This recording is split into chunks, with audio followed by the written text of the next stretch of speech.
Impeachment. Earlier today, Ambassador Gordon Sondland testified before the House Intelligence Committee as part of the panel's impeachment inquiry into President Trump.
Committee will come to order. Good morning, everyone.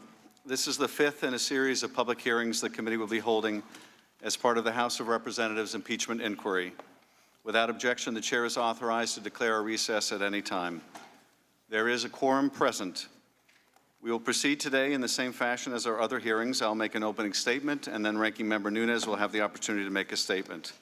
Then we will turn to our witness for an opening statement, and then to questions.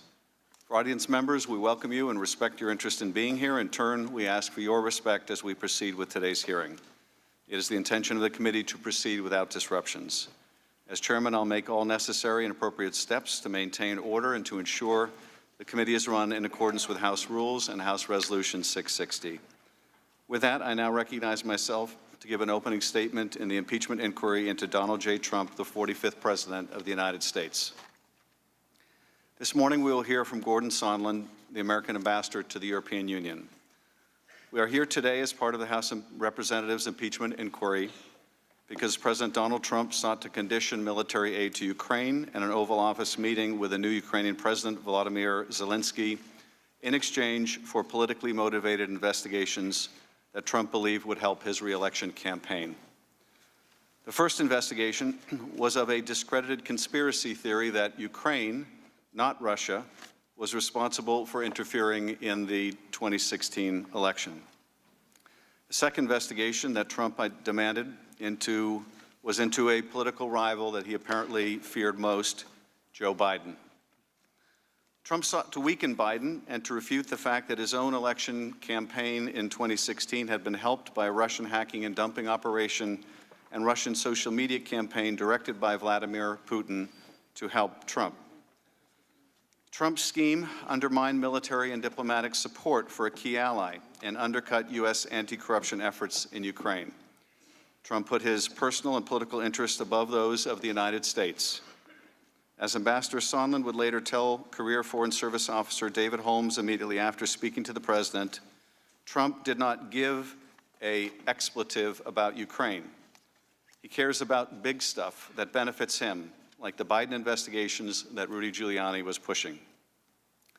Ambassador Sondland was a skilled deal maker, but in trying to satisfy a directive from the president, found himself increasingly embroiled in an effort to press the new Ukrainian president that deviated sharply from the norm in both terms of policy and process.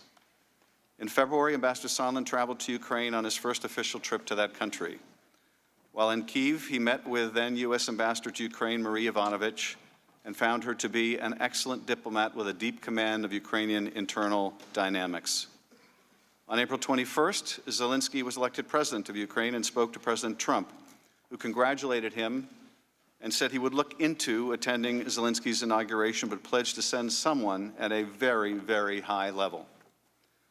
Between the time of that call and the inaugural on May 20, Trump's attitude towards Ukraine hardened. On May 13th, the president ordered Vice President Mike Pence not to attend Zelensky's inauguration, opting instead to dispatch the self-dubbed Three Amigos, Energy Secretary Rick Perry, Ambassador Sondland, and Ambassador Kurt Volker, the Special Representative for Ukraine negotiations. After returning from the inauguration, members of the U.S. delegation briefed President Trump on their encouraging first interactions with the new Ukrainian administration. They urged the president to meet with Zelensky, but the president's reaction was decidedly hostile. The president's order was clear, however: talk with Rudy. During this meeting, Ambassador Sondland first became aware of what Giuliani and the president were really interested in. This whole thing was sort of a continuum, he testified at his deposition, starting at the May 23rd meeting, ending up at the end of the line when the transcript of the call came out. It was a continuum, he would explain, that became more insidious over time. The Three Amigos were disappointed with Trump's directive to engage Giuliani, but vowed to press ahead. Ambassador Sondland testified, "We could abandon the goal of a White House meeting for President Zelensky, which the group deemed crucial for U.S.-Ukrainian relations, or we could do as President Trump directed and talk to Mr. Giuliani to address the president's concerns. We chose the latter path." In the coming weeks, Ambassador Sondland got more clearly involved in Ukraine policymaking, starting with the June 4 U.S. mission to the EU Independence Day event in Brussels 1 month early. Secretary Perry, Ulrich Breckbull, and the State Department counselor, and Sondland met with President Zelensky, whom Sondland had invited personally on the margins of the event. On June 10, 2019, Secretary Perry organized a conference call with Sondland then National Security Advisor John Bolton, Volker, and others. They reviewed Ukraine's strategy with Bolton and decided that Perry, Sondland, and Volker would assist Ambassador Bill Taylor, the new acting ambassador in Kyiv, on Ukraine, and discuss Trump's desire for Rudy Giuliani to be somehow involved. At the end of the call, according to Sondland, we all felt very comfortable with the strategy moving forward. 2 weeks later, on June 27th, Ambassador Sondland called Taylor to say that, quote, Zelensky needed to make clear to President Trump that he was not standing in the way of investigations. On July 10th, Ambassador Sondland and other U.S. officials met at the White House with a group of U.S. and Ukrainian officials. Participants in the meeting have told us that Ambassador Sondland invoked acting White House Chief of Staff Mick Mulvaney and said that the White House meeting sought by the Ukrainian president with Trump would happen only if Ukraine undertook certain investigations. National Security Advisor Bolton abruptly ended the meeting upon hearing this. Undeterred, Sondland brought the Ukrainian delegation downstairs to another part of the White House and was more explicit. According to witnesses, Ukraine needed to investigate the Bidens or Burisma and the 2016 election interference if they wanted to get a meeting at all. Following this meeting in July, Bolton said that he would not be part of whatever drug deal Sondland and Mulvaney are cooking up on this. Sondland continued to press for a meeting, but he and others were willing to settle for a phone call as an intermediate step. On July 21, Taylor texted Sondland that, quote, President Zelensky is sensitive about Ukraine being taken seriously, not merely as an instrument of Washington domestic re-election politics. Sondland responded, absolutely. But we need to get the conversation started and the relationship built, irrespective of the pretext, so that Zelensky and Trump could meet and all of this will be fixed.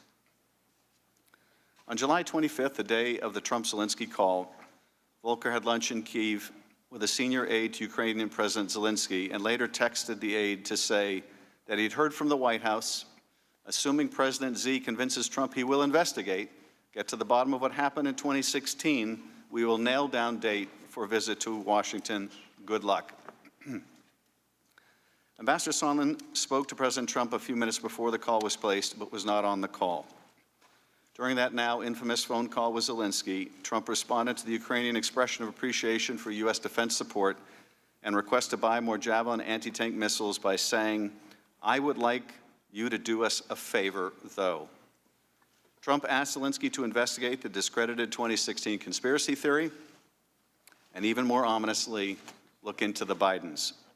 Neither had been part of the official preparatory material for the call, but they were in Donald Trump's personal interest and the interests of his re-election campaign. And the Ukrainian president knew about both in advance, in part because of Ambassador Volker and Ambassador Sondland's efforts to make him aware of what the president was demanding. Around this time, Ambassador Sondland became aware of the suspension of security assistance to Ukraine, which had been announced on a secure interagency video conference on July 18th, telling us that it was extremely odd that nobody involved in making and implementing policy towards Ukraine knew why the aid had been put on hold. During August, Sondland participated in conference calls and text messages with Volker and Giuliani and said that the gist of every call was what was going to go in the press statement. In an August 9 text message with Volker, Sondland stated, I think POTUS really wants the deliverable, which was, according to Sondland, a deliverable public statement that President Trump wanted to see or hear before a White House meeting could happen. On September 1, Ambassador Sondland participated in Vice President Pence's bilateral meeting with Zelensky in Warsaw, during which Zelensky raised the suspended security assistance. Following that meeting, Sondland approached the senior Ukrainian official to tell him that he believed what could help them move the aid was if the Ukrainian prosecutor general would go to the mic and announce that he was opening the Burisma investigation. Sondland told Taylor that he had made a mistake by telling the Ukrainians that an Oval Office meeting was dependent on a public announcement of investigations. In fact, everything was dependent on such an announcement, including security assistance. But even the announcement by the Prosecutor General would not satisfy the President. On September 7, Sondland spoke to the President and told Tim Morrison and Bill Taylor about the call shortly thereafter. The President said that although this was not a quid pro quo, If President Zelensky did not clear things up in public, we would be at a stalemate. Moreover, an announcement by the Prosecutor General would not be enough. President Zelensky must announce personally that he would open the investigations. Sondland told Taylor that President Trump is a businessman. When a businessman is about to sign a check to someone who owes him something, he said the businessman asked that person to pay up before signing the check. The check referred to here was the U.S. military assistance to Ukraine, and Ukraine had to pay up with investigations. Throughout early September, Volker and Sondland sought to close the deal on an agreement that Zelensky would announce investigations. After Taylor texted Sondland on September 9, 2019, that I think it's crazy to withhold security assistance for help with a political campaign. 16 days later, the transcript of the July 25th call was made public, and the American people learned the truth of how our president tried to take advantage of a vulnerable ally. Now it is up to Congress, as the people's representatives, to determine what response is appropriate. If the president abused his power and invited foreign interference in our elections, if he sought to condition, coerce, extort, or bribe an ally into conducting investigations to aid his re-election campaign, and did so by withholding official acts, a White House meeting, or hundreds of millions of dollars of needed military aid, it will be up to us to decide whether those acts are compatible with the office of the presidency. Finally, I want to say a word about the President and Secretary Pompeo's obstruction of this investigation. We have not received a single document from the State Department, and as Ambassador Sondland's opening statement today will make clear, those documents bear directly on this investigation and this impeachment inquiry. I think we know now, based on a sample of the documents attached to Ambassador Sondland's statement, that the knowledge of this scheme was far and wide, and included, among others, Secretary of State Pompeo, as well as the Vice President. We can see why Secretary Pompeo and President Trump have made such a concerted and across-the-board effort to obstruct this investigation and this impeachment inquiry. And I will just say this, they do so at their own peril. I remind the President that Article 3 of the impeachment articles drafted against President Nixon was his refusal to obey the subpoenas of Congress. And with that, I recognize Ranking Member Nunes for any remarks that he would wish to make. Thank the gentleman. As we learned last night, story time last night, we get story time first thing this morning. Ambassador Sondland, welcome. Glad you're here. Well, I'm really not glad you're here, but welcome to the fifth day of this circus. As I've noted before, the Democrats on this committee spent 3 years accusing President Trump of being a Russian agent. In March 2018, after a year-long investigation, Intelligence Committee Republicans issued a 240-page report describing in detail how the Russians meddled in the 2016 elections and making specific recommendations to improve our election security. Denouncing the report as a whitewash and accusing Republicans of subverting the investigation, the Democrats issued their own report, focusing on their now debunked conspiracy theory that the Trump campaign colluded with Russia to hack the elections. Notably, the Democrats vowed at the time to present a further, quote, comprehensive report, unquote, after they finished their investigation into Trump's treasonous collusion with Russia. For some completely inexplicable reason, after the implosion of their Russia hoax, the Democrats failed to issue that comprehensive report. We're still waiting. This episode shows how the Democrats have exploited the Intelligence Committee for political purposes for 3 years, culminating in these impeachment hearings and their mania to attack the president. No conspiracy theory is too outlandish for the Democrats. Time and time again, they floated the possibility of some far-fetched malfeasance by Trump, declared the dire need to investigate it, and then suddenly dropped the issue and moved on to their next asinine theory. A sampling of their accusations and insinuations includes these. Trump is a longtime Russian agent, as described in the Steele dossier. The Russians gave Trump advance access to emails stolen by the DNC and the Hillary Clinton campaign. The Trump campaign based some of its activities on these stolen documents. Trump received nefarious materials from the Russians through a Trump campaign aide. Trump laundered Russian money through real estate deals. Trump was blackmailed by Russia through his financial exposure with Deutsche Bank. Trump had a diabolical plan to build a Trump Tower in Moscow. Trump changed the Republican National Committee platform to hurt Ukraine and benefit Russia. The Russians laundered money through the NRA for the Trump campaign. Trump's son-in-law lied about his Russian contacts while obtaining his security clearance. It's a long list of charges, all false, and I could go on and on and on, but I'll spare you for these moments.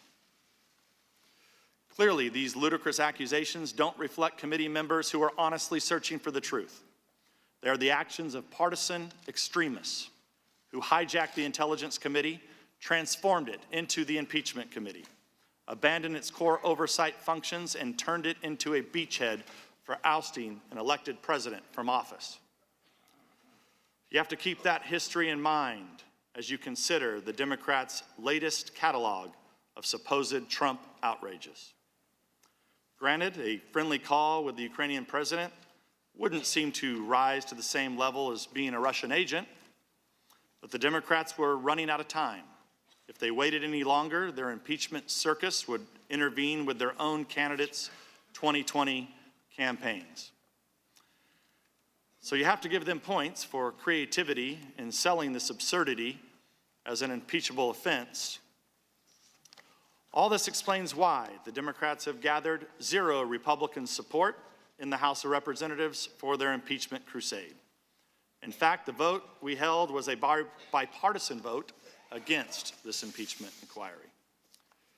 Speaker Pelosi, Chairman Schiff, and Chairman Nadler, the key figures behind this impeachment crusade, all proclaimed that impeachment is so damaging to the country that it can only proceed with bipartisan support. Are those declarations suddenly no longer true? Did impeachment become less divisive? Of course not. They know exactly what kind of damage they're inflicting on this nation, but they've passed the point of no return.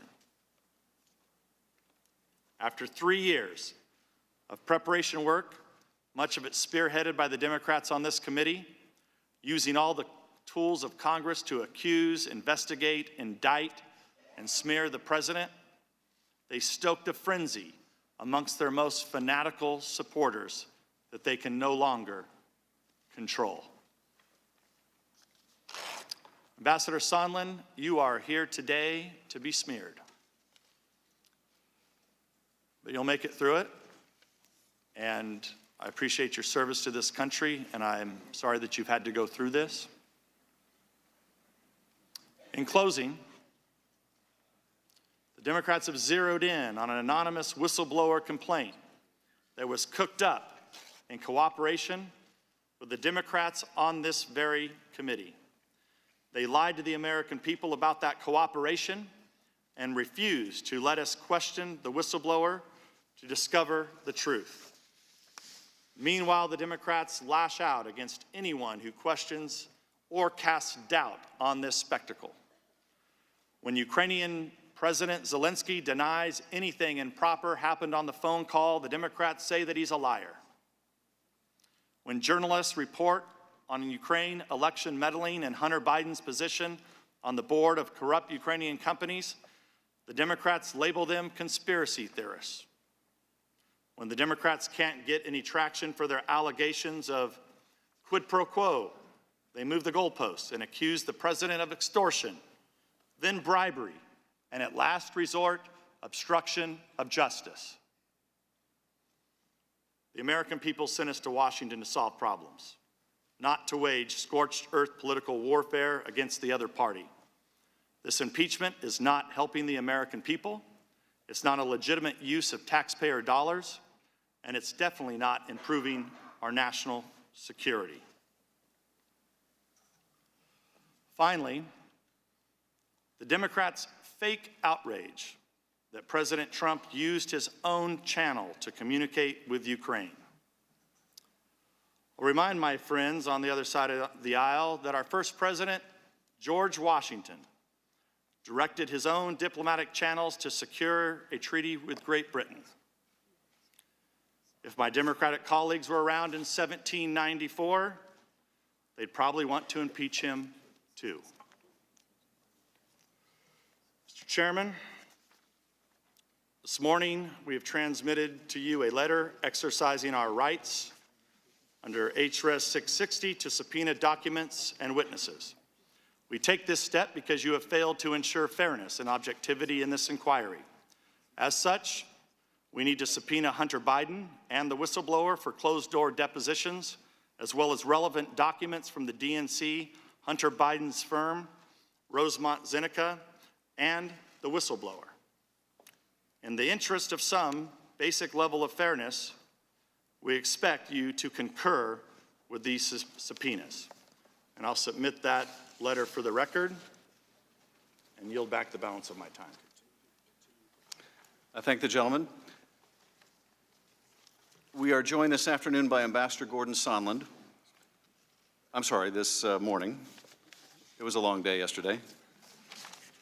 Gordon Sondland is the U.S. representative to the European Union with the rank of ambassador. Before joining the State Department, Ambassador Sondland was the founder and CEO of Providence Hotels, a national owner and operator of full-service hotels. Also prior to his government service, Ambassador Sondland was engaged in charitable enterprises. Two final points before our witness is sworn. First, witness depositions as part of this inquiry were unclassified in nature, and all open hearings will also be held at the unclassified level.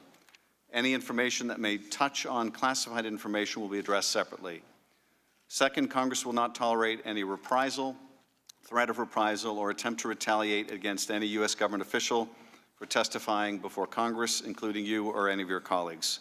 If you would please rise and raise your right hand, I will begin by swearing you in.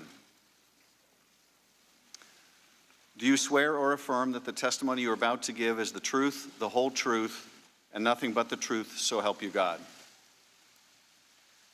Let the record show the witness has answered in the affirmative. Thank you, and please be seated.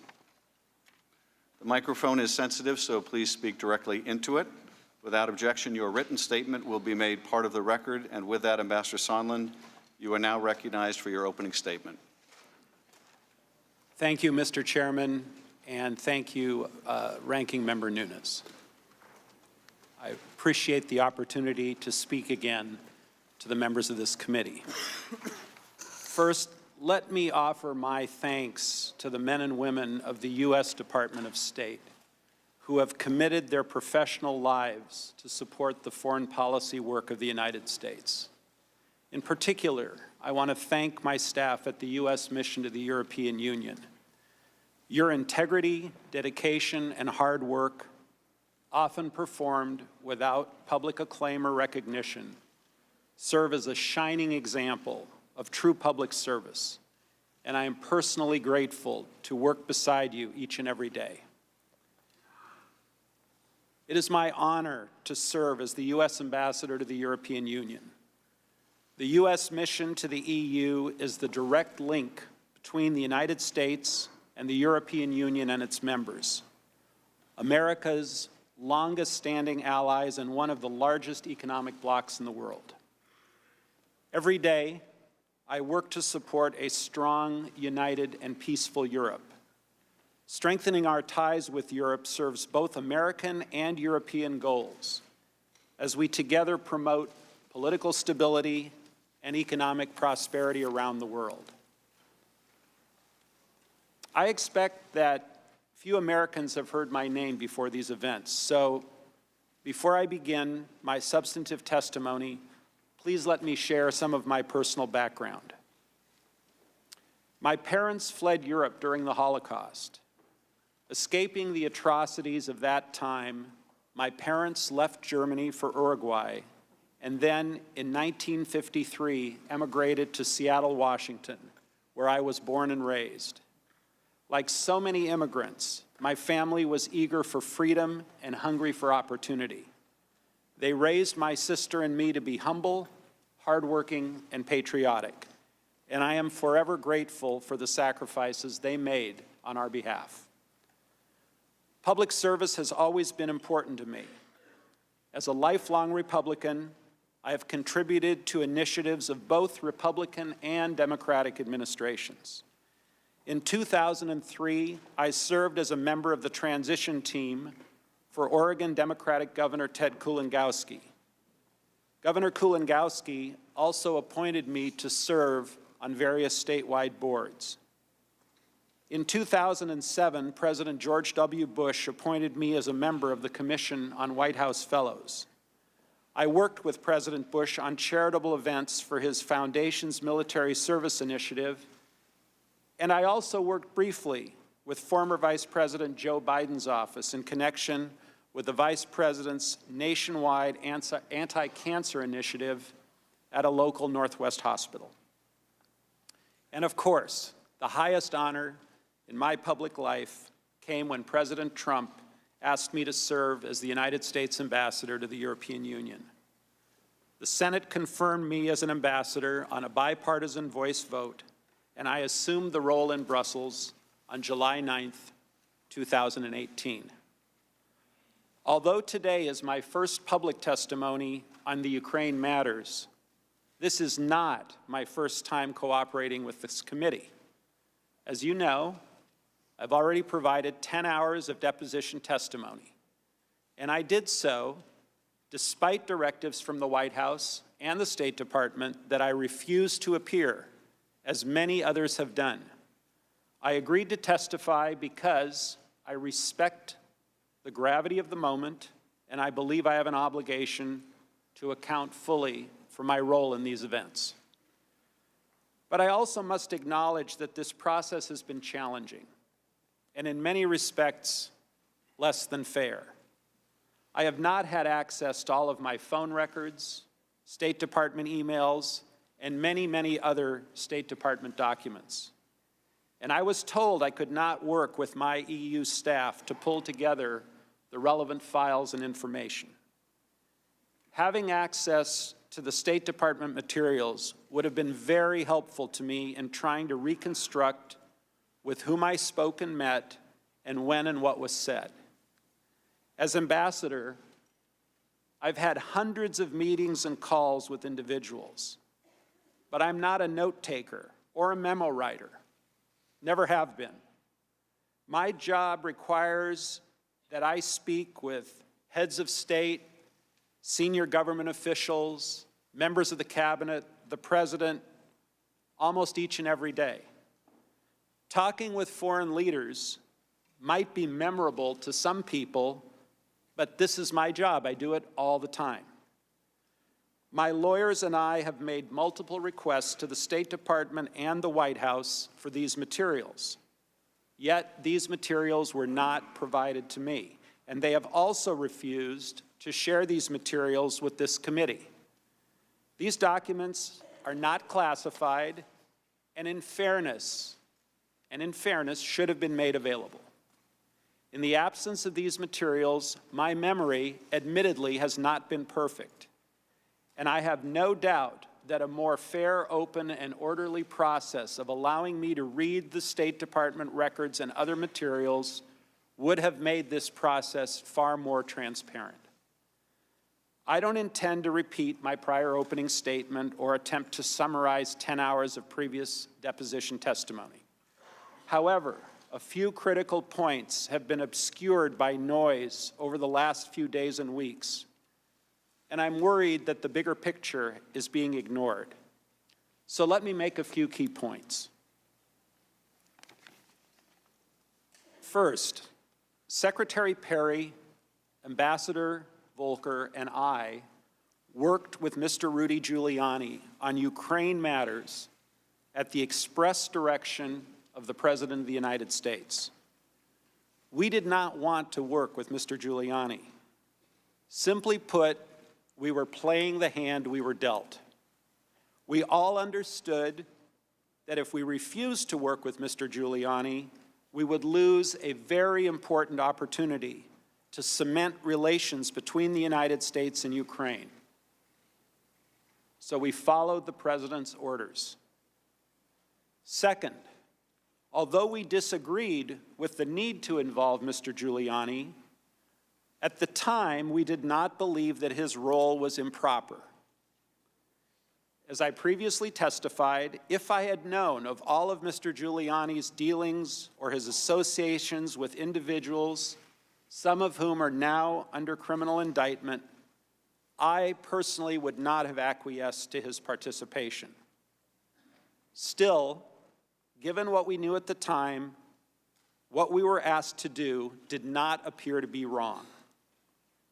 Third, let me say, precisely because we did not think that we were engaging in improper behavior, we made every effort to ensure that the relevant decision makers at the National Security Council and the State Department knew the important details of our efforts.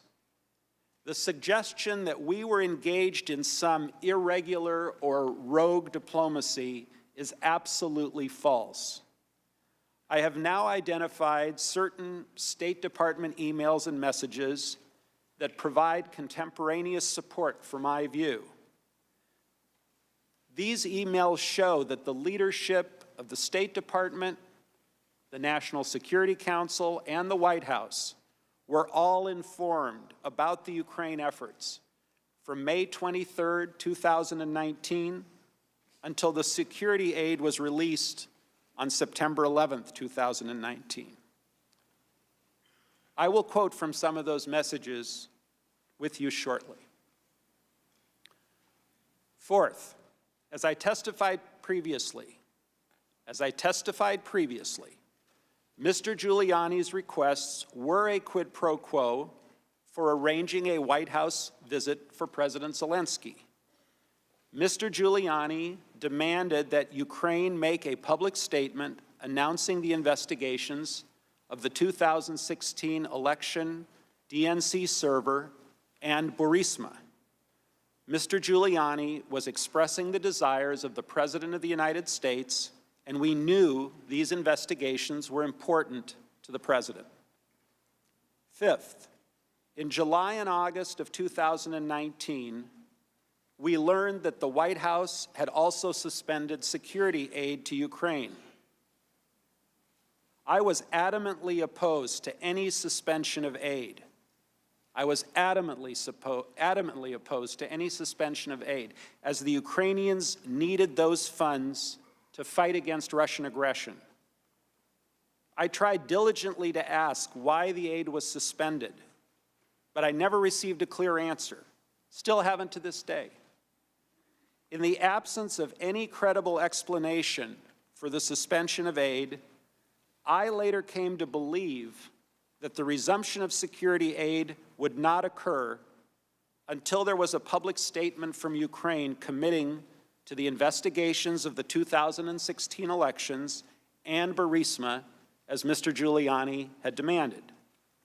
I shared concerns of the potential quid pro quo regarding the security aid with Senator Ron Johnson, and I also shared my concerns with the Ukrainians.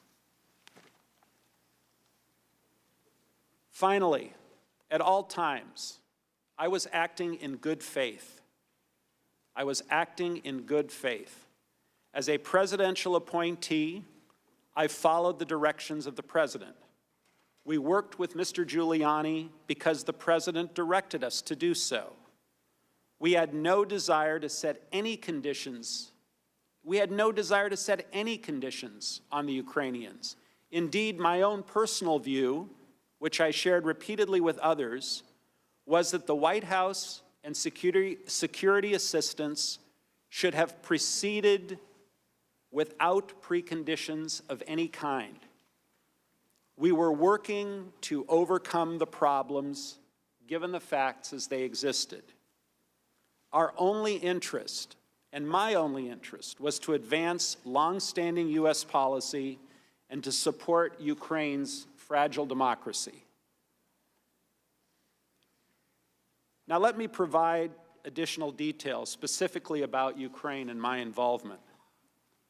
First, my very first days as ambassador to the EU, which was starting back in July of 2018, Ukraine has featured prominently in my broader portfolio.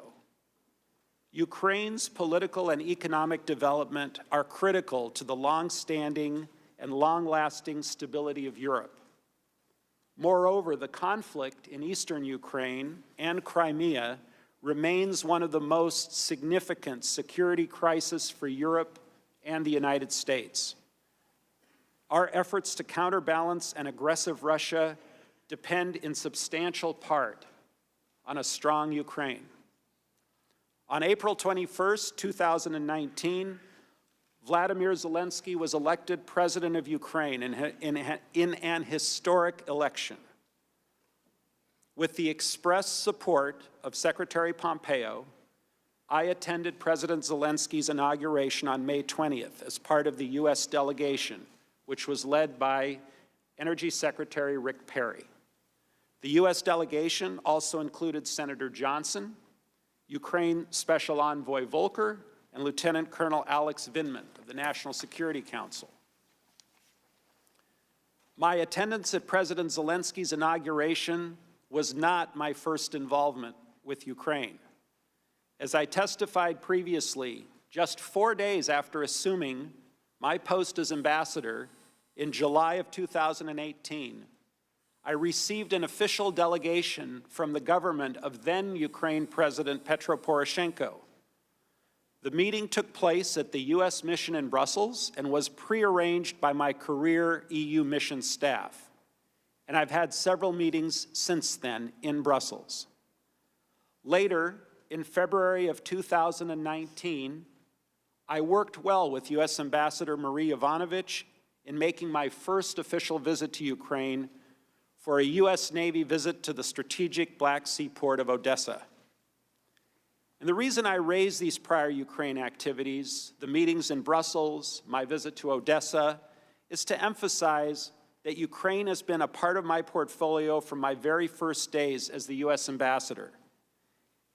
Any claim that I somehow muscled my way into the Ukraine relationship is simply false. During the Zelensky inauguration on May 20th, the U.S. delegation developed a very positive view of the Ukraine government. We were impressed by President Zelensky's desire to promote a stronger relationship with the United States. We admired his commitment to reform, and we were excited about the possibility of Ukraine making the changes necessary to support a greater Western economic investment. And we were excited that Ukraine might, after years and years of lip service, finally get serious about addressing its own well-known corruption problems. With that enthusiasm, we returned to the White House on May 23rd to brief President Trump. We advised the President of the strategic importance of Ukraine and the value of strengthening the relationship with President Zelensky. To support this reformer, we asked the White House for two things. First, a working phone call between Presidents Trump and Zelensky, and second, a working Oval Office visit. In our view, both were vital to cementing the U.S.-Ukraine relationship, demonstrating support for Ukraine in the face of Russian aggression, and advancing broader U.S. foreign policy interests. Unfortunately, President Trump was skeptical. He expressed concerns that the Ukrainian government was not serious about reform, and he even mentioned that Ukraine tried to take him down in the last election. In response to our persistent efforts in that meeting to change his views, President Trump directed us to, quote, talk with Rudy. We understood that talk with Rudy meant talk with Mr. Rudy Giuliani, the president's personal lawyer.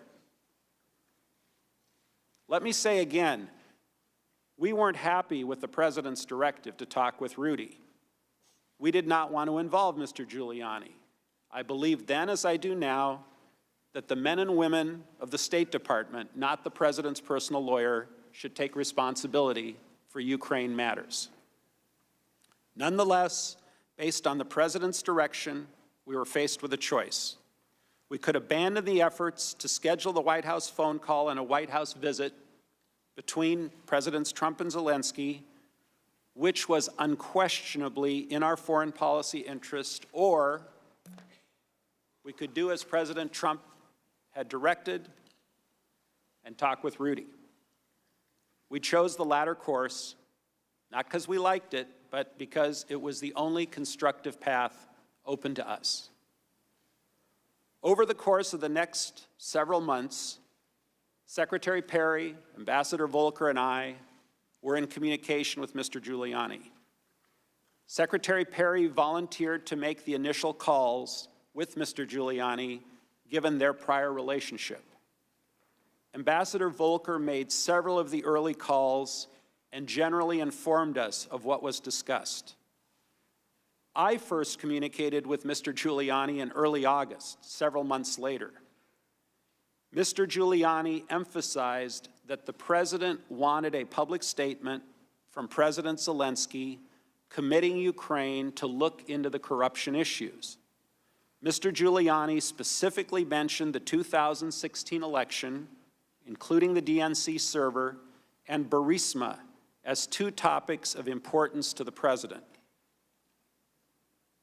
We kept the leadership of the State Department and the NSC informed of our activities, and that included communications with Secretary of State Pompeo, his counselor Ulrich Brechtbull, his executive secretary Lisa Kenna, and also communications with Ambassador Bolton, Dr. Hill, Mr. Morrison, and their staff at the NSC.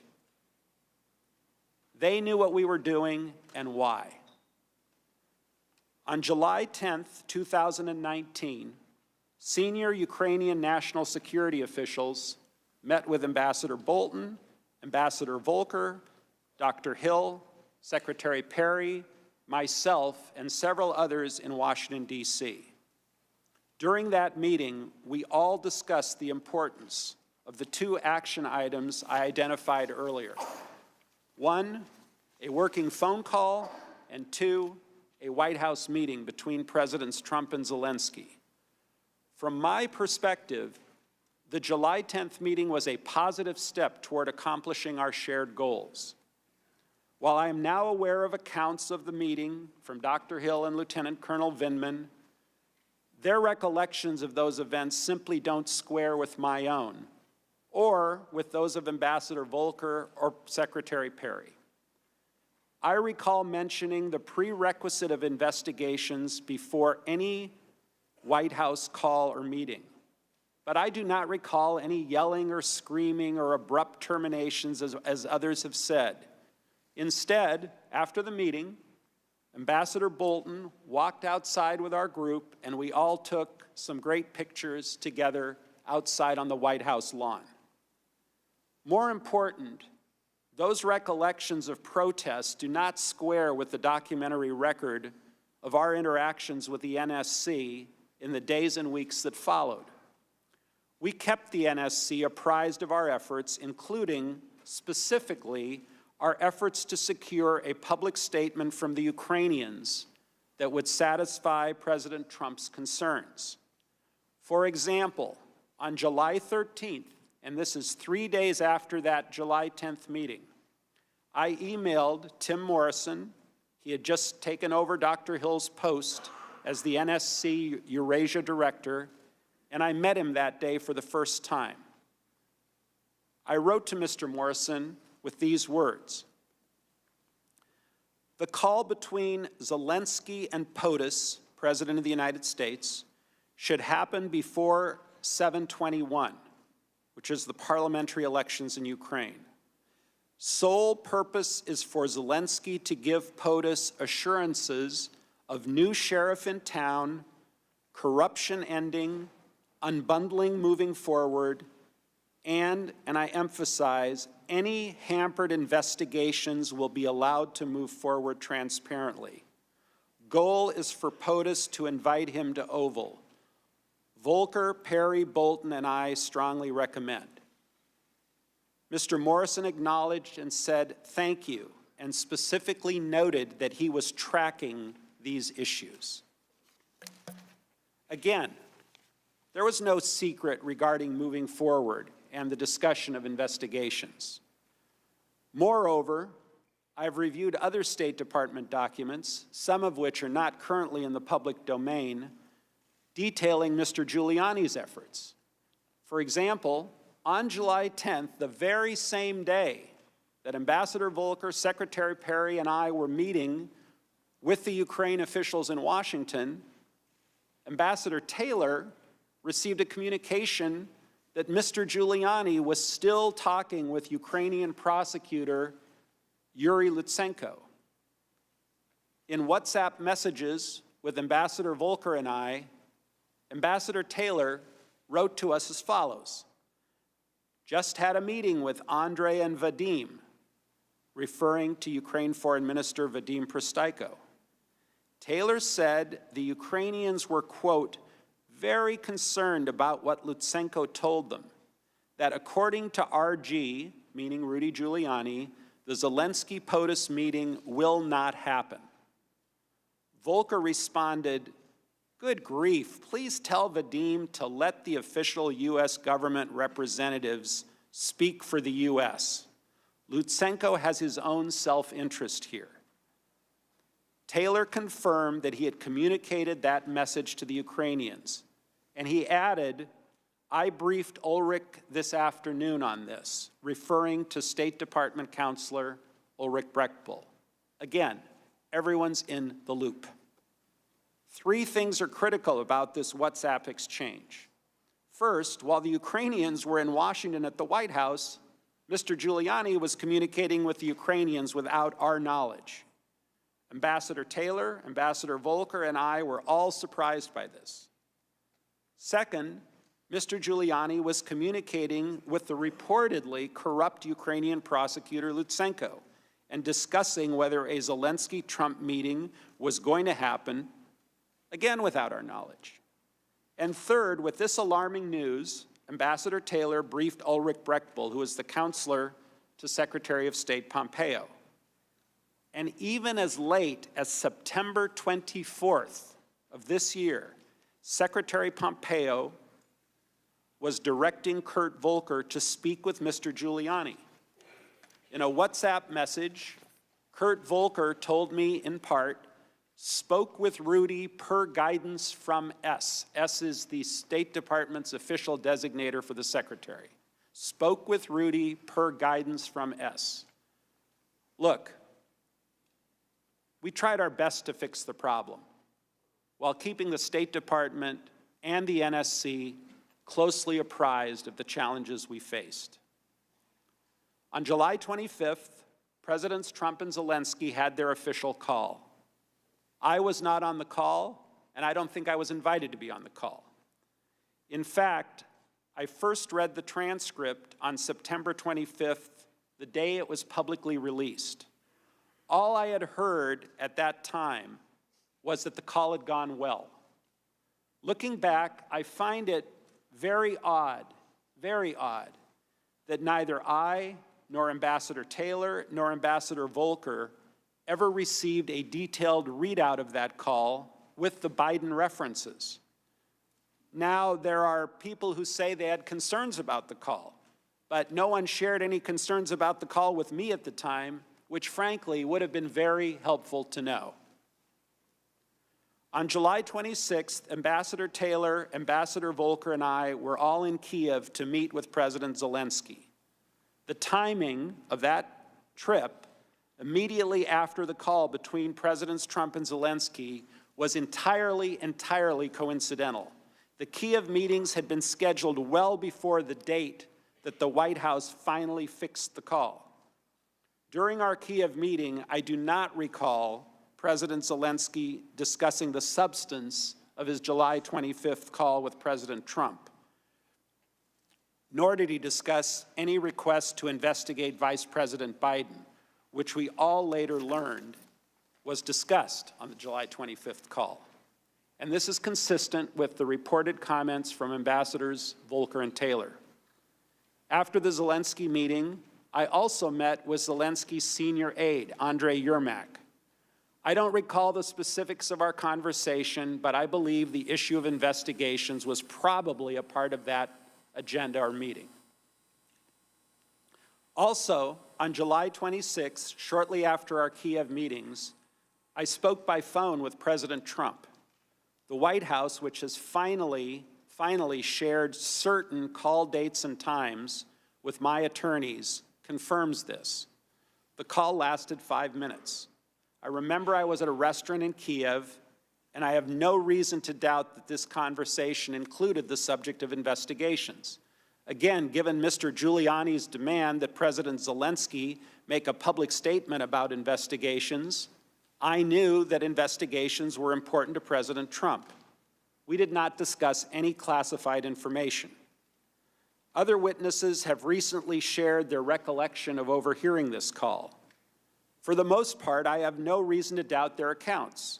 It's true that the president speaks loudly at times, and it's also true, I think we primarily discussed ASAP Rocky. It's true that the president likes to use colorful language.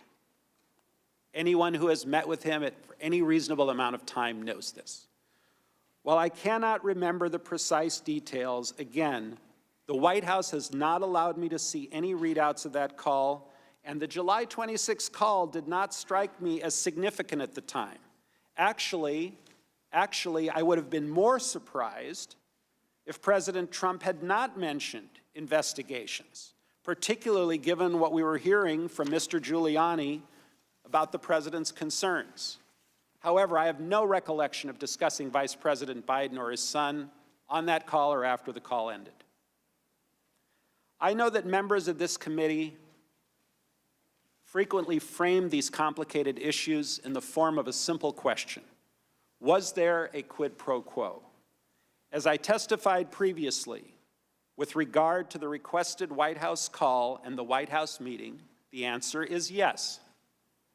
Mr. Giuliani conveyed to Secretary Perry, Ambassador Volker, and others that President Trump wanted a public statement from President Zelensky committing to investigations of Burisma and the 2016 election. Mr. Giuliani expressed those requests directly to the Ukrainians, and Mr. Giuliani also expressed those requests directly to us. We all understood that these prerequisites for the White House call and the White House meeting reflected President Trump's desires and requirements. Within my State Department emails, there is a July 19th email. This email was sent to Secretary Pompeo, Secretary Perry, Brian McCormick, who is Secretary Perry's chief of staff at the time, Ms. Kenna, who is the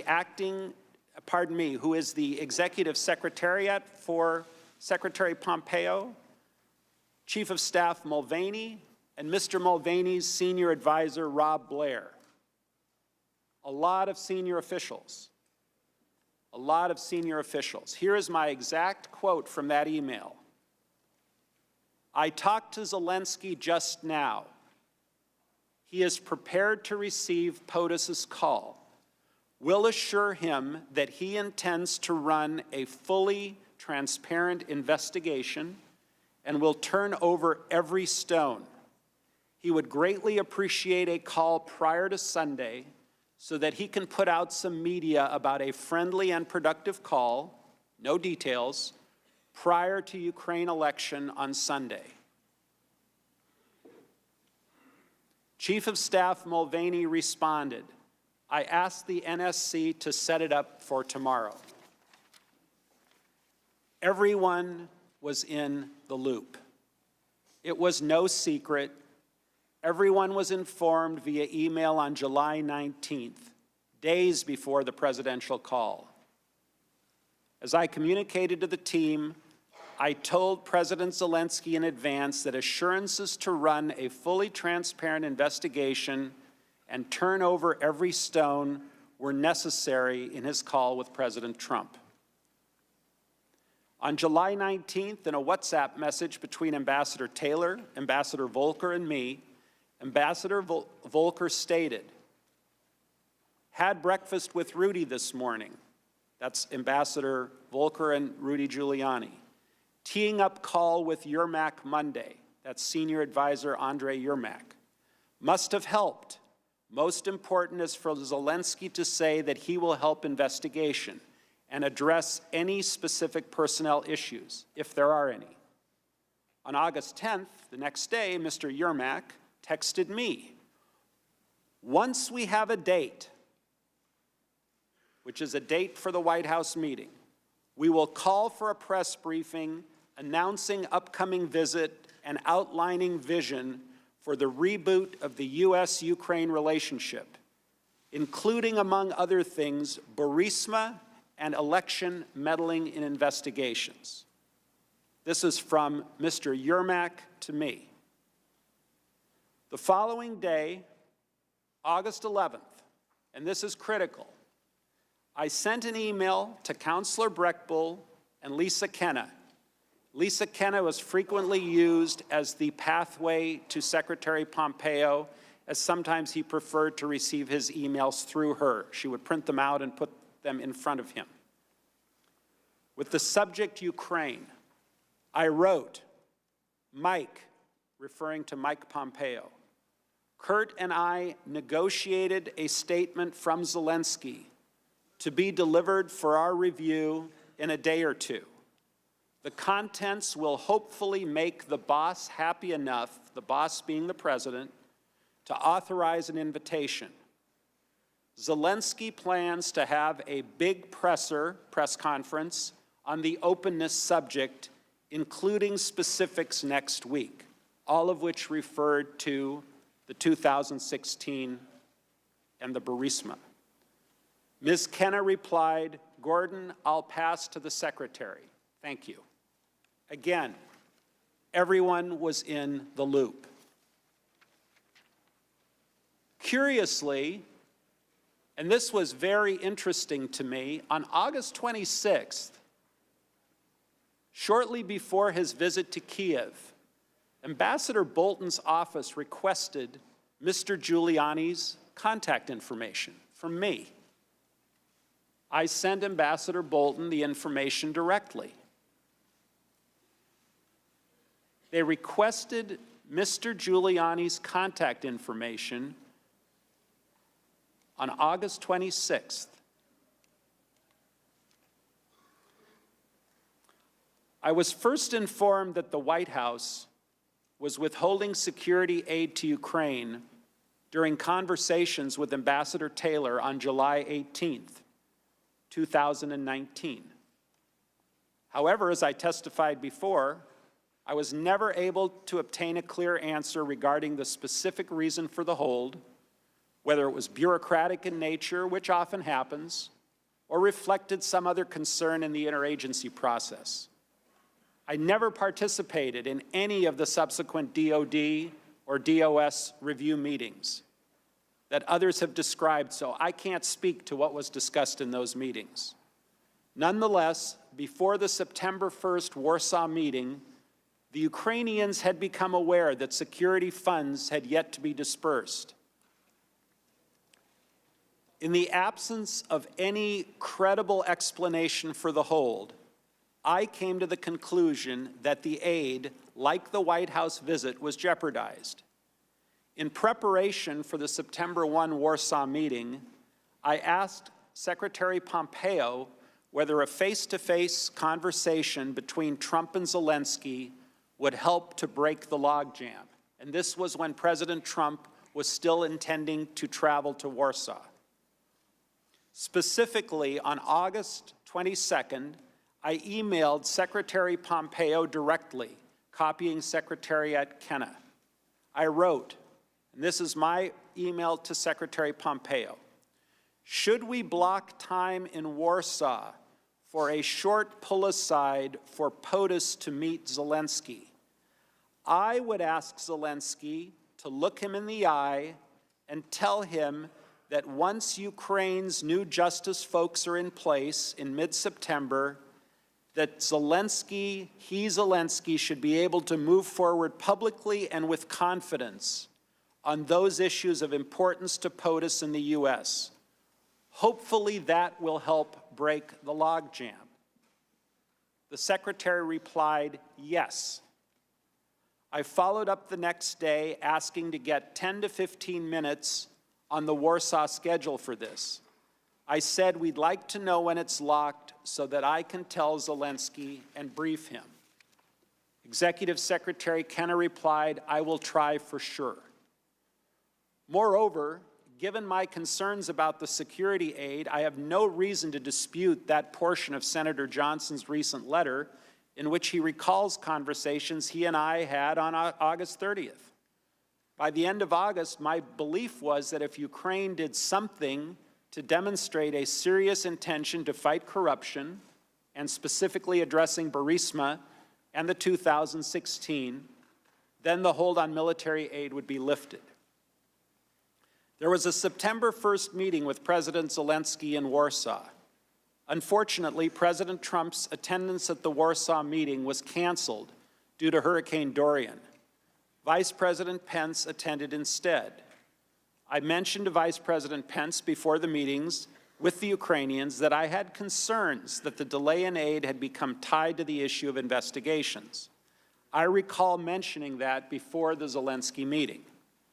During the actual meeting, President Zelensky raised the issue of security assistance directly with Vice President Pence, and the Vice President said that he would speak to President Trump about it. Based on my previous communication with Secretary Pompeo, I felt comfortable sharing my concerns with Mr. Yermak. It was a very, very brief pull-aside conversation that happened within a few seconds. I told Mr. Yermak that I believed that the resumption of U.S. aid would likely not occur until Ukraine took some kind of action on the public statement that we had been discussing for many weeks. As my other State Department colleagues have testified, this security aid was critical to Ukraine's defense and should not have been delayed. I expressed this view to many during this period, but my goal at the time was to do what was necessary to get the aid released, to break the logjam. I believe that the public statement we had been discussing for weeks was essential to advancing that goal. You know, I really regret that the Ukrainians were placed in that predicament, but I do not regret doing what I could to try to break the logjam and to solve the problem. I mentioned at the outset that throughout these events, we kept State Department leadership and others apprised of what we were doing. State Department was fully supportive of our engagement in Ukraine efforts and was aware that a commitment to investigations was among the issues we were pursuing. To provide just two examples, on June 5th, the day after the U.S.-EU mission hosted our Independence Day, we did it a month early, Acting Assistant Secretary Phil Reeker sent an email to me, to Secretary Perry, and to others, forwarding some positive media coverage of President Zelensky's attendance at our event. Mr. Reeker wrote, and I quote, "This headline underscores the importance and timeliness of Zelensky's visit to Brussels and the critical, perhaps historic role of the dinner and engagement Gordon coordinated. Thank you for your participation and dedication to this effort." Months later, on September 3rd, I sent Secretary Pompeo an email to express my appreciation for his joining a series of meetings in Brussels following the Warsaw trip. I wrote, "Mike, thanks for schlepping to Europe. I think it was really important and the chemistry seems promising. Really appreciate it." Secretary Pompeo replied the next day on Wednesday, September 4th, quote, All good. You're doing great work. Keep banging away. State Department leadership expressed total support for our efforts to engage the new Ukrainian administration. Look, I've never doubted the strategic value of strengthening our alliance with Ukraine. And at all times, our efforts were in good faith and fully transparent to those tasked with overseeing them. Our efforts were reported and approved, and not once do I recall encountering an objection. It remains an honor to serve the people of the United States as their United States ambassador to the European Union. I look forward to answering the committee's questions. Thank you. We will now proceed to the first round of questions. As detailed in the memo provided to committee members, there will be 45 minutes of questions conducted by the chairman or majority counsel, followed by 45 minutes for the ranking member or minority counsel. Following that, unless I specify additional equal time for extended questioning, we will proceed under the 5-minute rule, and every member will have the chance to ask questions. I recognize myself or majority counsel for the first round of questions. Mr. Sondland, there's a lot of new material in your opening statement for us to get through, but I want to start with a few top-line questions before passing it over to Mr. Goldman. In your deposition, you testified that you found yourself on a continuum that became more insidious over time. Can you describe what you mean by this continuum of insidiousness?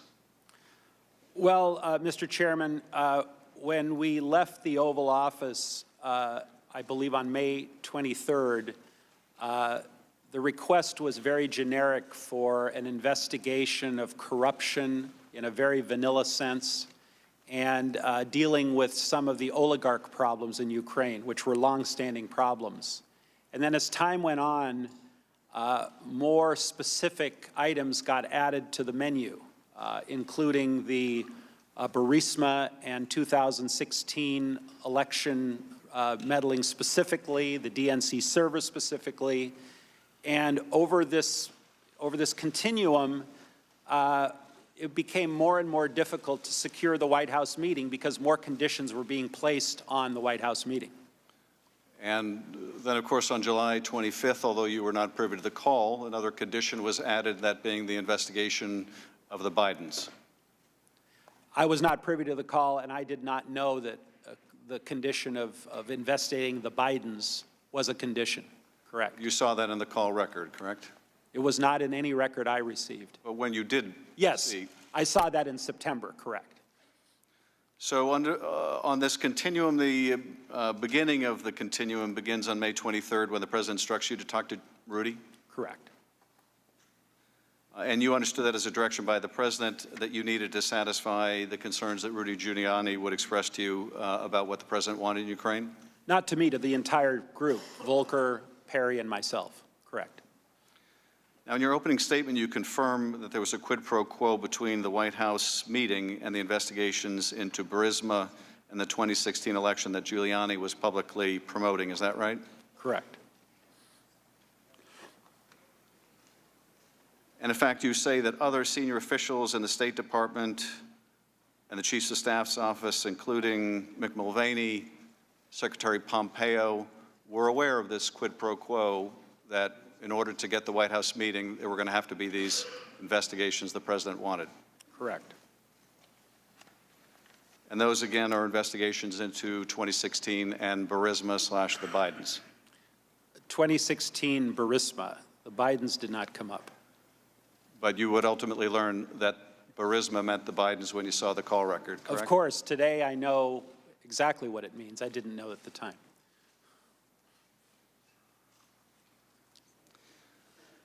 And then on July 26th, you confirm you did indeed have the conversation with President Trump from a restaurant in Kyiv that David Holmes testified about last week. Is that right? Correct. And you have no reason to doubt Mr. Holmes' recounting of your conversation with the President? The only part of Mr. Holmes' recounting that I take exception with is I do not recall mentioning the Bidens. That did not enter my mind. It was Burisma in 2016 elections. You have no reason to believe that Mr. Holmes would make that up, if that's what he recalls you saying? You have no reason to question that, do you? I don't recall saying Biden. I never recall saying Biden. But the rest of Mr. Holmes' recollection is consistent with your own? Well, I can't testify as to what Mr. Holmes might or might not have heard through the phone. I don't know how he heard the conversation. Are you familiar with his testimony? Vaguely, yes. And the only exception you take is to the mention of the name Biden? Correct.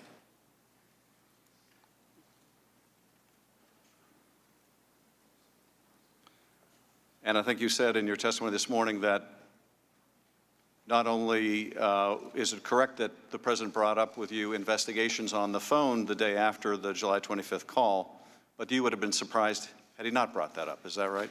Right, because we had been hearing about it from Rudy, and we presumed Rudy was getting it from the President. So it seemed like a logical conclusion.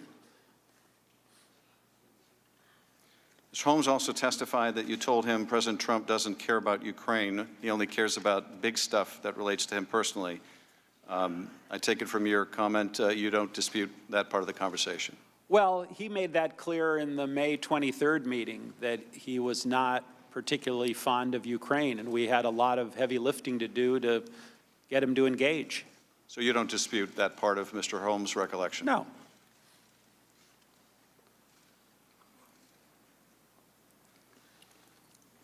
In August, when you worked with Rudy Giuliani and a top Ukrainian aide to draft a public statement for President Zelensky to issue that includes the announcement of investigations into Burisma, you understood that was required by President Trump before he would grant a White House meeting to President Zelensky?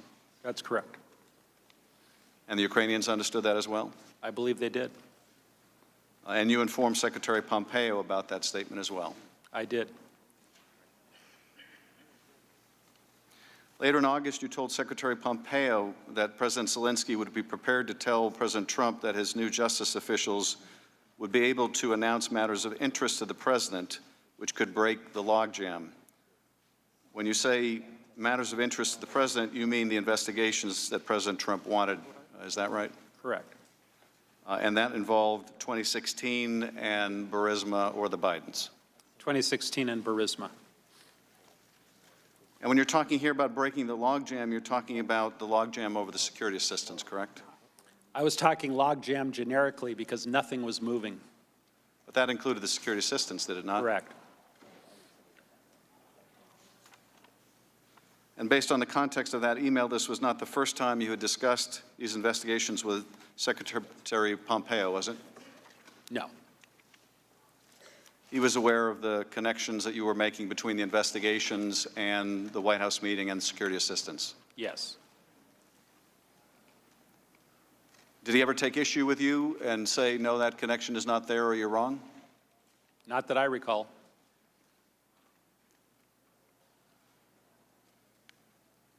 Now, you mentioned that you also had a conversation with Vice President Pence before his meeting with President Zelensky in Warsaw, and that you raised the concern you had as well that the security assistance was being withheld because of the president's desire to get a commitment from Zelensky to pursue these political investigations. What did you say to the Vice President? I was in a briefing with several people, and I just spoke up and I said, it appears that everything is stalled until this statement gets made, something that words to that effect, and that's what I believe to be the case based on the work that the three of us had been doing, Volker, Perry, and myself. And the Vice President nodded like, he heard what I said, and that was pretty much it, as I recall. And you understood that the Ukrainians were going to raise the security assistance with the Vice President at this meeting?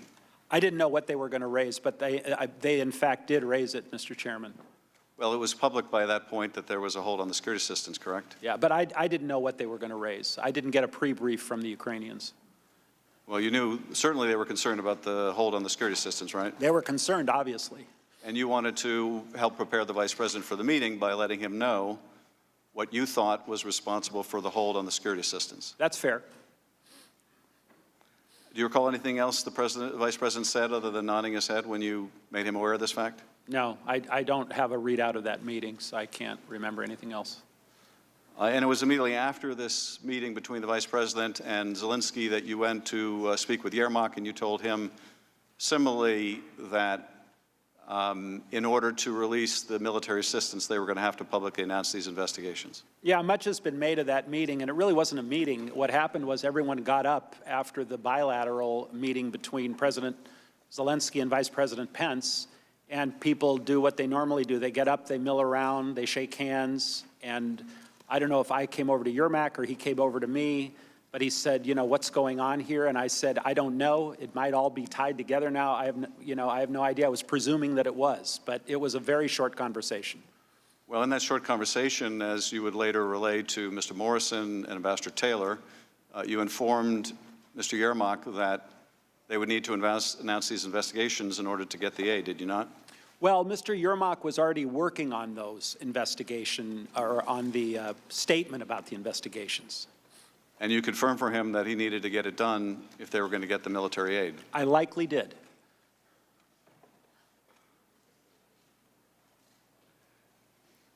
Mr. Morrison and Ambassador Taylor have also related a conversation you had with the President following the Warsaw meeting, in which the President relayed to you that there was no quid pro quo, but nevertheless, unless Zelensky went to the mic and announced these investigations, there would be a stalemate over the aid.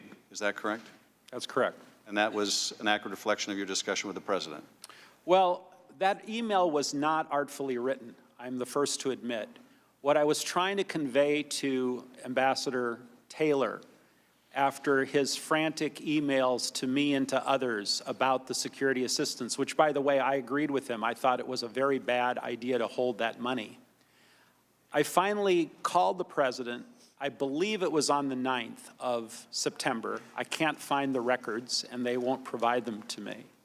But I believe I just asked him an open-ended question, Mr. Chairman. What do you want from Ukraine? I keep hearing all these different ideas and theories and this and that. What do you want? And it was a very short, abrupt conversation. He was not in a good mood. And he just said, I want nothing. I want nothing. I want no quid pro quo. Tell Zelensky to do the right thing. Something to that effect. So I typed out a text to Ambassador Taylor, and my reason for telling him this was not to defend what the President was saying, not to opine on whether the President was being truthful or untruthful, but simply to relay, I've gone as far as I can go. This is the final word that I heard from the President of the United States. If you're still concerned, you, Ambassador Taylor, are still concerned, please get a hold of the Secretary. Maybe he can help. Ambassador, I'm not asking about your text message. I'm asking about your conversations with Mr. Morrison and Ambassador Taylor after you spoke with the President, either in that call or in a different call. I'm confused, Mr. Chairman. Which conversations with Mr. Morrison and Mr. Taylor? Well, Mr. Morrison testified that you related a conversation you had with the President in which the President told you no quid pro quo, but President Zelensky must go to a microphone and announce these investigations, and that he should want to. Similarly, you told Ambassador Taylor that while the President said no quid pro quo, unless Zelensky announced these investigations, they would be at a stalemate, presumably a stalemate over the military assistance. Do you have any reason to question those conversations that Mr. Morrison and Ambassador Taylor took notes about? Well, I think it's tied to my text, Mr. Chairman, because in my text, I think I said something to the effect that he wants Zelensky to do what he ran on, I believe, is transparency, et cetera, which was my clumsy way of saying he wanted these announcements to be made. Again, Ambassador, I'm not asking about your text message. I'm asking about what you relayed to Ambassador Taylor and Mr. Morrison about your conversation with the President. Do you have any reason to question their recollection of what you told them? All I can say is that I expressed what I told, or what the President told me in that text. And if I had relayed anything other than what was in that text, I don't recall. You don't recall? I don't recall. You have no reason to question Ambassador Taylor or Mr. Morrison of what they wrote in their notes about your conversation with them? Could you kindly repeat what they wrote? I'll have Mr. Goldman go through that with you. That'd be great. But let me get to the top line here, Ambassador Sondland. Okay. You've testified that the White House meeting that President Zelensky desperately wanted, and that was very important to President Zelensky, was it not? Absolutely. You've testified that that meeting was conditioned, was a quid pro quo for what the president wanted, these two investigations. Is that right? Correct. And that everybody knew it. Correct. Now, that White House meeting was going to be an official meeting between the two presidents, correct? Presumably. It would be an Oval Office meeting, hopefully? A working meeting, yes. A working meeting, so an official act, Yeah. correct? And in order to perform that official act, Donald Trump wanted these two investigations that would help his reelection campaign, correct? I can't characterize why he wanted them. All I can tell you is this is what we heard from Mr. Giuliani. But he had to get those two investigations if that official act was going to take place, correct? He had to announce the investigations. He didn't actually have to do them, as I understood it. Okay. President Zelensky had to announce the two investigations the president wanted, make a public announcement, correct? Correct. And those were of great value to the president. He was quite insistent upon them, and his attorney was insistent upon them? I don't want to characterize whether they are value or not value. Again, through Mr. Giuliani, we were led to believe that that's what he wanted. Well, and you said that Mr. Giuliani was acting at the president's demand, correct? Right. When the president says, talk to my personal lawyer, Mr. Giuliani, we followed his direction. And so that official act of that meeting was being conditioned on the performance of these things the president wanted, as expressed both directly and through his lawyer, Rudy Giuliani, correct? As expressed through Rudy Giuliani, correct. And you've also testified that your understanding, it became your clear understanding, that the military assistance was also being withheld pending Zelensky announcing these investigations, correct? That was my presumption, my personal presumption based on the facts at the time. Nothing was moving. And in fact, you had a discussion, communication with the Secretary of State in which you said that logjam over aid could be lifted if Zelensky announced these investigations, right? I don't recall saying the logjam over aid. I recall saying the logjam. I don't know that. That's what you meant, right, Ambassador? I meant that whatever was holding up the meeting, whatever was holding up our deal with Ukraine, I was trying to break. Again, I was presuming.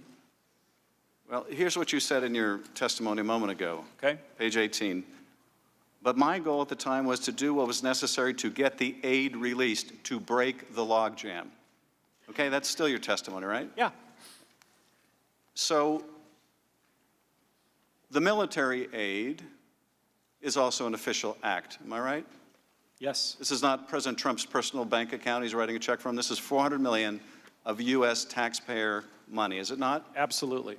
And there was a logjam in which the president would not write that U.S. check, you believed, until Ukraine announced these two investigations the president wanted, correct? That was my belief.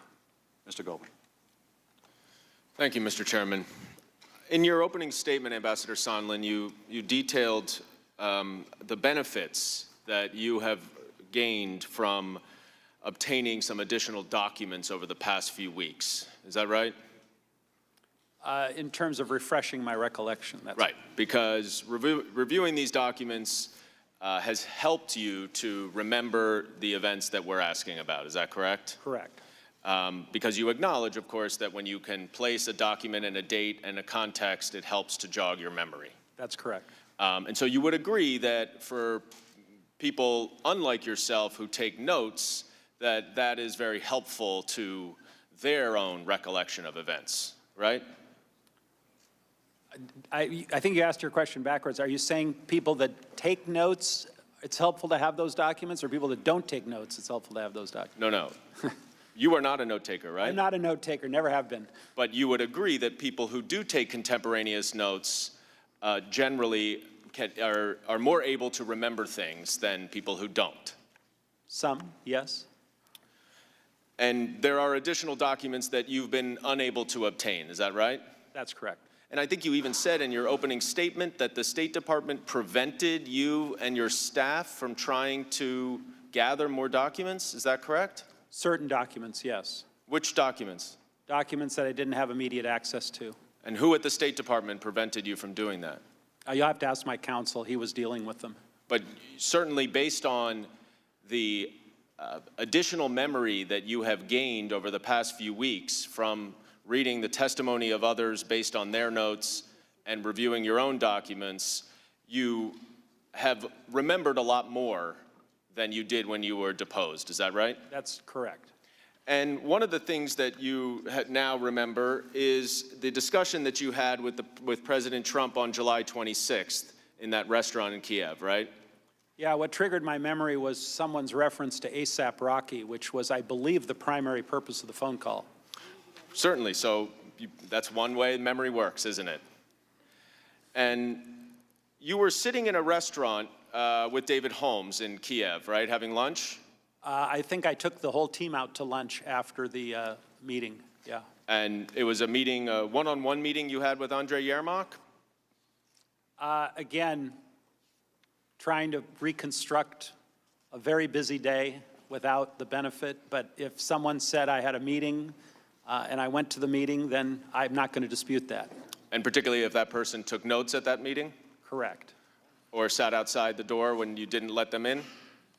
I have no control over who goes into a meeting in Ukraine. That was the Ukrainians that didn't let them in. And you had also met with President Zelensky, among others, that day, is that right? That's correct. And you called President Trump from your cell phone from the restaurant, is that right? That's right. And this was not a secure line, was it? No, it was an open line. Did you worry that a foreign government may be listening to your phone call with the President of the United States? Well, I have unclassified conversations all the time from landlines that are unsecured and cell phones. If the topic is not classified, and it's up to the President to decide what's classified and what's not classified, and we were having, he was aware that it was an open line as well. And you don't recall the specifics of holding your phone outside, far away from your ear, as Mr. Holmes testified, but you have no reason to question his recollection of that, do you? I mean, it seems a little strange I would hold my phone here. I probably had my phone close to my ear, and he claims to have overheard part of the conversation, and I'm not going to dispute what he did or didn't hear. Well, he also testified that you confirmed to President Trump that you were in Ukraine at the time, and that President Zelensky, quote, loves your ass, unquote. Do you recall saying that? Yeah, it sounds like something I would say. That's how President Trump and I communicate, a lot of four-letter words. In this case, three-letter. Holmes then said that he heard President Trump ask, quote, is he, meaning Zelensky, going to do the investigation? To which you replied, he's going to do it. And then you added that President Zelensky will do anything that you, meaning President Trump, ask him to. Do you recall that? I probably said something to that effect because I remember the meeting, President Zelensky was very, solicitous is not a good word. He was just very willing to work with the United States and was being very amicable. And so putting it in Trump speak by saying he loves your ass, he'll do whatever you want, meant that he would really work with us on a whole host of issues. He was not only willing, he was very eager, right? That's fair. Because Ukraine depends on the United States as its most significant ally. Isn't that correct? One of its most, absolutely. So, just so we understand, you were in Kiev the day after President Trump spoke to President Zelensky on the phone, and you now know from reading the call record that in that phone call he requested a favor for President Zelensky to do investigations related to the Bidens and the 2016 election, right? I do now know that, yes. And you met with President Zelensky and his aides on the day after that phone call. And then you had a conversation with President Trump from your cell phone, from a restaurant terrace, and he asked you whether President Zelensky will do the investigations. And you responded that he's going to do them, or it, and that President Zelensky will do anything you ask him to do. Is that an accurate recitation of what happened there? It could have been words to that effect. I don't remember my exact response. But you don't have any reason to dispute Mr. Holmes' recollection, correct? I won't dispute it, but again, I don't recall. After you hung up with the president, Mr. Holmes testified about a conversation that you and he had where he says that you told Mr. Holmes that the president does not care about Ukraine, but the president used the more colorful language, including a four-letter word that you just referenced. Do you recall saying that to Mr. Holmes? Again, I don't recall my exact words, but clearly the president, beginning on May 23rd, when we met with him in the Oval Office, was not a big fan. But he was a big fan of the investigations. Apparently so. And in fact, Mr. Holmes said that you said that President Trump only cares about the, quote, big stuff that benefits himself. Is that something that you would have said at the time? I don't think I would have said that. I would have honestly said that he was not a big fan of Ukraine, and he wants the investigations that we had been talking about for quite some time to move forward. That's what I would have said, because that's the fact. Mr. Holmes also remembers that you told him, in giving an example of the big stuff, the Biden investigation that Rudy Giuliani was pushing. Do you recall that? I don't. I recall Burisma, not Biden. But do you recall saying, at least referring to an investigation that Rudy Giuliani was pushing? Is that something that you likely would have said? I would have, yes. Now, even if you don't recall specifically mentioning the Biden investigation to David Holmes, we know that it was certainly on President Trump's mind. Because just the day before, in his call with President Zelensky, he mentions specifically the Biden investigation. And I want to show you that exhibit, or that excerpt from the call on July 25th, where President Trump says, the other thing, there's a lot of talk about Biden's son, that Biden stopped the prosecution, and a lot of people want to find out about that. So whatever you can do with the Attorney General would be great. Biden went around bragging that he stopped the prosecution, so if you can look into it, it sounds horrible to me. President Zelensky then responds with a reference to the company that he's referring to, and two witnesses yesterday said that when President Zelensky actually said the company, he said Burisma. So you would agree that regardless of whether you knew about the connection to the Bidens, at the very least that you now know that that's what President Trump wanted at the time through the Burisma investigation. I now know it all, of course. And at this time, you were aware of the president's desire, along with Rudy Giuliani, to do these investigations, including the 2016 election interference investigation. Is that right? That's correct. And you said President Trump had directed you to talk, you and the others, to talk to Rudy Giuliani at the Oval Office on May 23rd. Is that right? If we wanted to get anything done with Ukraine, it was apparent to us we needed to talk to Rudy. Right. You understood that Mr. Giuliani spoke for the president, correct? That's correct. And in fact, President Trump also made that clear to President Zelensky. In that same July 25th phone call, he said, Mr. Giuliani is a highly respected man. He was the mayor of New York City, a great mayor, and I would like him to call you. I will ask him to call you along with the Attorney General. Rudy very much knows what's happening, and he is a very capable guy. And after this, President Trump then mentions Mr. Giuliani twice more in that call. Now, from Mr. Giuliani, by this point, you understood that in order to get that White House meeting that you wanted President Zelensky to have, and that President Zelensky desperately wanted to have, that Ukraine would have to initiate these two investigations. Is that right? Well, they would have to announce that they were going to do it. Right, because Giuliani and President Trump didn't actually care if they did them, right?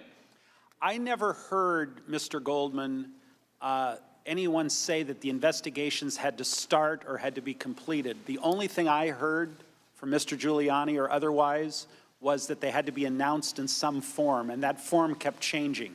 Announced publicly? Announced publicly. And you, of course, recognize that there would be political benefits to a public announcement as opposed to a private confirmation, right? Well, the way it was expressed to me was that the Ukrainians had a long history of committing to things privately and then never following through. So President Trump presumably, again, communicated through Mr. Giuliani, wanted the Ukrainians on record publicly that they were going to do these investigations. That's the reason that was given to me. But you never heard anyone say that they really wanted them to do the investigations, just that they wanted to announce them. I didn't hear either way. Now, your July 26th call with the president was not the only time that you spoke to the president surrounding that Ukraine trip, was it? I believe I spoke to him before his call. And that would be on July 25th, the day before. Yeah, I think I was flying to Ukraine, and I spoke with him, if I recall correctly, just before I got on the plane. So that's 2 private telephone calls with President Trump in the span of 2 days. Is that right? Correct. You had direct access then to President Trump, correct? I had occasional access when he chose to take my call. Sometimes he would, sometimes he wouldn't. Well, he certainly took your call twice as it related to Ukraine on these 2 days, is that right? He did. Now, the morning of July 25th, you texted Ambassador Volker, and we could bring up the next text exchange, at 7:54 a.m., and you said, call ASAP. Ambassador Volker did not respond to you for another hour and a half, and he said, hi, Gordon, got your message, had a great lunch with Yermak, and then passed your message to him. He will see you tomorrow. Think everything in place. Volker, though, an hour before that, and about a half an hour before the phone call, had texted Andrei Yermak, a top aide for President Zelensky. And he wrote, good lunch, thanks. Heard from White House. Assuming President Z convinces Trump he will investigate, get to the bottom of what happened in 2016, we will nail down date for visit to Washington. Good luck, see you tomorrow. Ambassador Sondland, was this message that Kurt Volker passed to Andrei Yermak the message you left for Kurt Volker on that voicemail that he referenced? You know, I don't remember, Mr. Goldman, but it very well could have been. You don't have any reason to think it wasn't, right? Again, I honestly don't remember, but seems logical to me. And if Ambassador Volker testified that he did get that message from you, you have no reason to doubt that, No, if right? he testified that he got that message from me, then I would concur with that. So is it fair to say that this message is what you received from President Trump in that phone call that morning? Again, if he testified to that, to refresh my own memory, then yes, likely I would have received that from President Trump. But the sequence certainly makes sense, right? Yeah, it does. You talked to President Trump. You told Kurt Volker to call you. You left a message for Kurt Volker. Kurt Volker sent this text message to Andrei Yermak to prepare President Zelensky. And then President Trump had a phone call where President Zelensky spoke very similar to what was in this text message, right? Right. And you would agree that the message in this that is expressed here is that President Zelensky needs to convince Trump that he will do the investigations in order to nail down the date for a visit to Washington, D.C. Is that correct? That's correct.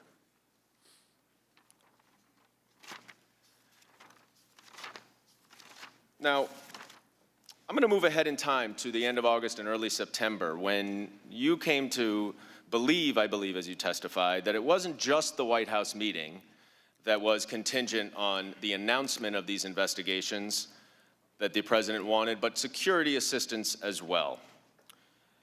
You testified that in the absence of any credible explanation for the hold on security assistance, you came to the conclusion that, like the White House visit, the aid was conditioned on the investigations that President Trump wanted. Is that what you said in your opening statement? It is.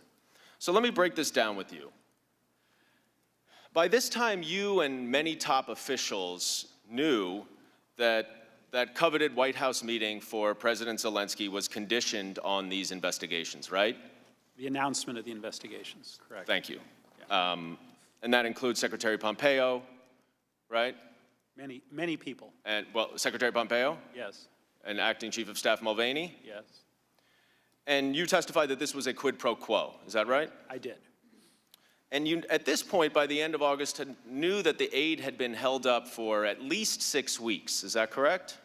I believe I found out through Ambassador Taylor that the aid had been held up around July 18th is when I heard originally. And even though you searched for reasons, you were never given a credible explanation, is that right? That's right. And no one you spoke to thought that the aid should be held, to your knowledge, is that right? I never heard anyone advocate for holding the aid. And now, by this point, at the end of August, it went public and the Ukrainians knew about it, right? I believe there was some press reports, you know, presuming or who knows, but I think at that point it became sort of common knowledge that everything might be tied together. And in fact, President Zelensky brought it up at that September 1st meeting with Vice President Pence that you were at, right?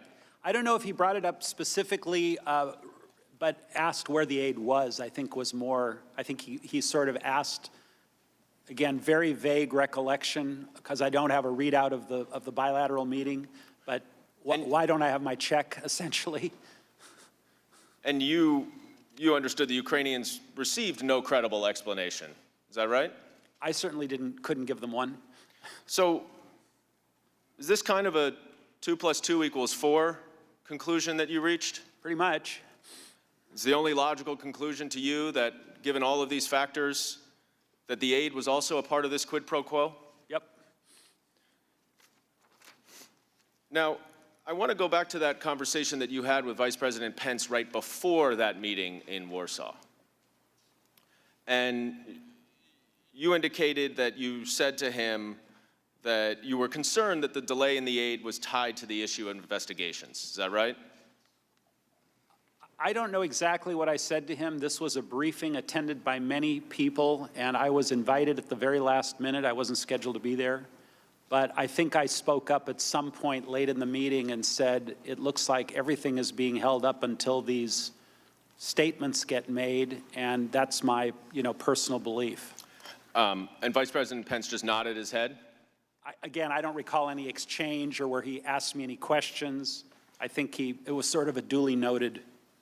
Well, he didn't say, Gordon, what are you talking about? No, he did not. He didn't say, what investigations? He did not. Now, after this meeting, you discussed this pull-aside you had with Mr. Yermak, where you relayed your belief that they needed to announce these investigations prior to the aid being released. Is that right? I said I didn't know exactly why, but this could be a reason. And obviously you had been speaking with Mr. Yermak for quite a while about a public announcement of these investigations, right? We had all been working toward that end, yes. And so you indicated to him that in addition to the White House meeting, security aid was now also involved in that. As I said it could have been involved, yes. Now, I'm going to show you another text exchange you had on September 1st, where Ambassador Taylor says to you, are we now saying that security assistance and White House meeting are conditioned on investigations? And you respond, call me. Ambassador Taylor recalls that he did call you, and you did have a conversation. And in that conversation, you told Ambassador Taylor that the announcement of these investigations by President Zelensky needed to be public, and that announcement was conditioned on, that announcement would ultimately release the aid. Do you recall that conversation with Ambassador Taylor?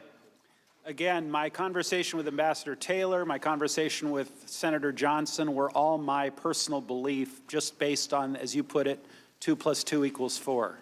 Well, in his testimony, Ambassador Taylor says that you said that President Trump had told you that he wanted President Zelensky to state publicly, as of September 1st, Do you have any reason to doubt Ambassador Taylor's testimony, which he said was based on his meticulous contemporaneous notes? President Trump never told me directly that the aid was conditioned on the meetings. The only thing we got directly from Giuliani was that the Burisma and 2016 elections were conditioned on the White House meeting. The aid was my own personal, guess based, again, on your analogy, 2 + 2 = 4. So you didn't talk to President Trump when Ambassador Taylor says that that's what you told him? Is that your testimony here? My testimony is I never heard from President Trump that aid was conditioned on an announcement of elections. So you never heard those specific words? Correct. Right? But never heard those words. And well, let's move ahead because you have another conversation in a little bit later that both Tim Morrison and Ambassador Taylor recount. But in this September 1st conversation, Ambassador Taylor also testified under oath that you said that President Trump wanted Zelensky in a public box. Do you recall using that expression? Yeah, it goes back to my earlier comment that, again, coming from the Giuliani source, because we didn't discuss this specifically with President Trump, that they wanted whatever commitments Ukraine made to be made publicly so that they would be on the record and be held more accountable, whatever those commitments were. You also testified, or Ambassador Taylor rather testified, that you told him that you had made a mistake in telling the Ukrainians that only the White House meeting was conditioned on the announcement of the investigations, and that in fact everything was, including the security assistance. Do you remember saying that? When I referenced a mistake, what I recall was I thought that a statement made by the new Ukrainian prosecutor that these investigations would be started up again or commenced would be sufficient to satisfy Mr. Giuliani / President Trump. As I recall, my mistake was someone came back through Volker or otherwise and said, no, it's not going to do if the prosecutor makes these statements. The president wants to hear it from Zelensky directly. That's the mistake I think I made. Do you have any reason to question Ambassador Taylor's testimony based on his meticulous and careful contemporaneous notes? I'm not going to question or not question. I'm just telling you what I believe I was referring to. Let me fast forward a week and show you another text exchange which may help refresh your recollection. On September 8th, you sent a text to Ambassador Taylor and Ambassador Volker. Can you read what you wrote there? Guys, multiple convos with Zelensky, POTUS, let's talk. And so this was September 8th at 11:20 in the morning. And Ambassador Taylor responds immediately, now is fine with me. And if we could go to the next exchange.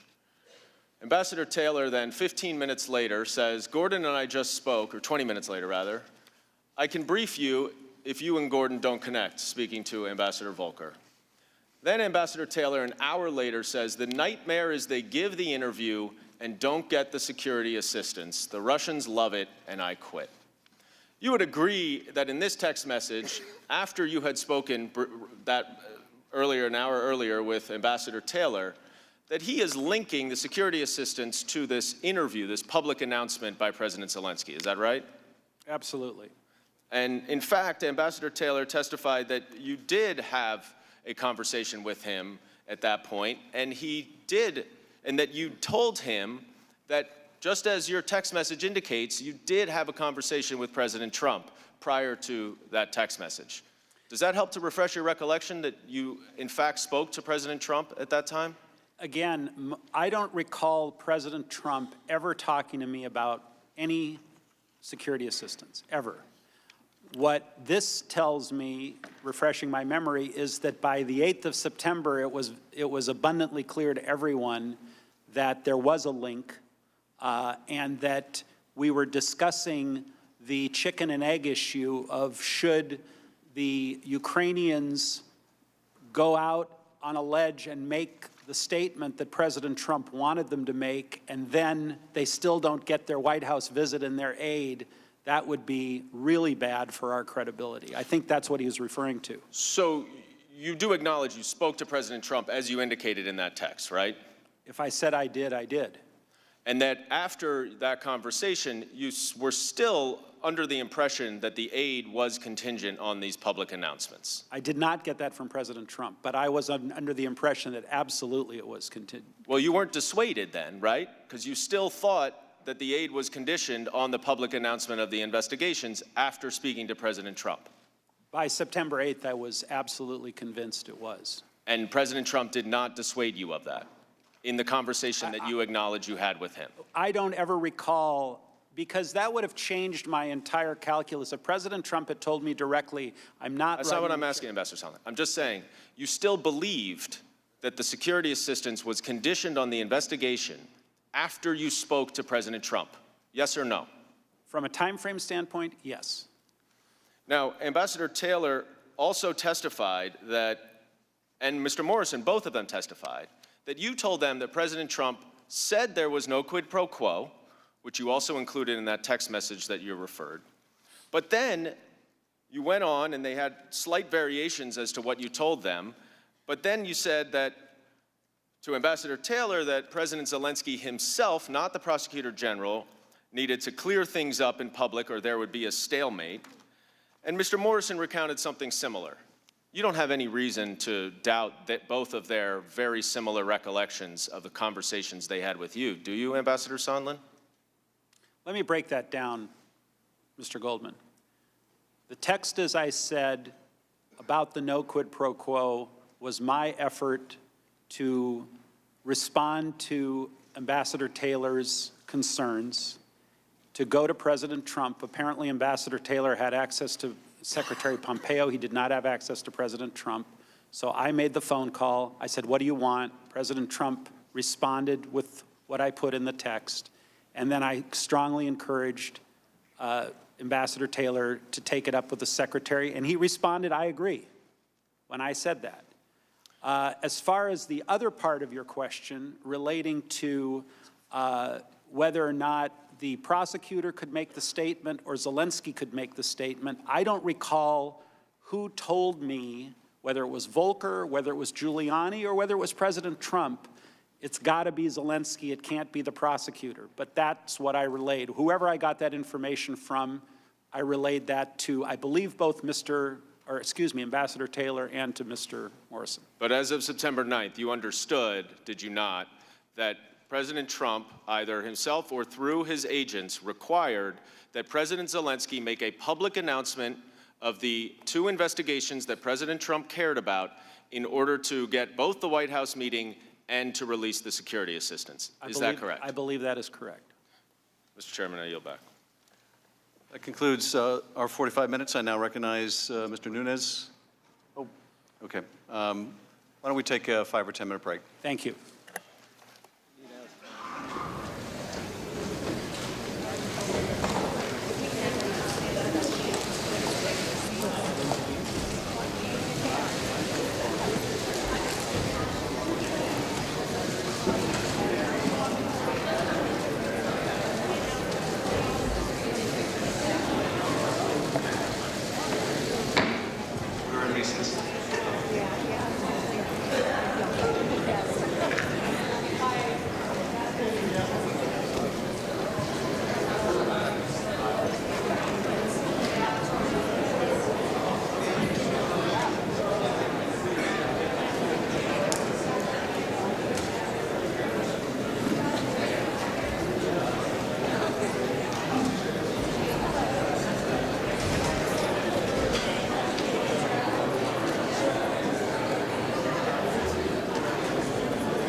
come to order. I now recognize Ranking Member Nunes and Minority Counsel for 45 minutes of questions. Thank the gentleman. For those of you watching at home, that was not a bathroom break. That was actually a chance for the Democrats to go out and hold a press conference, Ambassador, for all the supposed bombshells that were in your opening testimony. I want to get back to the facts of the matter here. And the thing that the Democrats have been unwilling to accept is that their operatives got campaign dirt from Ukrainians in the 2016 election. Now, they know it. They know it's true because we have financial records that show it. So the Democrats were heavily involved working with Ukrainians to dirty up the Trump campaign in 2016. So, Ambassador, I want to go through just a few of the incidents that we know. I know you may not know all about them. You may know about them now. But I want to walk through some of those examples of why the president may be very upset with Ukraine and think that they're a country that's out to get him, as I think both you've said that and Ambassador Volker have said that from that May 23rd meeting. The first question I have is, were you aware of the anti-Trump efforts by DNC operative Alexandra Chalupa? I'm not aware of it. So in there was a 2017 article that also quotes a Ukrainian parliamentarian, Artemenko, saying, quote, "It was clear that they were supporting," meaning Ukraine, "supporting Hillary Clinton's candidacy. And they did everything from organizing meetings with the Clinton team to publicly supporting her to criticizing Trump. I think that they simply didn't meet with the Trump campaign because they thought Hillary would win." Do you know that Ukrainian official by any chance that stated that? Were you aware that then Ukrainian ambassador to the U.S., Chalet, wrote an op-ed in The Hill during the 2016 presidential campaign criticizing then candidate Trump? Not aware. But you know that now in the last few months. Correct. So probably one of the more disturbing ones is the Ukraine Internal Affairs Minister, Avakov, mocked and disparaged then candidate Trump on Facebook and Twitter. Were you aware that Serhiy Lyshenko, a Ukrainian parliamentarian, admitted that part of his motivation in spreading the information about the so-called Black Ledger, a disputed document purporting to reveal corruption by a former Trump campaign official, was to undermine the Trump candidacy? I wasn't aware. So you may be familiar, the Black Ledger was used in the 2016 election to dirty up a campaign associate, and later Mueller didn't use that as evidence in his report on election meddling. So knowing all these facts from high-ranking Ukrainian officials, Ambassador, probably makes a little more sense now as to why the president may think that there's problems with Ukraine and that Ukraine was out to get him. Is that correct? I understand your point, yes, Chairman. Because you said in your deposition, and I'm just going to make sure this was just read it back to you, on page 279 for your legal team. Quote, "They are all corrupt."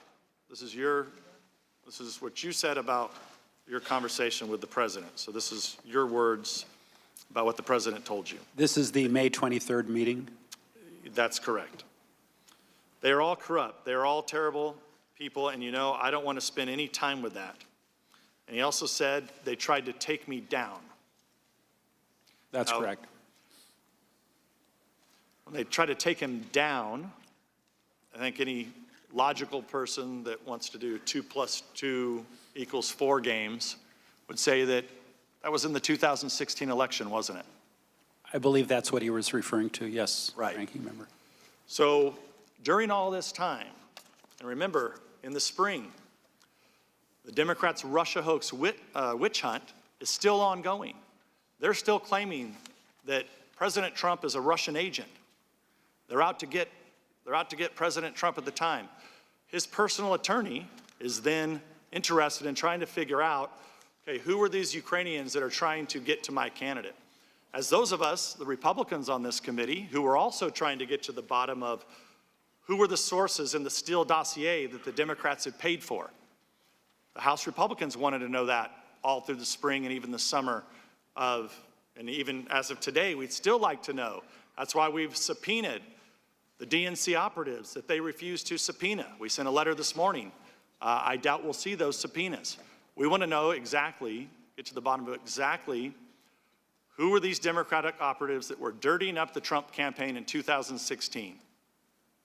And they just can't get over that the president would send his personal attorney over there to try to get to the bottom of that.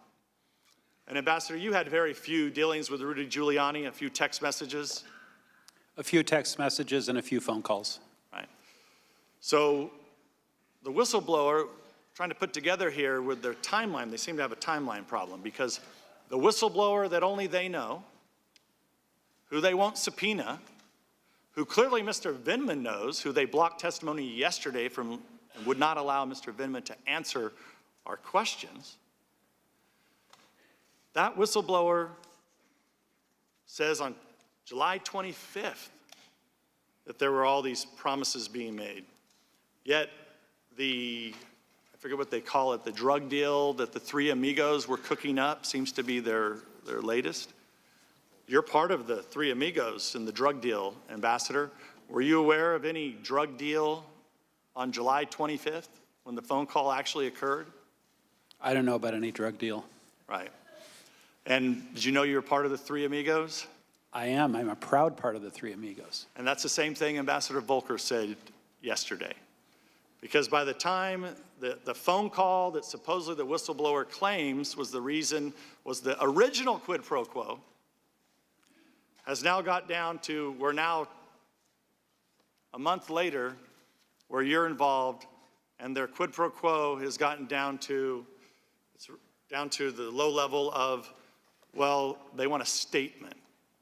And you didn't even know about anything to do with, on July 25th, you knew nothing about military aid being withheld. I knew military aid was withheld beginning, I believe, on July 18th when Ambassador Taylor told both of us that that was the case. But you don't know about, you were not on the July 25th call. I was not. Where the aid doesn't come up at all.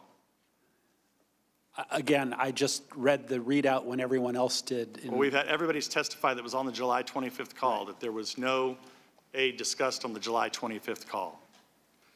So then you're in the process, you have no idea that this is tied to Burisma or anybody else. You say you don't realize that until the end of August. I didn't realize that aid was tied. The Burisma in 2016 piece was much earlier, Ranking Member. I'm glad you bring up Burisma, because this is another issue that the Democrats don't want to go into. They refuse to call in Hunter Biden. Hunter Biden could, to get to the bottom of all of this, he could come in and talk about whether or not it was appropriate for him to receive over $50,000 a month while his dad was vice president. And when they actually were able to stop and get an investigator fired, they could call in Hunter Biden, but they don't want to do it. But let's talk about Burisma, Ambassador. Now, I know you're the ambassador to the EU, and I think some of the members later will get into whether or not it was appropriate for you to be in Ukraine or not. I believe it was. I think you have a clear mandate to do it. But you wouldn't be the first ambassador to actually be interested in Burisma. Did you know that in September 2015, then Ambassador to Ukraine, Jeffrey Pyatt, publicly called for an investigation into Slavitsky, the president of Burisma? This was the Ukrainian ambassador appointed by President Obama in Ukraine. I wasn't aware of that, no. You were not aware of it? No. So you would not be the first one to be mentioning that investigations should be done on Burisma because it happened during the Obama administration. Did you know that financial records show Burisma routed more than $3 million to the American accounts tied to Hunter Biden? I did not know that. Did you know that Burisma's American lawyers tried to secure a meeting with the new state prosecutor the same day as predecessor Victor Shokin, who the vice president wanted fired, was announced? Did not know that. Well, we're not going to get to the answer to many of these questions because the witnesses that need to come in and clarify exactly what the Democrats were doing in 2016, we're not going to be able to visit with those witnesses. And so it's an inconvenient truth that the Democrats don't want to admit. They're operatives that were dirtying up the Trump campaign using Ukrainian sources in 2016, and they do not want us to get to the bottom of it. They don't want you, Ambassador, to get to the bottom of it. They don't want the president's personal attorney, even though he's under a special counsel investigation that they fed into the FBI, that we've dealt with for over 3 years. They don't want to get to the bottom of that, Ambassador. I think Mr. Castro has some questions for you. Thank you, Mr. Nunes. Good morning, Ambassador. How are you? Good morning, Mr. Castor. Welcome back. You were here all day on the 17th, late into the night, so thank you for your cooperation with the investigation. Did the president ever tell you personally about any preconditions for anything? No. Okay, so the president never told you about any preconditions for the aid to be released? No. The president never told you about any preconditions for a White House meeting? Personally, no. You said you didn't have your records or your documents from the State Department, but if you did, there wouldn't be any document or record that ties President Trump personally to any of this, correct? Boy, I don't want to speculate what would be on... Your documents or records. I don't recall anything like that. Okay. No. Good heavens, okay. You testified Mr. Giuliani's requests for a quid pro quo for the White House meeting, and you indicated that you believe that he was evincing President Trump's interests, correct? My contact with Mr. Giuliani began, as I said, very late in the process, after August 1st, when I was first introduced to him by a text from Ambassador Volker. So we had already begun those discussions, I believe, with the Ukrainians prior to August 1st, so everything was being funneled through others, including Mr. Volker. Okay. But you testified that Mr. Giuliani was expressing the desires of the president, correct? That's our understanding, yes. But how did you know that? Who told you? Well, when the president says, talk to my personal attorney, and then Mr. Giuliani, as his personal attorney, makes certain requests or demands, we assume it's coming from the president. I'm not testifying that I heard the president tell Mr. Giuliani to tell us, so if that's your question. Right, but at your deposition, you said the question was at the May 23rd meeting when the president said, go talk to Rudy. You responded, he didn't even say go talk. He said, talk to Rudy. You subsequently said it was sort of like, I don't want to talk about this. So it wasn't an order or a direction to go talk with Mr. Giuliani, correct? Our conclusion, and the conclusion of the three of us, was that if we did not talk to Rudy, nothing would move forward on Ukraine. Okay. And then that was May 23rd, and then you never had any personal communications with Giuliani until August, right? That's correct. And Volker was handling, Ambassador Volker was he the primary? Volker, Perry, and others. Okay. Ambassador Volker, you testified he's a professional diplomat, correct? Yes, he is. And you said you had a great relationship with him? I do, yes. You said he was a very smart guy? Yes. Ambassador Ivanovich said he's a brilliant diplomat, in fact. You agree with that? He's pretty smart. You stated that he's one of those people I'd hand my wallet to? I would. And so did you hear his testimony yesterday? I did not. Okay, because I was busy getting ready for you. He didn't have any evidence of any of these preconditions. And he was the one most engaged with the Ukrainians, wasn't he? Yes. Okay, I mean, you testified, and this was his full-time job, although he was doing it for free. He was the special envoy. And you testified you came in and out of the events, correct? That's correct. Okay. At your deposition, we asked you about your communications with the president, and we asked you whether there were so many that it would be impossible to chronicle. And you said, no, it wasn't that many. And we went down the path of building a list of communications you remember with the president, right? Correct. We talked about May 23rd in the Oval Office. Yes. You mentioned on July 25th, before you went to Ukraine, you called the president, but there was no material information on the 25th call, correct? Not that I recall. Okay, then the last Friday, Mr. Holmes came in, and I guess his testimony refreshed your recollection? Yeah, what refreshed my recollection was when he mentioned ASAP Rocky, then all of a sudden Okay. it came back to me. And talking about Mr. President Zelensky loving the president and so forth? Well, the whole thing sort of came back to me after he mentioned ASAP Rocky. And then the next time, we tried to unpack this, the next time you talked with the president was on the telephone, was September 9th, according to your deposition, right? I may have even spoken to him on September 6th, but again, Okay. I just don't have all the records. I wish I could get them. Then I could answer your questions very easily. Okay, but on September 9th, at least at your deposition, you were extremely clear. You called the president, you said he was feeling cranky that day, right? He seemed very cranky to me. And you said, in no uncertain terms, and this is on the heels of the Bill Taylor text, right? Right. And why don't you tell us, what did the president say to you on September 9th that you remember? Well, words to the effect, I decided to ask the president the question in an open-ended fashion because there were so many different scenarios floating around as to what was going on with Ukraine.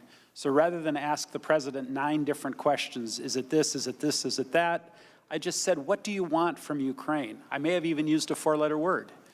And he said, I want nothing. I want no quid pro quo. I just want Zelensky to do the right thing, to do what he ran on, or words to that effect. And that gave me the impetus to respond to Ambassador Taylor with the text that I sent. As I said to Mr. Goldman, it was not an artfully written text. I should have been more specific, put it in quotes, something like that. But basically, I wanted Mr.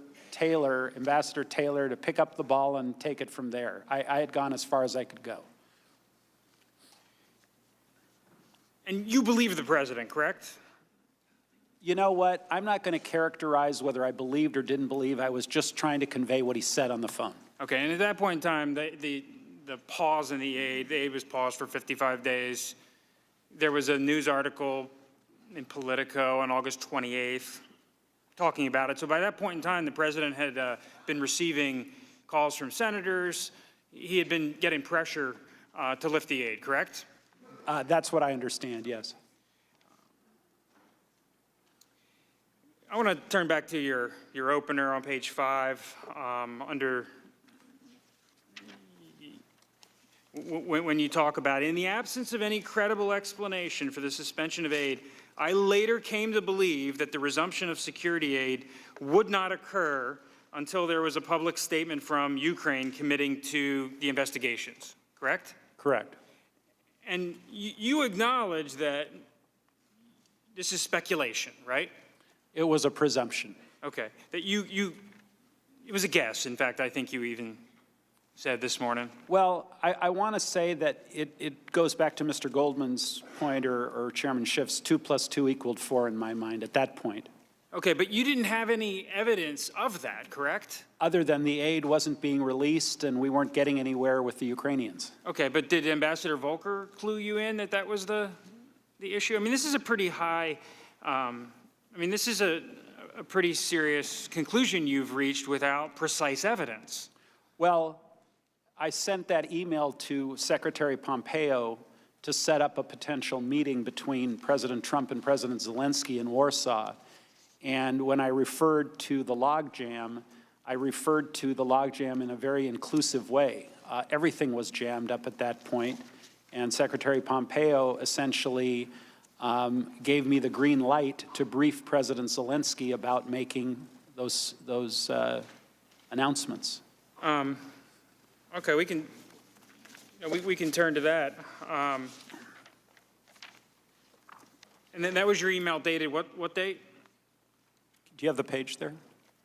Well, your email to Secretary Pompeo, Is it was that August 11th?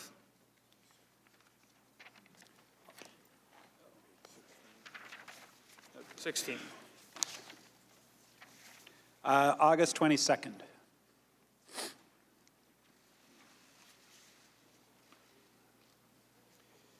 Okay, so you're asking Secretary Pompeo whether we should block time and I mean, is there any discussion of specific investigations? Is there any discussion of Biden or Burisma or anything linking to aid in this email that you sent to Pompeo? No, this was a proposed briefing that I was going to give President Zelensky. And I was going to call President Zelensky and ask him to say what is in this email, and I was asking essentially President Pompeo's permission to do that, right, which he said yes. But at that point in time, we're talking about investigations into the origins of the 2016 election. We're not talking about anything to do with Joe Biden. Joe Biden did not come up. Okay. Stepping back a page to your email to the State Department on August 11th, you email Secretary Pompeo and you say, Kurt and I negotiated a statement from Zelensky to be delivered for our review in a day or two. And the question I have here is that, I mean, that statement never was issued. And in fact, Ambassador Volker has testified that he didn't think it was a good idea, and ultimately the Ukrainians didn't think it was a good idea. And so the statement never reached a finalized state. That's correct. But even if it had, it doesn't talk about Biden's or Burisma or anything insidious, correct? Well, the statement, as I recall, would have mentioned the 2016 election/DNC server and Burisma. Okay. It would not have mentioned the Bidens. And have you heard Ambassador Volker, how he talks about what might be an investigation into Burisma? No. Okay. I mean, he has said that if there were Ukrainians engaged in violations of Ukrainian law, then the prosecutor general with the new administration ought to investigate that. Did Ambassador Volker ever relate that to you? No, we just talked in generic terms about, quote, investigating Burisma. Okay. But it had nothing to do with Vice President Biden. I had never heard Vice President Biden come up until very late in the game. When? I don't recall the exact date, but when it all sort of came together, maybe after the transcript of the July 25th call. I don't know the exact date when I made the connection. Okay. Apparently a lot of people did not make the connection. Okay. I want to turn to the letter from Senator Johnson. When he heard about some of these issues in the whole of the aid, he called the president. He called the president on August 31st. It's page 6 of his letter. Senator Johnson states, or he writes, I asked him, the president, whether there was some kind of arrangement where Ukraine would take some action and the hold would be lifted. Without hesitation, President Trump immediately denied such an arrangement existed. Senator Johnson quotes the president saying, no, and he prefaced it with a different word. No way, I would never do that. Who told you that? Senator Johnson says, I have accurately characterized the president's reaction as adamant, vehement, and angry. Senator Johnson's telephone call with the president wasn't a public event. It was capturing a genuine moment with the president. And he had, at this point in time, on August 31st, he was adamant, vehement, and angry that there was no connections to aid. There were no preconditions. Yeah, I had my meeting with Senator Johnson where, again, I had made the presumption that I had made to both Mr. Yermak and the email I had sent to Secretary Pompeo. And we were sort of ruminating about what was going on. And Senator Johnson, I believe, said, I'm going to call President Trump, and find out. And then he obviously had that phone call. I wasn't involved in that phone call. Okay. But you have no reason to disbelieve that wasn't the way it went down, right? No reason to disbelieve Senator Johnson. And now that you've had some time since your deposition and you submitted an addendum relating to the Warsaw get-together with Mr. Yermak, as you sit here today, I mean, are we missing a lot of your communications with the president? I haven't had that many communications with the president, and in fact, a bunch of the call records that I have had access to, just the short period of time on the call indicates I never got through. In other words, I was put on hold for 1 or 2 minutes and the call never connected. So I really can't give you an accurate count of how many conversations. Plus, Mr. Castor, I've had a lot of conversations with the president about completely unrelated matters that have nothing to do with Ukraine. So, but you don't think we're missing any material conversations that you have with the president? I don't recall any material conversations today as I'm sitting here. Or with Rudy Giuliani? Yeah, my memory about the conversations with Rudy Giuliani, whether they were direct, whether they were conference calls with Ambassador Volker or Secretary Perry, is really vague without seeing the call logs. Are there any other key fact witnesses that would help us, get to the bottom of whether there was any link to the aid and the? Maybe Brian McCormack, the Chief of Staff for Secretary Perry, who was involved in and out as well. Okay. Now, the aid was ultimately lifted on September 11th, correct? I believe that's correct. Okay. And Senator Johnson, in his letter on page 6, quotes the president on August 31st. Ron, I understand your position. We're reviewing it now, and you'll probably like my final decision. So even on August 31st, and this is before any congressional investigation started, the president was signaling to Senator Johnson that he was going to lift the aid. Sounds like it, yeah. Okay. And most of the other witnesses we talked to, whether it's from the Department of Defense or OMB or, have told us that all along during this 55-day period, they genuinely believed the hold would be lifted. Was that your feeling too at the time? I didn't know, because every time I asked about the hold, I was never given a straight answer as to why it had been put in place to begin with. Now, what do you know about the Ukrainians' knowledge of the hold? Oh, that's very vague. I don't know if the Politico article triggered it. I don't know if they were told by Mr. Giuliani. It would be pure,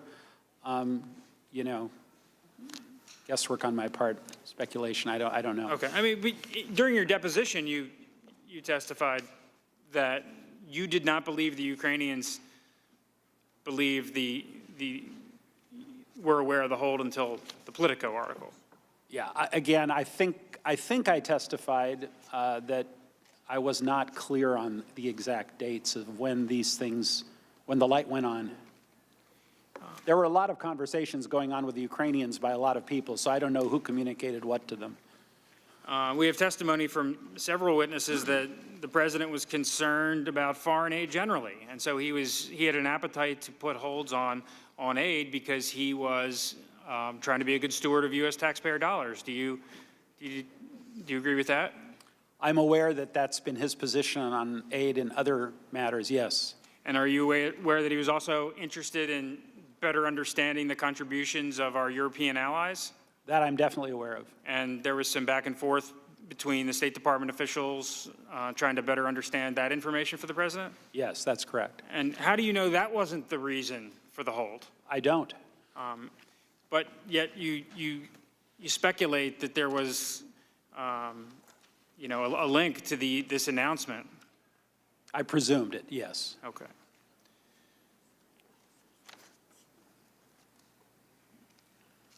I want to turn quickly to the July 10th meeting.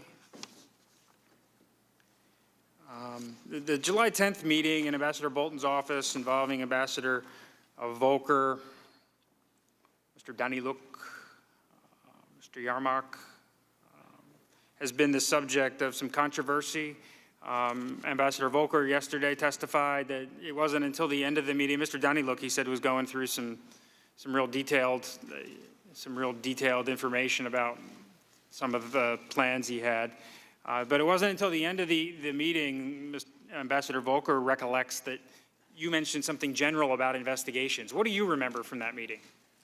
Well, again, I'm not going to dispute Ambassador Volker's recollection, particularly if he had notes.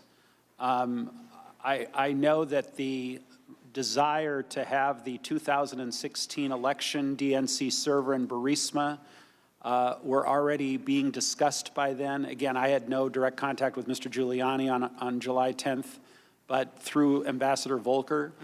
And I probably mentioned that this needs to happen in order to move the process forward. That seemed to be the conventional wisdom at the time.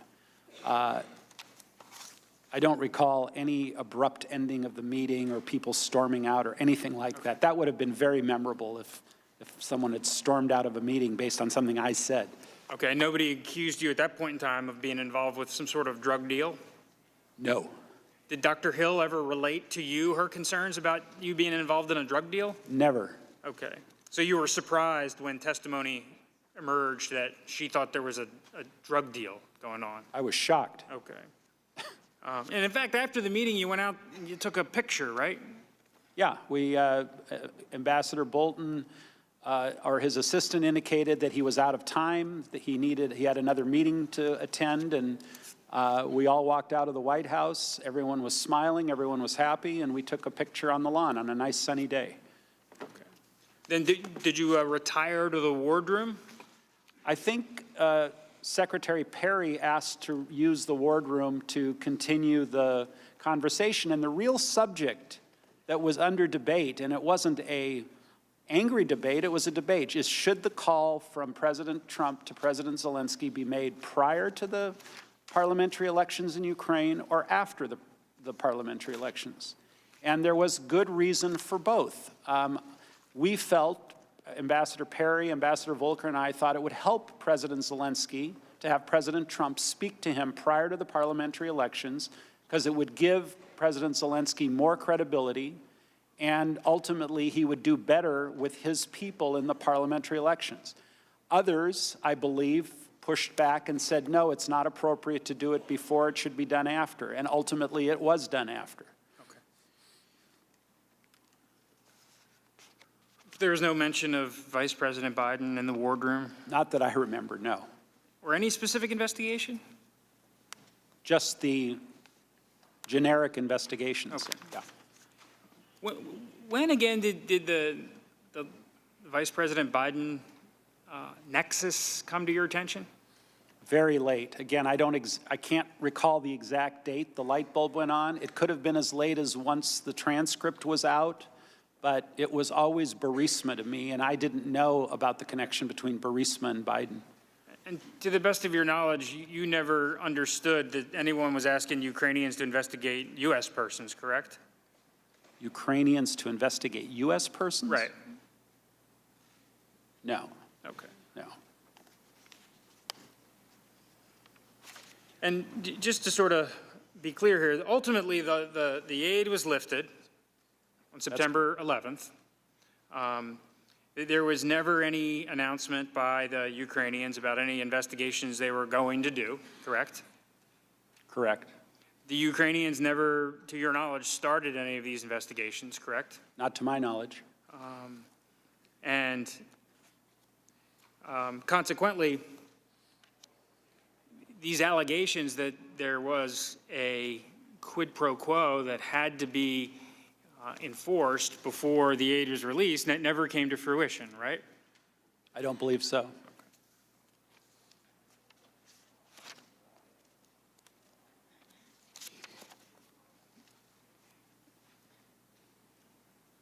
I want to just step back a little bit and just verify with you that the president had some genuinely deep-rooted concerns about corruption in Ukraine, correct?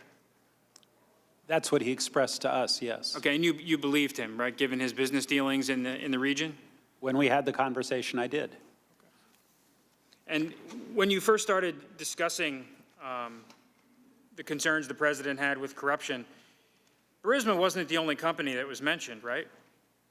It was a generic, as I think I testified to Chairman Schiff, it was a generic corruption, oligarchs, just bad stuff going on in Ukraine.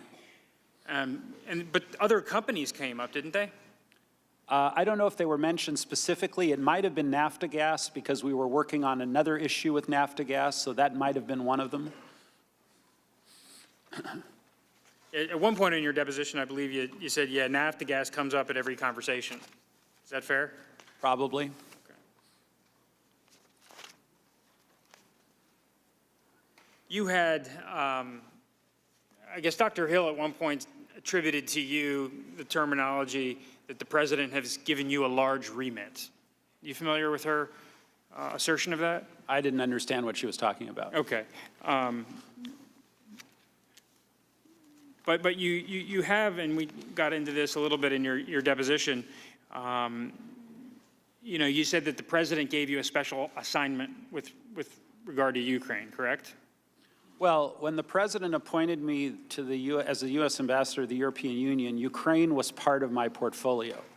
What made my assignment larger than just being part of my portfolio were the unique circumstances where there was no current sitting ambassador in Ukraine, and there was a new president in Ukraine.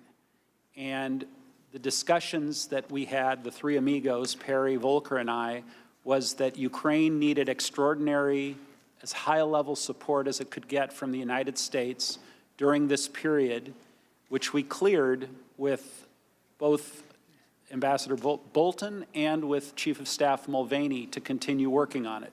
So by extension, yes, if the National Security Advisor and the Chief of Staff approve your remit, it really is coming from the President. Okay. When we asked you that at the deposition, you said I was spinning a little bit. I was spinning about something else, I think, in the interview in Kiev. Okay. And you further testified, so when I said the president gave me an assignment, it wasn't really the president, it was the secretary through the president. And that's where I received my direction, correct? Correct. Okay.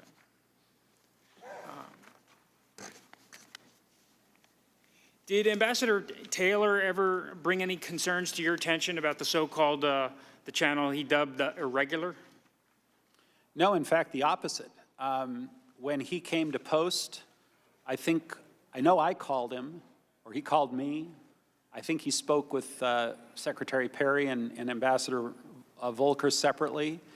And in the course of the first few weeks, he was highly appreciative that a new ambassador coming to post like himself was getting the kind of support he was getting from all three of us, having a cabinet member, a special envoy, and a fellow ambassador all helping to raise the profile of Ukraine. He was highly appreciative and highly complimentary. And you maintained an open line with him, correct? Correct. I think there are a number of texts, some of which I have and some of which I don't, where he is reaching out constantly to me and to the others for advice and help. Okay, we had, I think, tried to count them up. There's 215 or something text messages between you, Volker, and Ambassador Taylor, you know, during the early August timeframe. Does that make sense to you? Is that? Yeah, I think Taylor started in late June or early July was when he first took post, and I think we began communicating fairly shortly thereafter. Okay, and he never communicated any concerns to you during this time frame that he had issues with what was going on? What do you mean by what was going on? This request for some sort of investigation. Not in the early stages. He, you know, as time went on, his emails began to be a little more pointed and frantic.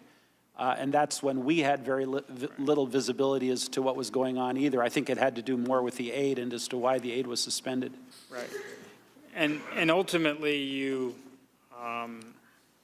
put a period on that issue by having the September 9th communication with the president, correct? That's correct. And when you shared that feedback with Ambassador Taylor, was he satisfied that this issue is now behind them? I don't really know, because he responded when I said, you know, get a hold of the secretary. He said, I agree, and I never knew whether he reached out to the secretary or not. Okay. That was sort of the end of that. At one point in your text, you said, let's get on the phone, right? And you said you're an individual that doesn't like to walk through these issues on text when you can talk about it on the telephone, correct? I say that to everybody when something becomes more substantive than just a few lines of text. I say, let's talk. Okay, and did you talk with Ambassador Taylor? I don't recall. Okay. I mean, I don't recall whether we spoke right after that, whether he called the secretary. I basically, Mr. Castor, wanted to get the notion across that I've gone as far as I can go with this. You need to pick up the ball. You're the ambassador. You need to pick up the ball and run with it at this point. Okay. Just getting back to the irregular channel, did anyone else express any concerns to you about this, the so-called irregular channel? I'm not sure how someone could characterize something as an irregular channel when you're talking to the President of the United States, the Secretary of State, the National Security Advisor, the Chief of Staff of the White House, the Secretary of Energy.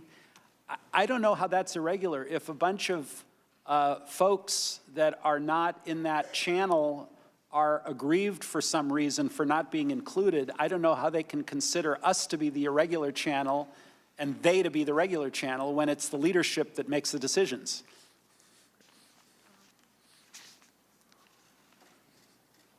And so the concerns, raised were never brought to a head. Well, they were never raised. Okay. They were never raised. No one said, back off of Ukraine, this is dangerous, you're doing something that's untoward, we have concerns, there was a bad phone call on July 25th, there's talk about a drug cocktail or something. No one ever said that to me by phone, by text, by email. I don't remember anybody sounding any alarm bell because, of course, had someone mentioned it, I would have sat up and taken notice. Everyone's hair was on fire, but no one decided to talk to us. When you talk in your statement about in the absence of any credible explanation for the suspension of aid, I later came to believe, it was your speculation, it was your guess, that the resumption of security aid would not occur until there was a public statement from Ukraine committing to the investigations of 2016. And I believe you said that at this point, you believed everyone knew this. Is that correct? I think once that Politico article broke, it started making the rounds that, if you can't get a White House meeting without the statement, what makes you think you're going to get a $400 million check? Again, that was my presumption. Okay. But you had no evidence to prove that, correct? That's correct.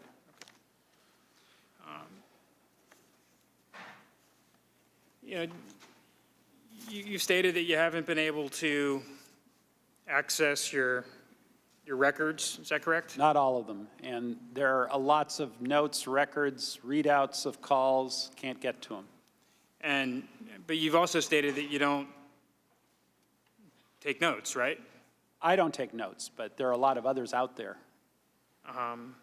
And you freely admit that when last I asked at your deposition, we put together a list of all the times you said you don't recall. It's like 2 pages long.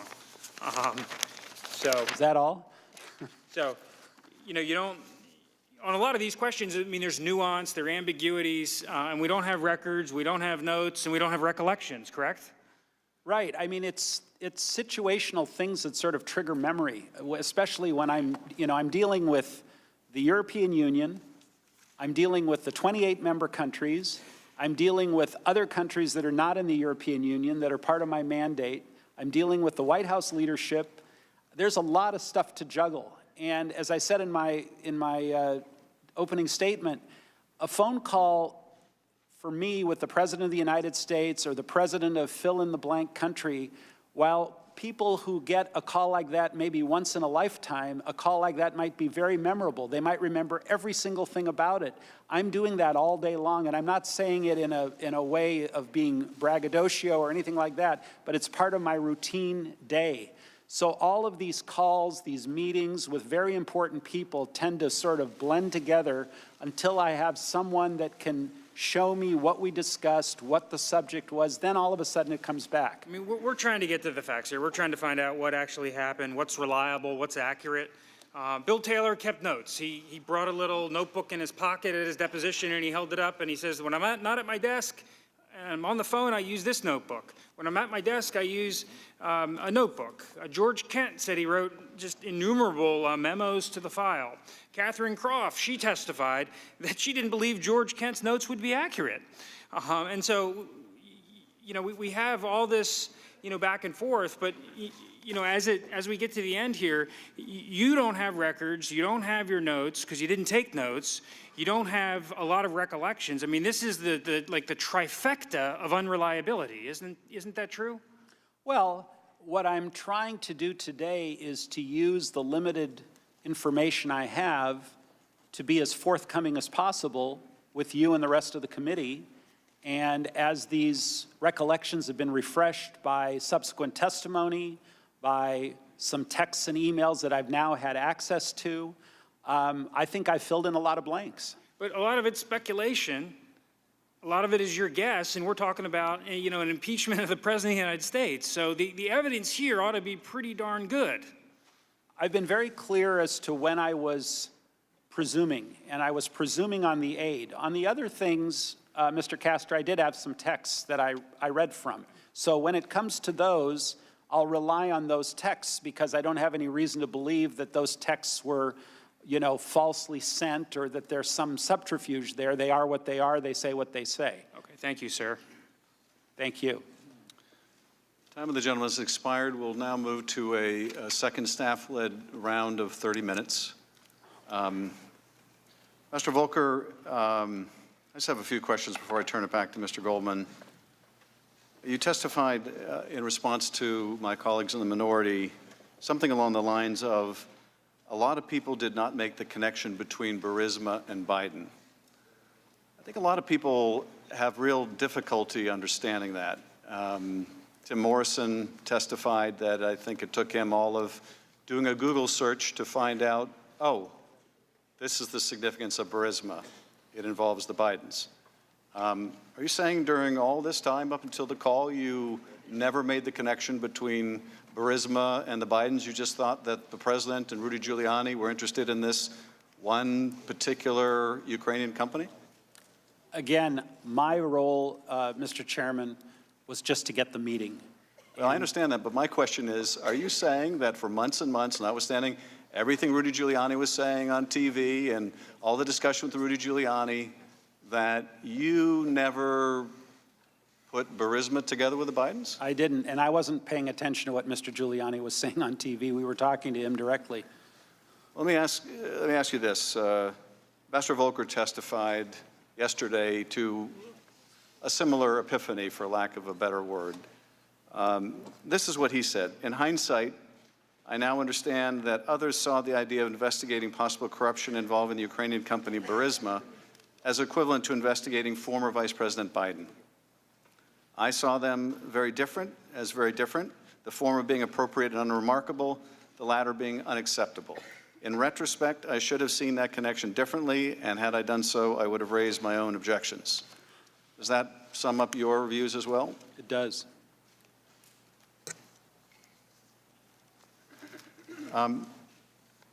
Now, I think you were asked a question with a bit of a incorrect premise by my colleagues in the minority about Fiona Hill saying that, referring to a drug deal between you and Mr. Mulvaney, it was Ambassador Bolton who made the comment that he didn't want to be part of any drug deal that Ambassador Sondland and Mulvaney were cooking up. No one thinks they're talking about a literal drug deal here or a drug cocktail. The import, I think, of the ambassador's comments is quite clear, that he believed that this bargain, this quid pro quo, as you've described it, over a meeting, the investigations to get the meeting was not something he wanted to be a part of. What I want to ask you about is, he makes reference in that drug deal to a drug deal cooked up by you and Mulvaney. It's the reference to Mulvaney that I want to ask you about. You've testified that Mulvaney was aware of this quid pro quo, of this condition that the Ukrainians had to meet, that is, announcing these public investigations to get the White House meeting. Is that right? Yeah, a lot of people were aware of it, and including Mr. Mulvaney. Correct. And including the Secretary of State. Correct. Now, have you seen the acting Chief of Staff's press conference in which he acknowledged that the military aid was withheld in part because of a desire to get that 2016 investigation you've talked about? I don't think I saw it live. I saw it later, yeah. So you saw him acknowledge publicly what you have confirmed too, that Mr. Mulvaney understood that 2 + 2 = 4. Is that right? Well, again, I didn't know that the aid was conclusively tied. I was presuming he was in a position to say yes it was or no it wasn't, because And he said yes it was, did he not? he said yes it was. Mr. Goldman. Thank you, Mr. Chairman, and thank you again, Ambassador Sondland. We do appreciate your efforts to refresh your recollection through the documents, and we understand, we share your frustration in not having the documents to help guide this investigation. So we do appreciate those efforts. One of the documents that you provided to us goes back to the conversation you and the chairman were having about Mr. Mulvaney. And you had been trying for some time before the July 25th call to set up that call, is that right? To set up the call between President Trump and President Zelensky, yes. Correct, yes. Yes. And I want to show you an email that you reference in your opening statement that is a July 19th email. And who is this from? It looks like is it from me? I don't know. It's from you, I believe. Yeah, it's from me to the group. Now, who is the group? People mentioned on the email: Blair, Kenna, McCormack, Mulvaney, Perry, Pompeo. And who's Robert Blair? I believe he's a deputy chief of staff or a advisor to the chief of staff. And you've already told us that Lisa Kenna is the executive secretary for Secretary Pompeo. Who's Brian McCormack? The chief of staff he was the chief of staff for Secretary Perry. And then we see Mr. Mulvaney, Secretary Perry, and Secretary Pompeo. Can you read what you wrote on July 19th to this group, please? He is prepared to receive POTUS call, will assure him that he intends to run a fully transparent investigation, will turn over every stone. He would greatly appreciate a call prior to Sunday so he can put out some media about a friendly and productive call, no details, prior to Ukraine election on Sunday. So Sunday was the 21st, which was the date of the parliamentary elections in Ukraine, is that right? That's right. When you say, will assure him that he intends to run a fully transparent investigation and will, quote, turn over every stone, unquote, what do you mean there? I'm referring to the Burisma and the 2016/DNC server investigations.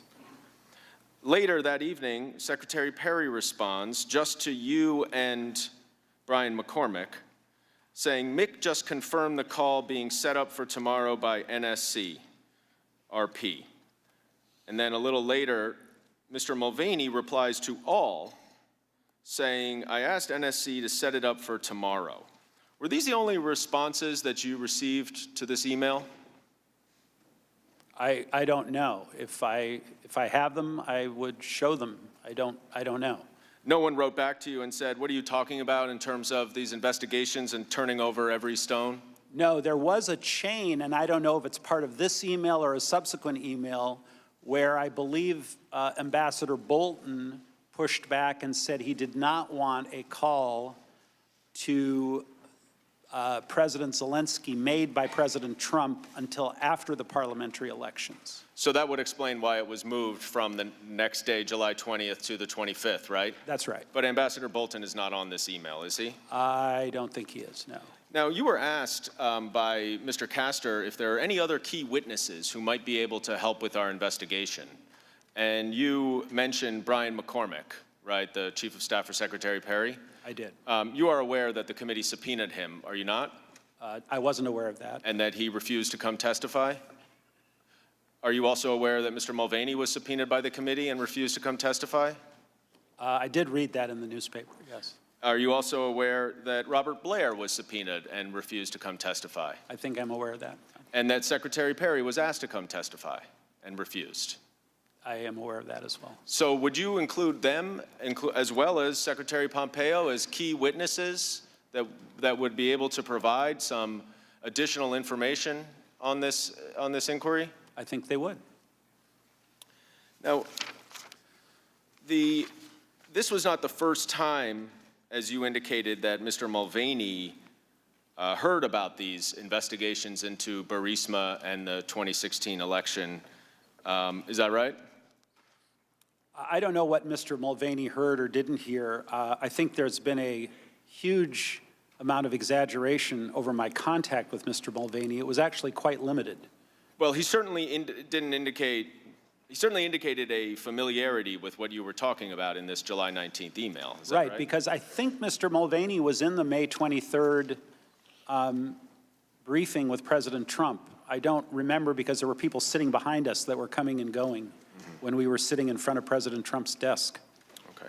Now, you've said that you don't have a recollection of referencing Mulvaney in the July 10th meeting in Ambassador Bolton's office. Is that right? Or I don't recall.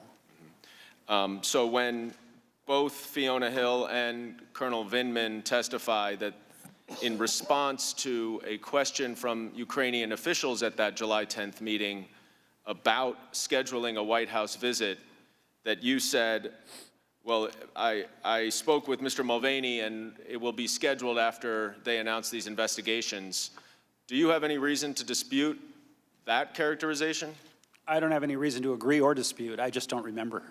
So if they both remembered it and they both then went and spoke to the NSC legal advisor about it, you would trust that whatever they relayed to the NSC legal advisor would likely be an accurate reflection? Again, I trust that they related to the NSC legal advisor. I don't know whether I said it, and I don't know which conversation. Again, I've had very, very limited conversations with Mr. Mulvaney.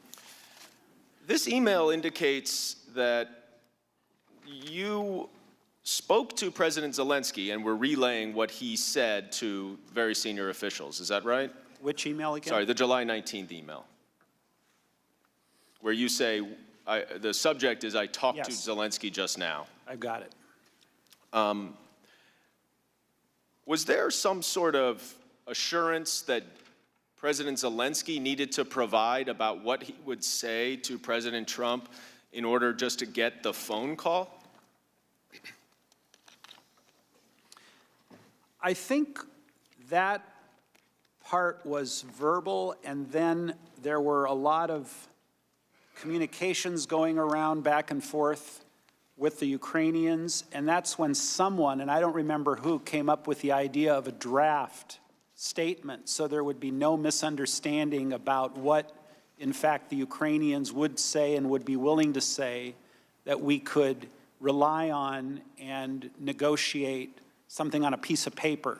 So just to place you in time, we're going to get to that draft statement, which was in August. This is July 19th, before the July 25th call.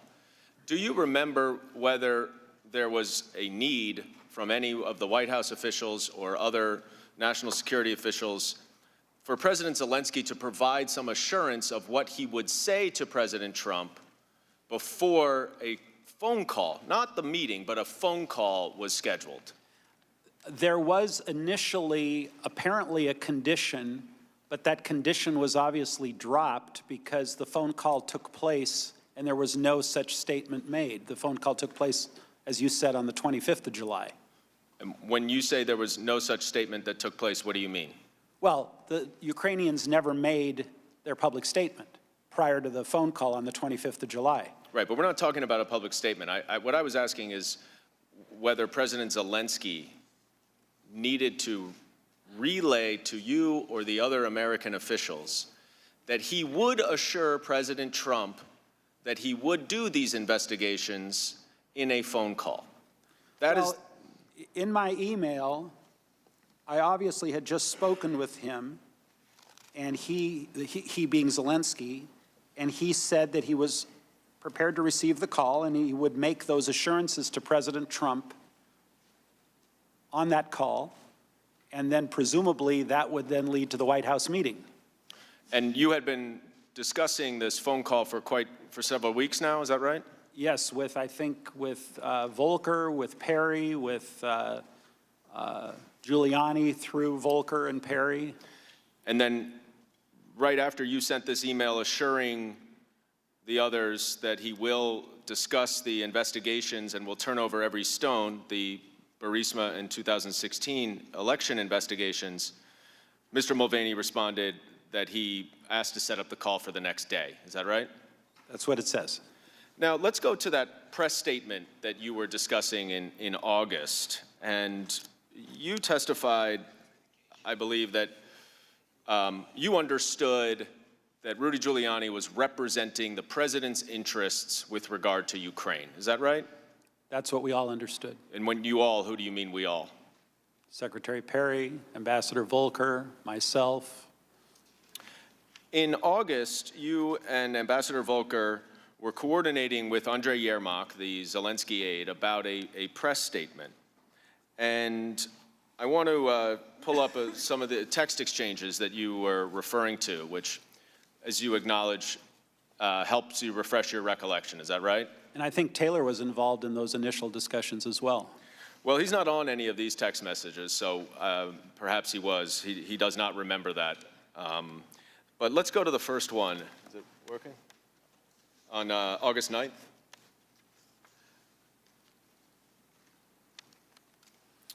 There's an exchange between Ambassador Volker and you where you are discussing setting up, we'll try to bring it up in a second, but I'll just summarize for you. You're discussing trying to set up a White House meeting, here it is, and you say Morrison ready to get dates as soon as Yermak confirms. Mr. Volker, or Ambassador Volker says, excellent, how did you sway him? You said, not sure I did. I think POTUS really wants the deliverable. What did you mean there? The commitment to do the investigations. And how did you know that the president wanted the deliverable? I don't recall. I may have had a conversation with him, or I may have heard it from someone else, but I don't recall, again, without all these records. Going to the next exhibit, Exhibit 10, where, or August 10th, rather, this is between you and Andrei Yermak. What did you say initially in this exchange? Hello? Good? Oh, no, that's Yermak. How was your conversation? And Mr. Yermak responds, hello, good. My proposal, we receive date, and then we make general statement with discussed things. Once we have a date, we'll call for a press briefing announcing upcoming visit and outlining vision for the reboot of U.S.-Ukraine relationship, including, among other things, Burisma and election meddling and investigations. And you respond, got it. That was your understanding of what this statement had to say to satisfy Mr. Giuliani, is that right? Yes. And then ultimately to satisfy the POTUS deliverable? Yes. Now, the next day you write an email to Ulrich Breckbull and Lisa Kenna. Are you able to see that on your Yeah, I can see screen? it on the screen, yeah. Okay. What is the subject of the email? Ukraine. And can you read what you wrote there? Mike, and I'm referring to Secretary Pompeo, Kurt and I negotiated a statement from Zelensky to be delivered for our review in a day or two. The contents will hopefully make the boss happy enough to authorize an invitation. Zelensky plans to have a big presser on the openness subject, including specifics next week. And in your opening statement, you said that the specifics, what did the specifics represent? The 2016 and the Burisma. And when you say the boss, who do you mean by that? President Trump. And the invitation is what? To the White House meeting. And Lisa Kenner responds, Gordon, I'll pass to S, and S is Secretary Pompeo? Correct. Thank you, Lisa. Now, 2 days later, you have a text exchange with Ambassador Volker again. And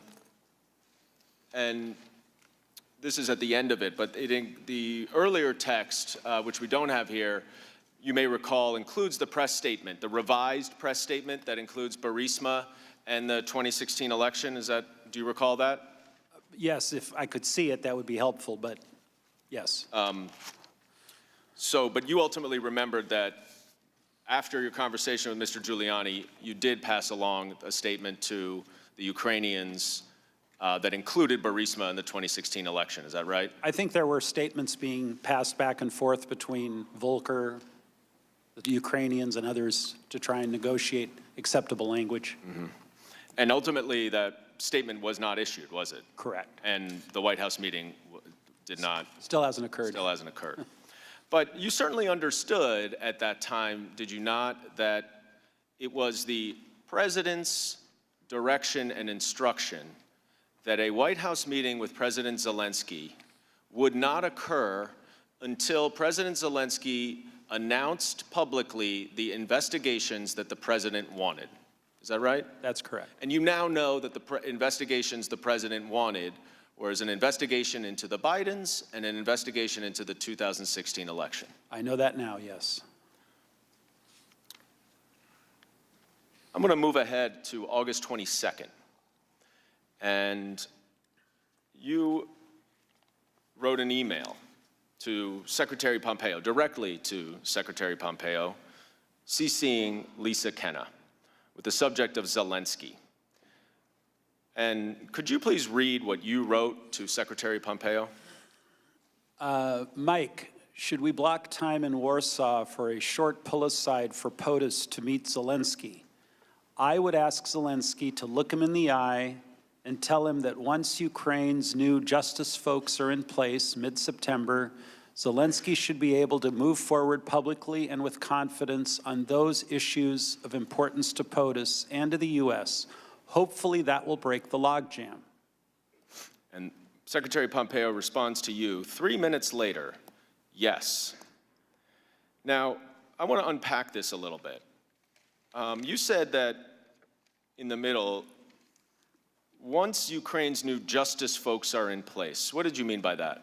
The new prosecutor that was going to be working for President Zelensky, the old prosecutor, I believe his term was up or he was being let go. He was the Poroshenko prosecutor, and Zelensky wanted to wait until his person was in place.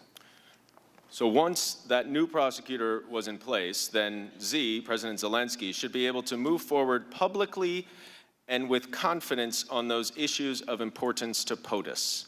What did you mean by those issues of importance to POTUS? Again, the 2016 election and Burisma investigation.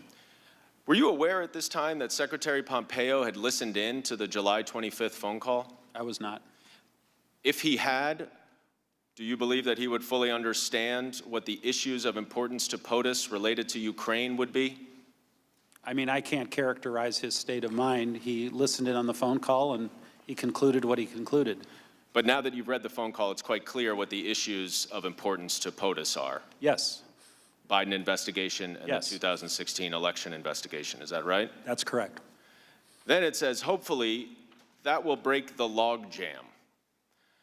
Now, by this point, you were aware that security assistance had been on hold for about 5 weeks. Is that right? I became aware on the 18th of July. And you understood that there was a lot of activity within the State Department and elsewhere to try to get that hold lifted. Is that right? That's right. Just about everybody in the interagency, meaning the national security apparatus, wanted to lift the hold and wanted the aid to go to Ukraine? Correct. So what did you mean here when you said logjam? Well, as I said to Chairman Schiff, I meant inclusively anything that was holding up moving forward on the meeting and the Ukraine-U.S. relationship. And what was holding that up? At that point, it was the statements about Burisma and the 2016 elections. But what was being held up? Well, the aid was being held up, obviously. 4 days later, you said in your opening statement that you sent Rudy Giuliani's contact information to John Bolton. Is that right? I did. Did you know why he asked for that? No idea. Did you know that he was going to Ukraine the next day? I knew he was about to go to Ukraine. I didn't know exactly when his trip was, but I thought it was kind of an odd request, given that the White House can pretty much get anyone's phone number they want. Now, in this email to Secretary Pompeo, you reference a trip to Warsaw. Ultimately, the Vice President went on that trip? That's correct. And that was the conversation that you talked about, where you testified earlier to, that where you said that we really need to get these investigations from Ukraine in order to release the aid in the pre-meeting? That's right. And Vice President Pence just nodded? He heard what I said. And didn't respond in any way? I don't recall any substantive response. Okay. But you never specifically referenced the Bidens or Burisma in that meeting, did you? I don't remember ever mentioning the Bidens. I may have mentioned Burisma. And that meeting was with a group. You were not alone with Vice President Pence. That's Is that correct. right? And you know that at that bilateral meeting with President Zelensky, I believe you testified earlier, that Vice President Pence did not mention these investigations at all, right? I don't recall him mentioning the investigations. So that your testimony is just simply in a pre-meeting with a group of Americans before the bilateral meeting. You referenced the fact that Ukraine needed to do these investigations in order to lift the aid. Right? I think I referenced, I didn't say that Ukraine had to do the investigations. I think I said that we heard from Mr. Giuliani that that was the case. So that helped inform your presumption, correct? Correct. So it wasn't really a presumption. You heard from Mr. Giuliani. Well, I didn't hear from Mr. Giuliani about the aid. I heard about the Burisma in 2016. And you understood at that point, as we discussed 2 + 2 = 4, that That's the right. aid was there as well. That was the problem, Mr. Goldman. No one told me directly that the aid was tied to anything. I was presuming it was. Right. Well, I want to go ahead to, I want to go back on September 1st, or I'm going to jump actually ahead to September 7th, okay? When we discussed those text messages where you said there were multiple convos with President Zelensky and POTUS, you recall that? Do you have the email by any chance? We could try to pull it up in a second, but you don't remember I showed it to you earlier this go morning? ahead, though, with your question. And you confirmed that that likely meant, as you said it did, that you spoke with President Trump. Is that right? Again, if my email said I spoke with President Trump, presumably I did. You are relying pretty heavily in your testimony on the texts and emails that you were able to review. Is that right? That's right. So certainly if someone else had contemporaneous texts, emails, or notes, you would presume that what they were saying was accurate. Is that correct? Well, if they had texts or emails, I would. If they had notes, I don't know. Some people's notes are great, some people's aren't. I don't know. But certainly it would be a helpful refresher to anyone's memory. Including my own. Now, you had a conversation on September 7th, according to both Ambassador Taylor and Tim Morrison, with Tim Morrison, where you told Mr. Morrison that President Trump told you that he was not asking for a quid pro quo, but that he did insist that President Zelensky go to a microphone and say that he is opening investigations of Biden and 2016 election interference, and that President Zelensky should want to do this himself. You don't have any reason to dispute both Ambassador Taylor's and Mr. Morrison's testimony about that conversation, do you? No. On September 8th, you then had a conversation directly with Ambassador Taylor about this same phone call, where Ambassador Taylor said that you confirmed that you spoke to President Trump, as he had suggested earlier to you, and that President Trump was adamant that President Zelensky himself, meaning not the prosecutor general, had to, quote, clear things up and do it in public, unquote. Do you recall, you don't have any reason to think that Ambassador Taylor's testimony based on his contemporaneous notes was I don't know if I got that from President Trump or I got it from Giuliani. That's the part I'm not clear on. Well, Ambassador Taylor is quite clear that you said President Trump. Mr. Morrison is also quite clear that you said President Trump. You don't have any reason to dispute their very specific recollections, do you? No, if they have notes and they recall that, I don't have any reason to dispute it. I just personally can't remember where I got it from. And then you also told Ambassador Taylor in that same conversation that if President Zelensky, you told President Zelensky and Andrei Yermak that although this was not a quid pro quo, as the president had very clearly told you, it was, however, required for President Zelensky to clear things up in public or there would be a stalemate. You don't have any reason to dispute Ambassador Taylor's recollection of that conversation you had with President Zelensky, do you? No. And that you understood the stalemate referenced the aid, is that correct? At that point, yes. Ambassador Taylor also described a comment that you made where you were trying to explain what President Trump's view of this was. And you said that President Trump is a businessman. When a businessman is about to sign a check to someone who owes him something, the businessman asks the person to pay up before signing the check. Do you recall saying that to Ambassador Taylor? I don't recall it specifically, but I may have. And Ambassador Volker also said that you did. Okay. So just to summarize here, by the end of the first week of September, before the aid had been released, you had expressed twice to the Ukrainians that you understood that the investigations needed to be publicly announced on CNN in order for the aid to be released. Do you recall that?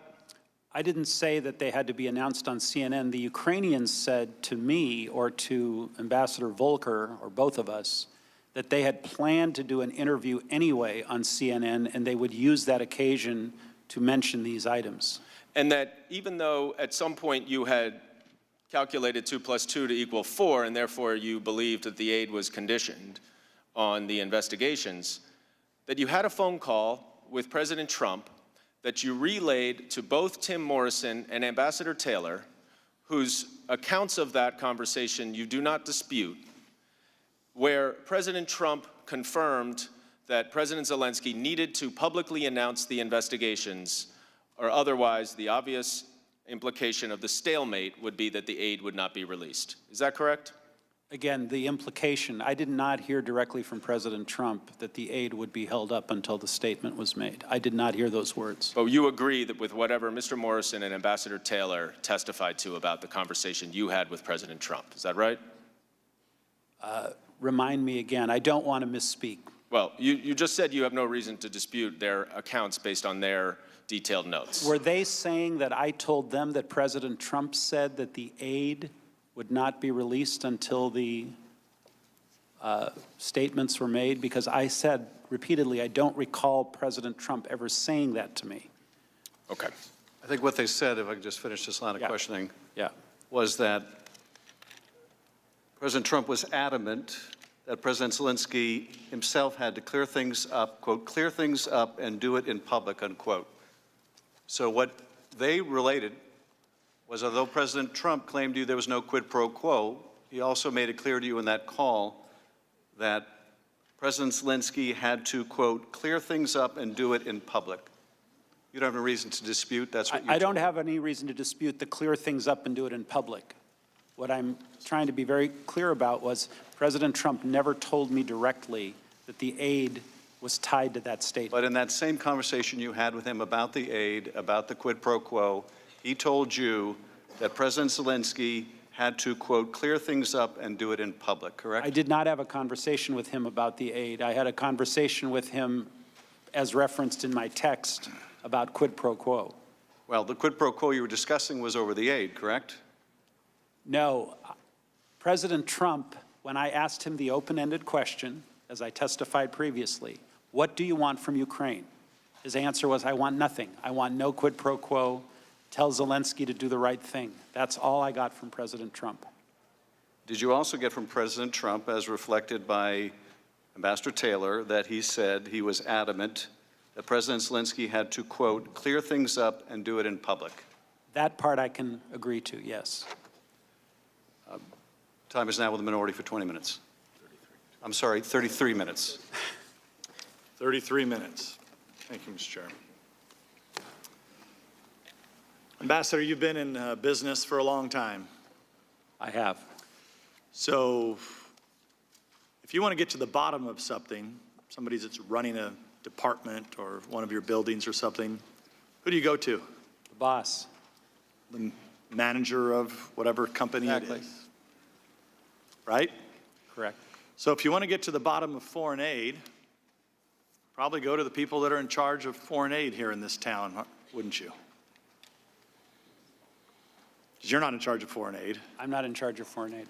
And you've had to testify that you've presumed foreign aid was this or that, and you're guessing that this was tied to foreign aid. But there are people in this town who are in charge of the foreign aid. And in fact, I don't think it's very fair to you at all, or to us, or to the American people. You might be surprised that we had that person here in the Capitol, in a secret deposition, in the basement, last Saturday. Now, that testimony might be pretty important to you before you're here to testify. If you could have read that, your lawyers could have went through that, because it may have clarified some more things for you about your recollection about the foreign aid. So, earlier we heard about we had the chair looking at the cameras telling American people, talking about Watergate with their Watergate fantasies that they continue to, I guess they fantasize about this at night. And then they come here and talk about obstruction of justice because they're not giving you documents that you think you should have. So now they've laid out their clear Watergate argument or articles of impeachment. So I just have to remind the gentleman, I know we're not in a court of law because you wrote the rules, the chair here did, but I would think it's obstruction of justice to not give the American people and give the ambassador the right to look at the transcript of the man who's in charge of the foreign aid in this town. Now, I could get into what he said, but the chair could release what he said. And we're not even allowed to call that witness here today. So let's talk about things that we do know are facts, okay, as best as I think you and I and most people know them. President Trump does not like foreign aid to start with. Is that correct, Ambassador? I've heard that, yes. And you've testified that watching over the EU, you have 28 countries, you have neighboring countries that you work with. One of his biggest complaints is the lack of participation that those countries participate in programs around the world. Isn't that correct? That's correct. Especially NATO, Yes. right? That's one of your, when you go down the list of the jobs when you get directions from the White House, when you first became ambassador, probably one of the number one things, I don't want to put words in your mouth, but on the top of the list was making sure countries pay their fair share, especially with NATO. Yeah, and we have a very capable ambassador to NATO, so I'm not going to take her lane. But it's one of the, but you work with those countries, it's one of the issues that you bring up in your meetings, correct? It is. So, now I know you weren't on the July 25th phone call, but one of the first things that the President of the United States brings up is Germany's lack of participation. I think he names the President of Germany directly, that they're not participating in helping out Ukraine, who's one of their neighbors. Is that what you read in the transcript? I've heard that, yes. So the whole idea that the president starting out with he doesn't like foreign aid, he doesn't think countries pay their fair share, that's looking out for the taxpayer. But there's more, and we talked about this in your deposition. We talked about it, about how we have requirements. The Congress writes requirements into the law that require you and all the diplomats to carry out the foreign policy of this country for the President of the United States. Before the President can certify foreign aid and send foreign aid, there has to be certification that there's no corruption. You're aware of that now? I am now, yes. So being that you learned about that in your deposition, now looking back at clearly the challenges and concerns the president had with the involvement of high-level Ukrainian government officials, including the ambassador here in the United States that attacked him during his presidential campaign, the concerns of leaks that were leaks or just made up stories and conspiracy theories that were spun in the Steele dossier that the Democrats on this committee own. They paid for it. Other DNC operatives that were working with the Ukrainian ambassador here in Washington, D.C. to dirty up your boss, the President of the United States. We're not going to hear from those witnesses. Just like we're not going to hear from the person we deposed on Saturday. We're not going to hear about what the real reason, the person who's in charge of making sure that foreign aid is delivered, we're not going to hear about what actually happened with the foreign aid. Wouldn't that have made it a lot easier for you to testify instead of guessing and doing little funny math problems up here? 2 + 2 = 4. It's great for all the viewers to hear that. Wouldn't it be easier if you just knew exactly why the foreign aid wasn't given? It would have been easier to testify if I had a totality of the record. And would you trust the person who's in charge of cutting the checks for foreign aid, the top career diplomat or the top career official? I'd have no reason not to. Thank you. Well, Ambassador, I don't know if we'll get to speak again if we have some more magical minutes, but I'm done with questions with you. I know the rest of our members have more questions. And let me turn to, I know Mr. Castor has some more questions. Hello again, Ambassador. Hi. We'll try not to use all of this time as a courtesy to you. Just want to go through some distinctions between your opener and your deposition and some other witnesses. In your opening statement today, you said President Trump directed us to talk with Rudy, correct? Correct. But then you and I had a little bit of a back and forth about the president just said, talk to Rudy. And I believe, and correct me if I'm wrong, you took that to mean if we wanted to move forward with these types of things, Rudy was the place to go? Rudy was the guy. Okay. But President Trump didn't direct you to talk to Rudy, correct? It wasn't an order. It was, if you want to work on this, this is the guy you got to talk to. Ambassador Volker in his deposition said, I didn't take it as an instruction, but just as a comment. Talk to Rudy. You know, he knows these things. And you've got some bad people around him. I mean, that, referring to the Ukrainian. Ambassador Volker hasn't testified that there's any sort of order or direction to talk to Rudy. I don't know what he testified. It became very clear to all three of us that if we wanted to move the relationship forward, President Trump was not really interested in engaging. He wanted Rudy to handle it. And as I said in my opening statement, Secretary Perry took the lead and made the initial contact with Rudy, and that's when we began working with him.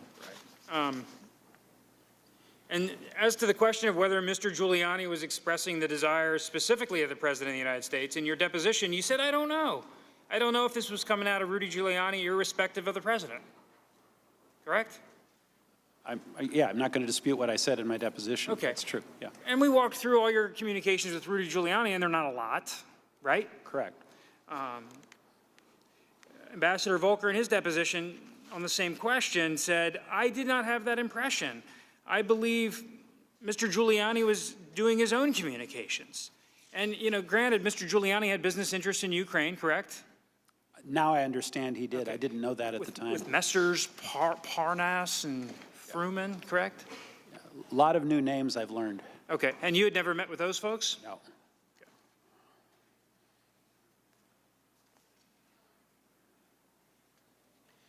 And then in your September 9th communication with the President, during your deposition, that was a striking moment when you walked us through your telephone call with President Trump on September 9th.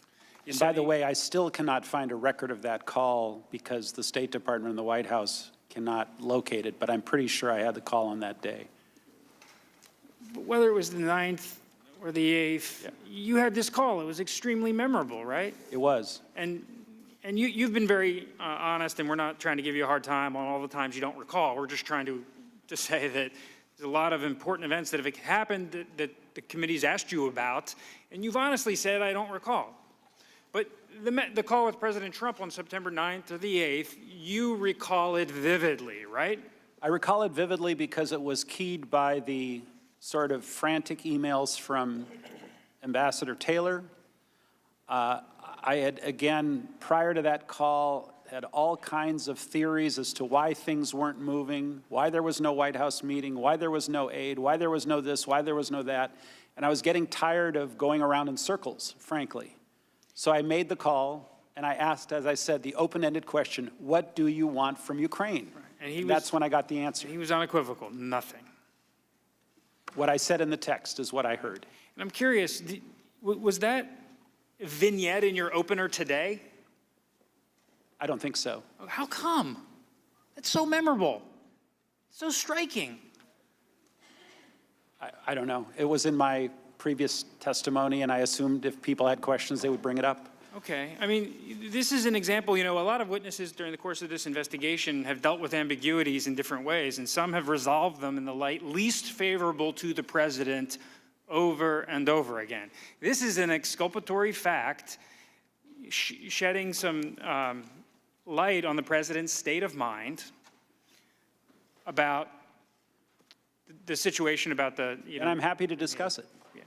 So I'm just wondering why you didn't mention it in your opener. There were so many things I wanted to include in my opening, and my opening was already, I think, 45 minutes or something.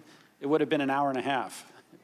There are a lot of things I'd like to have mentioned. Okay, but you only had a couple conversations with the president, and we're trying to evaluate whether it was not purposeful. Trust me. Talking about striking conversations, Mr. Holmes, when he came here last Friday in the basement, I'll tell you, he thought your conversation that you had with the president was like the most memorable thing he's ever experienced. How many conversations has he had with the president? He probably hasn't had any. But he was energized, enthusiastic about telling us about this conversation. And so not only did I buy him lunch, but I also provided entertainment? Yeah, and he conferred with us that he regaled anyone that he came across with this story. And that's, I guess, a great discussion for Thursday.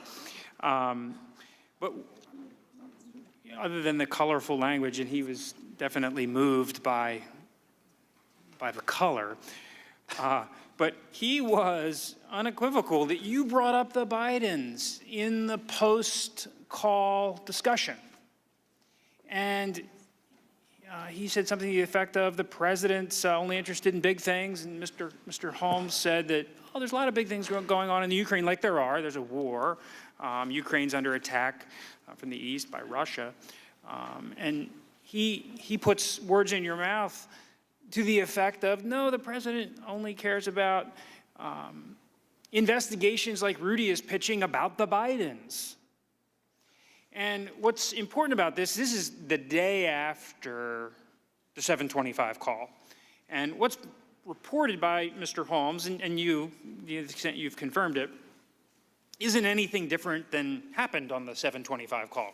Agreed?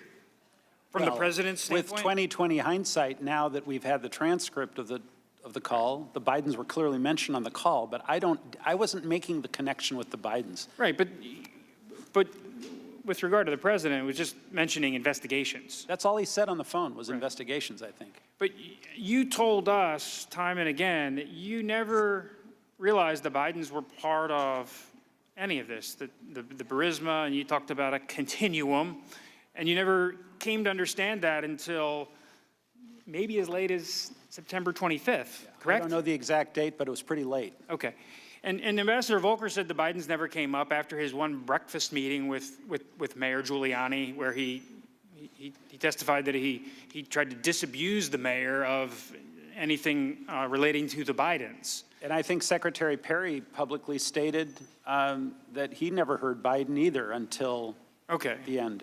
So when you testify here today that you have no recollection of mentioning the Bidens to Mr. Holmes, that's not just a recollection, that's based on your state of mind at that point in time and your state of mind up to September 25th, correct? I wasn't into investigating the Bidens. Okay. So it's very surprising to you that he would mention that, right? It was very surprising to me.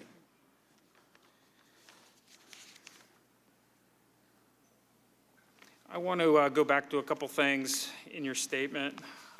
This July 26th meeting with President Zelensky, earlier in the day from this lunch time event we've been talking about. During the course of the meeting with President Zelensky, did any of the parties discuss what came up on the telephone call? I don't believe so. Okay, so President Zelensky didn't express any concerns about the content of the call, right? I mean, all I heard about that call was that it was a good call. It was friendly, everyone was happy, you know. I was delighted to hear that so that we could now move to the next phase, which was the meeting. Okay, so you can tell us with certainty that nobody talked about demands in that meeting or fulfilling the president's demands? I don't remember exactly. Again, this is a great example, Mr. Castor, of where I would have loved to have seen the notes from the meeting. I didn't take any notes, but I know there were notes taken. But I don't remember any heated conversation in the meeting. I remember it being a really, really friendly, good meeting. And that's why I said what I did to the president the next day, which was, you know, Zelensky will do whatever you want. He's very happy. And you don't remember any discussion by President Zelensky of lamenting how he had to navigate this difficult situation, right? I don't know. I know that was in the whistleblower complaint, something about navigating something. I didn't remember anything like that. And I want to get back to your... Gentlemen, yield just a second. Of course. Which would be another helpful thing also, Ambassador, is if we actually had heard from the whistleblower and we had testimony of the whistleblower. Then you wouldn't have to be up here speculating as much and guessing, because you would have a source that would have been interviewed. We have his complaint. We could have matched it up with your testimony along with the people from OMB that would have made it very easy for you to testify, so you wouldn't have to just try to remember all this stuff and chase conspiracy theories around that the Democrats have continued to lay out for the last 6 weeks, moving from quid pro quo to extortion to bribery to where we at today, obstruction of justice, and now back to quid pro quo.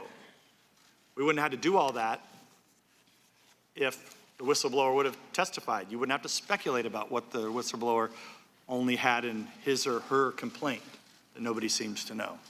It'll back to Mr. Castor. Thank you, Mr. Nunes. I want to turn to a couple of times in your opener, you said everyone was in the loop. And I just want to, these televised proceedings, sometimes we lose track of things, and everyone was not in the loop with your speculation or your guess that in the absence of any credible explanation for the suspension of aid, I later came to believe that the resumption of security aid would not occur without public statement from the Ukraine. Everyone wasn't in the loop with that, right? Well, the secretary was, because that's why I sent my email. But your emails, let's look at your emails. There's 2 emails that you sent to the secretary, right?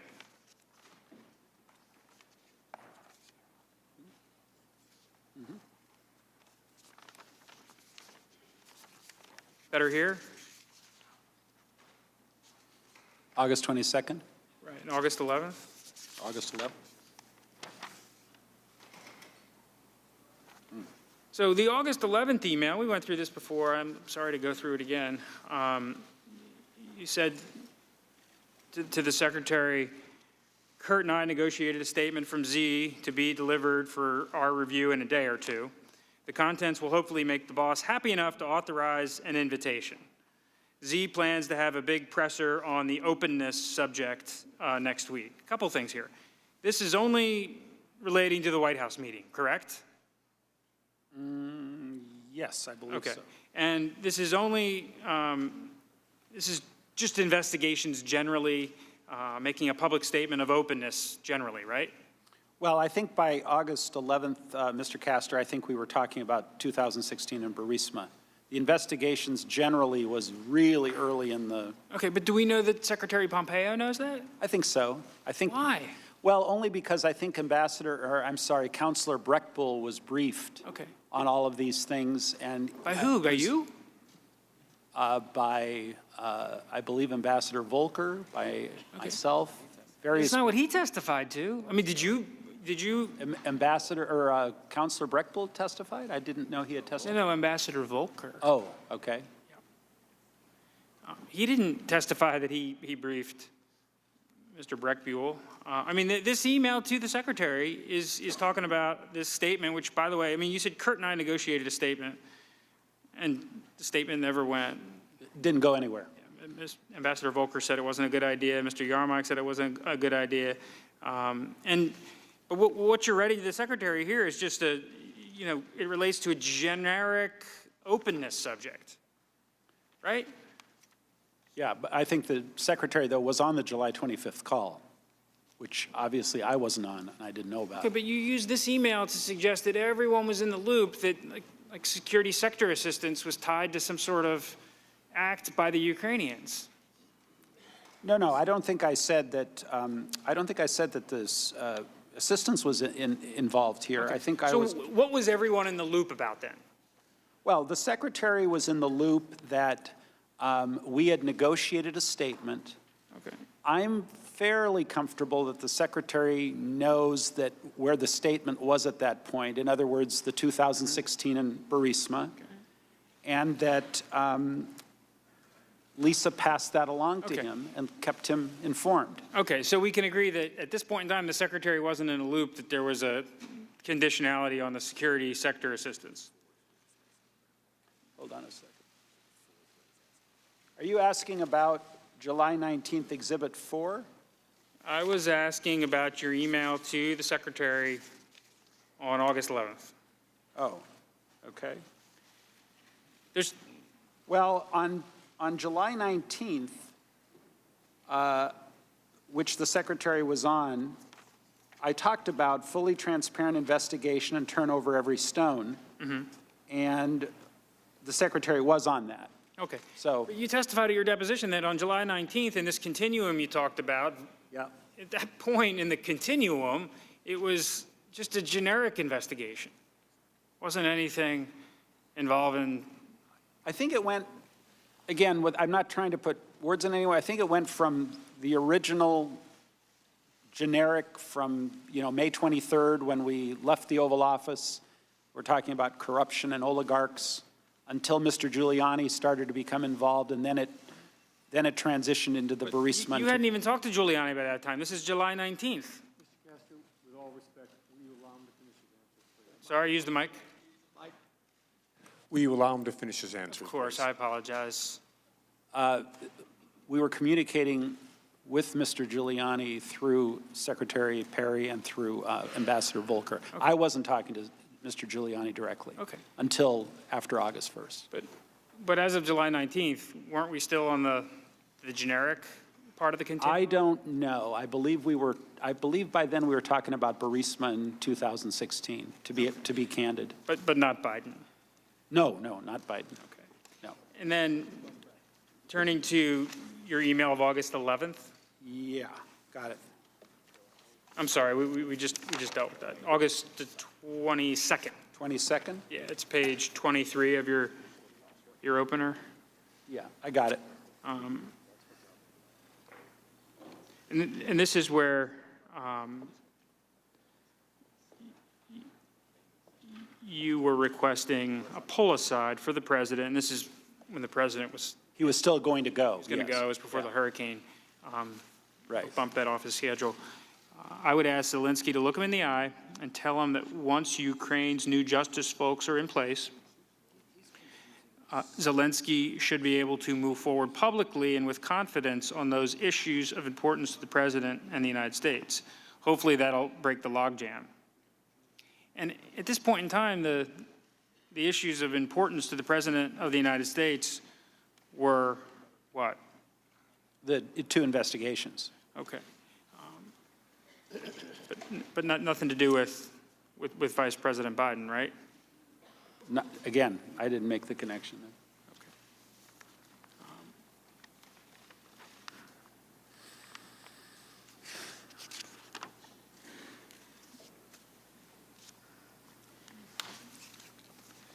want to just pivot briefly to the President's concerns about foreign assistance. Under Secretary Hale, who will be with us later today, testified that during this relevant time frame, there was a real focus to re-examine all federal aid programs. Are you aware of that interest of the President? I'm generally aware of the President's skepticism toward foreign aid and, conditioning foreign aid on certain things. I'm generally aware of that, yes. And Ambassador Hale testified, and his testimony's been public, almost a zero-based concept, that each assistance program and each country that receives the program be evaluated. The program made sense, that we avoid nation building, and that we not provide assistance to countries that are lost to us in terms of policy, whether it's because corruption or another reason. Is that something you were aware of at the time? Generally, yes. Okay. And you're certainly aware that the President was concerned about the European allies' contributions to the region? Exactly why I was involved. Okay. So, as we get down to September 11th, right before the, you're advocating that the pause be lifted, correct? Yeah, I personally didn't think the pause should have ever been put in place. Yeah. But as we get down to September 11th and you're talking with Senator Johnson and so forth, you don't know with certainty that the genuine reason the President was implementing the pause wasn't because of his concerns about the allies or his concerns about foreign assistance generally, or that he wasn't just trying to hold the aid as long as he could to see what he could, what type of information he could get about those two subjects. Fair enough. Okay. I am really trying to finish up before so I can yield some time back. Do we have anything else, Mr. I have nothing else.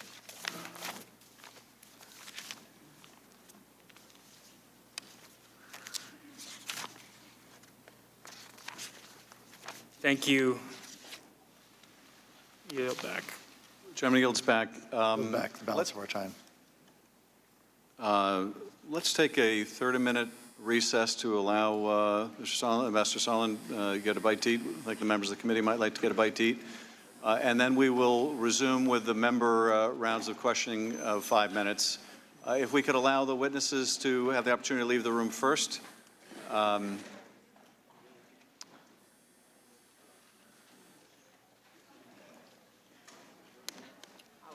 Mr. Chairman, Ambassador Sondland had intended to fly back to Brussels to resume his duties at the end of the day, and so it would be a great convenience to us if we could have a shorter break now and resume with the members' questions and try and wrap up in time that he might be able to make his flight. I appreciate that, Counsel. We all have a busy schedule these days. The member round of questions should take, I think, slightly less than 2 hours, so I think you should be good depending on the time of your flight. But we will endeavor to make the break as short as possible. If you'd like to excuse yourself from the room before the rest of the crowd.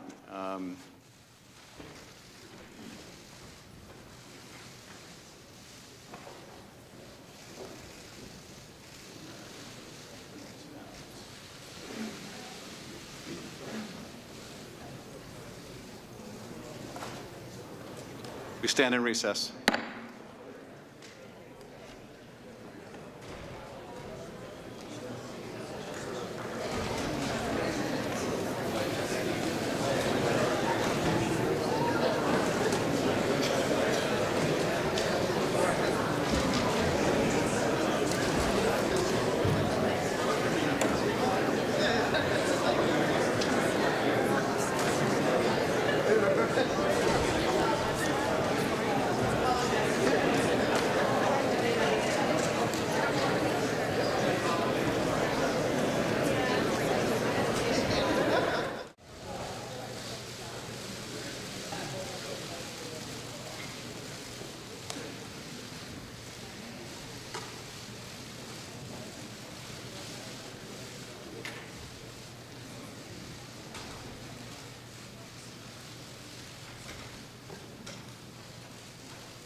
Committee will come to order.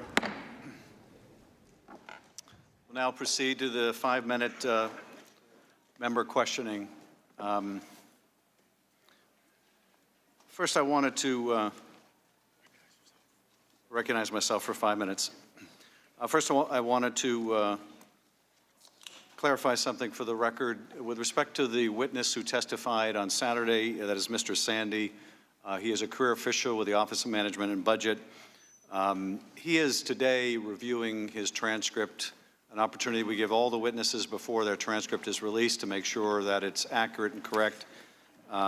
As his deposition was only taken on Saturday, this was the soonest we could arrange that. We did inform the minority yesterday that if they wish to use any of the questioning from Mr. Sandy's deposition, they could do so, and we would happily take whatever excerpts they needed even prior to the witness having the chance to go through it. They chose not to take advantage of that opportunity. But I would make this far more significant point, which is he is not the top official at the Office of Management and Budget responsible for releasing foreign assistance. Those individuals are named Vaught and Duffy. And both of those political appointees have been subpoenaed to testify, and both of those political appointees have refused. In fact, as the deposition will make clear when the transcript is released, at a certain point, Mr. Sandy was taken out of at least one significant part of the process. But that transcript will be made available as soon as he finishes the review, and we can redact any personal information from it. I want to ask you just a few questions, and our staff, because the expanded round, had time to get through much of what I wanted to ask you, Ambassador. But with respect to the statement, you are going back, and I mean by you and others, Ambassador Volker and others, we're going back and forth with the Ukrainians to figure out what statement they would have to make to get the meeting, correct? Correct. And they understood they were going to have to make this statement publicly in order to get the meeting? Correct. Similarly, you testified that pretty much everyone could put 2 and 2 together and make 4, and understood that the military assistance was also conditioned on the public announcement of these 2 investigations, correct? That was my presumption, yeah. You put 2 and 2 together and you got 4. Is that right? Yes. Now, you're capable of putting 2 and 2 together, and so are the Ukrainians. They can put 2 and 2 together as well. They understood there was a hold on security assistance. There's testimony that they understood that in July or August, but it was without a doubt understood when it was made public in the newspaper. They understood that the security assistance was being held up, right? I don't know when they understood it, but presumably they did. Well, certainly once it was public, they understood the security assistance was withheld, right? Once it was public, I assume so, yes. And indeed, that was one of the issues that was brought up in that meeting between Zelensky and Pence in Warsaw. I think, as I testified previously, Chairman, I think Zelensky, if I recall, asked the question more open-ended, like, when do we get our money? Well, okay. So they understood they didn't have the money yet. It had been approved by Congress. There was a hold on it. Yep. You couldn't give them any explanation. I couldn't. Is that right? That's right. They asked. You couldn't tell them why it was being withheld, right? I could not. And if they couldn't put 2 and 2 together, you put 2 and 2 together for them because you told them in Warsaw they were going to need to make that public statement likely to get that aid released. Is that right? I said I presume that might have to be done in order to get the aid released. Because we've had a lot of argumentation here. Well, the Ukrainians didn't know the aid was withheld, but the Ukrainians found out, and then it was made abundantly clear, if they hadn't put 2 and 2 together themselves, that if they wanted that aid, they were going to have to make these statements, correct? Correct. Mr. Nunes.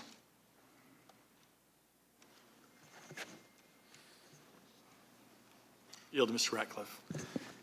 Ambassador Sondland, I'm going to try and quickly move to summarize all of your direct communications with President Trump as it relates to this inquiry, and of course you can correct me if I get it wrong. On May 23rd, you had a group meeting that included what you called a vanilla request about ending corruption involving Ukrainian oligarchs, correct? Correct. On July 25th, you called President Trump to say you were on your way to Ukraine, but nothing of substance occurred on that call, correct? Correct. On July 26, you had a 5-minute call at a restaurant that you didn't originally remember because it, according to your statement this morning, quote, did not strike me as significant at the time, end quote, but once refreshed, recalled that the primary purpose was a rapper named A$AP Rocky, correct? Correct. And on September 9th, and most importantly, reading from your deposition, you called President Trump to ask him, what do you want from Ukraine? He responded, I want nothing. I want no quid pro quo. I want Zelensky to do the right thing. I want him to do what he ran on. And what he ran on was fighting corruption, correct? Correct. And then lastly, on October 2nd, in a random in-person meeting that you had at an event for the Finnish president, you ran into President Trump and advised him that you'd been called to testify before Congress, and he said to you, good, go tell the truth. That's correct. All right, and that is the entirety of your recollection of your direct communications with President Trump about these matters. I may have had another call or meeting or two. I wish, Mr. Radcliffe, I had the record. I understand, but this is what you recall. This is what I recall. Okay, so stop me if there's anything sinister or nefarious in any of this. A vanilla request about corruption, a call to say I'm on my way to Ukraine, a 5-minute call you didn't remember as significant, but its primary purpose was to discuss a rapper, a call that you made where the president said, I want nothing, I want no quid pro quo, I want Zelensky to do the right thing, I want him to do what he ran on, and him telling you to go tell Congress the truth. Anything sinister or nefarious about any of that? Not the way you present it. Okay, and that is the truth as you've presented it, correct? Correct. All right, why that's important, Ambassador Sondland, is because none of that is hearsay. None of that is speculation. None of that is opinion. That is direct evidence. And ultimately, that is what, if this proceeds to the Senate, they're going to care about. Unlike this proceeding, which has been based on largely speculation and presumption and opinion, this is direct testimony and direct evidence. And to that point, none of that included evidence about the Bidens, and none of that included evidence about military assistance, because President Trump never mentioned either of those to you, correct? That's correct. All right. So going back to the July 26th call, because it's going to be a spectacle tomorrow, you didn't remember it because it didn't strike you as significant at the time. Is it fair to say that if the President of the United States was asking you to do or say something improper or unlawful, that would have been significant to you? Yes. All right. And if that call was part of a bribery or extortion scheme that you were part of, as Democrats have alleged, you'd remember that as significant, wouldn't you? I was not a part, and I would have remembered. I understand that, and I agree with you. Let's turn to the quid pro quo, because it's been reported in the papers that this was blockbuster testimony today about quid pro quo and new evidence. To be fair to you, Ambassador Sondland, according to your statement today, as you say on page 14, as you testified previously, this was your opinion that there was a quid pro quo, correct? The 2016 Burisma and the 2016 election and Burisma in return for the White House meeting. That's correct. So you've shared that before. To that point, to be clear again, on the part of it that relates to military assistance, though, you don't have any direct evidence from President Trump about that part of it. That's your 2+2 part of the equation, right? The presumption, correct? That's correct. All right. And you understand also that others disagreed. Yesterday we heard from Mr. Morrison, Ambassador Volker. They testified that they didn't see a quid pro quo. Do you understand that? I understand that. That's what they said. Okay. That reasonable people could look at all of this and come to different conclusions. Correct? Correct. I yield back. Mr. Himes. Thank you, Mr. Chairman. Ambassador, thank you for testifying. Ambassador, a couple things jumped out at me in your testimony.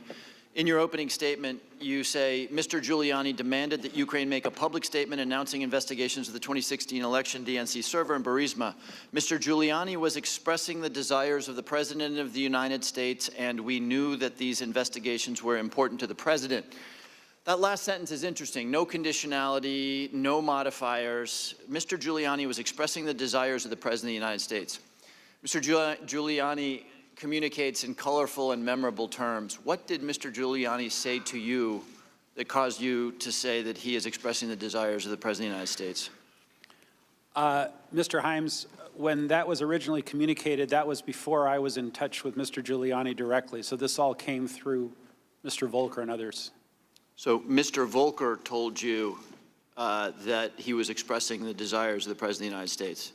Correct. And subsequently, when you saw the transcript of the July 25th conversation with President Zelensky, you put it all together, and yeah, this is the desire of the President of the United States.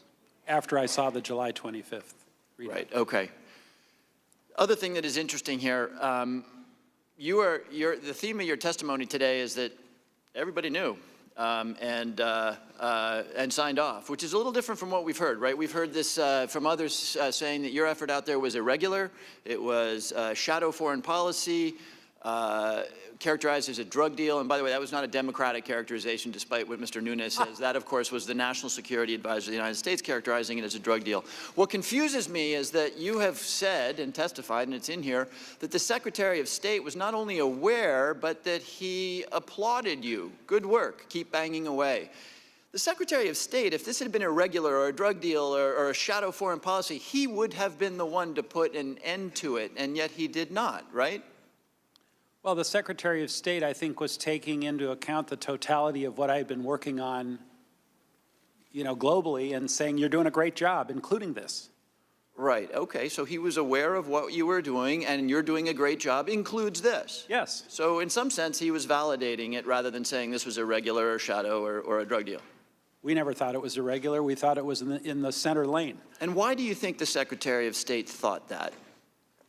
Why did he think Why did he think that this was a worthy thing to do when so many senior people, including the National Security Advisor, thought it was a drug deal? I don't know. You'd have to ask him. Okay. To your knowledge, did he have communications with the President about this? I have no knowledge of his communications with the President. Okay. Let me take you to the July 26 call that we've talked a little bit about. You basically haven't disputed Mr. Holmes's characterization of that report, although perhaps the mention of Biden, you don't recall that. I'm actually pretty confident we'll get a transcript of that call. A conversation in public between a high-profile ambassador and the President of the United States will be the top target, not for one, but for many foreign intelligence services. And because it's pretty sensitive stuff to this inquiry, and pretty sensitive stuff because this information could be used to embarrass the president or leverage public officials, my guess is we're going to see the transcript. Our people are pretty good, and if other people have it, we're going to see this transcript. Until then, all we've got is your recollection and the testimony of the other people there. So I'm curious about your frame of mind. This statement, Ambassador Sondland agreed that the president did not give a fig, not the word used, about Ukraine. Is that a statement you might make? Do you believe that the president doesn't give a fig about Ukraine?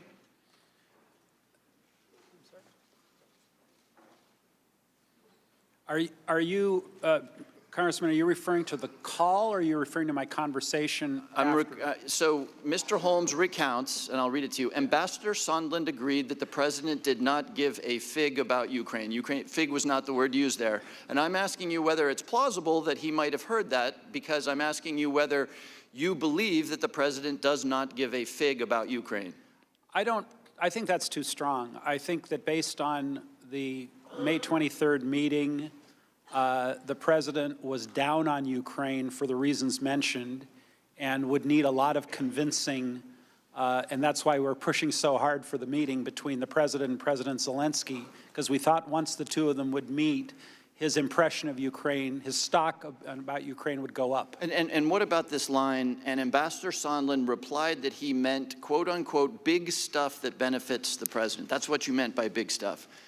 So again, we don't have the transcript. I suspect we will. But is that something you might say? Do you believe that the president really considers big stuff to be that which benefits him?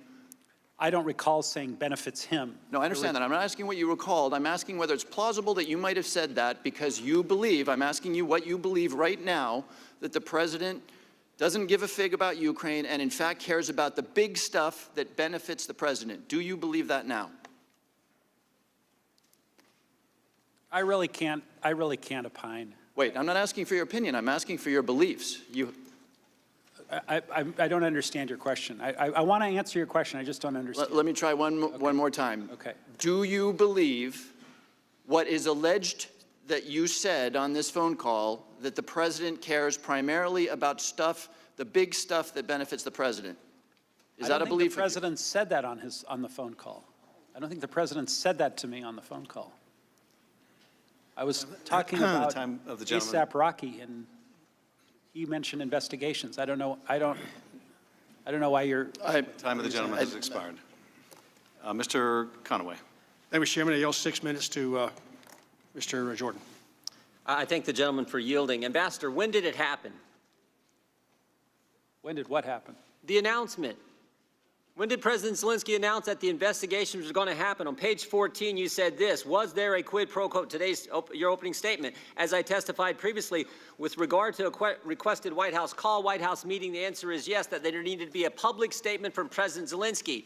When the chairman asked you about the security assistance dollars, you said there needed to be a public announcement from Zelensky. So I'm asking you a simple question. When did that happen? Never did. Never did. They got the call July 25th. They got the meeting, not in the White House, but in New York on September 25th. They got the money on September 11th. When did the meeting happen again? Never did. You don't know who was in the meeting? Which meeting are you referring to? The meeting that never happened. Who was in it? You know how Zelensky announced it? Did he tweet it? Did he do a press statement? Did he do a press conference? You know how that happened? I mean, you got all three of them wrong. They get the call, they get the meeting, they get the money. It's not 2 + 2, it's 0 for 3. I mean, I've never seen anything like this. And you told Mr. Castor that the president never told you that the announcement had to happen to get anything. In fact, he didn't just not tell you that, he explicitly said the opposite. The gentleman from Texas just read it. You said to the President of the United States, "What do you want from Ukraine?" The President, "I want nothing. I want no quid pro quo. I want Zelensky to do the right thing. I want him to do what he ran on." What did he run on, Ambassador Sondland? Transparency. And dealing with corruption, right? That's right. Mr. Castor raised another important point. Why didn't you put that statement in your opening statement? I think you said you couldn't fit it in. Is that right? Said we might be here for 46 minutes instead of 45 minutes. It wasn't purposeful, trust me. Wasn't purposeful? No. Couldn't fit it in a 23-page opener. The most important statement about the subject matter at hand, the President of the United States in a direct conversation with you about the issue at hand, and the President says, let me read it one more time. What do you want from Ukraine, Mr. President? I want nothing. I want no quid pro quo. I want this new guy, brand new guy in politics. His party just took over. I want Zelensky to do the right thing. I want him to run on and do what he ran on, which is deal with corruption. And you can't find time to fit that in a 23-page opening statement. You know what a quid pro quo is? I do. This for that, right? Looks to me like Ukraine got that 3 times, and there was no this. We didn't do anything. Or excuse me, they didn't have to do anything.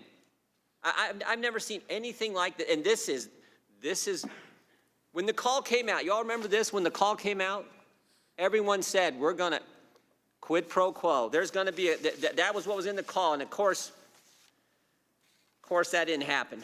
That didn't happen. Remember what the complaint said?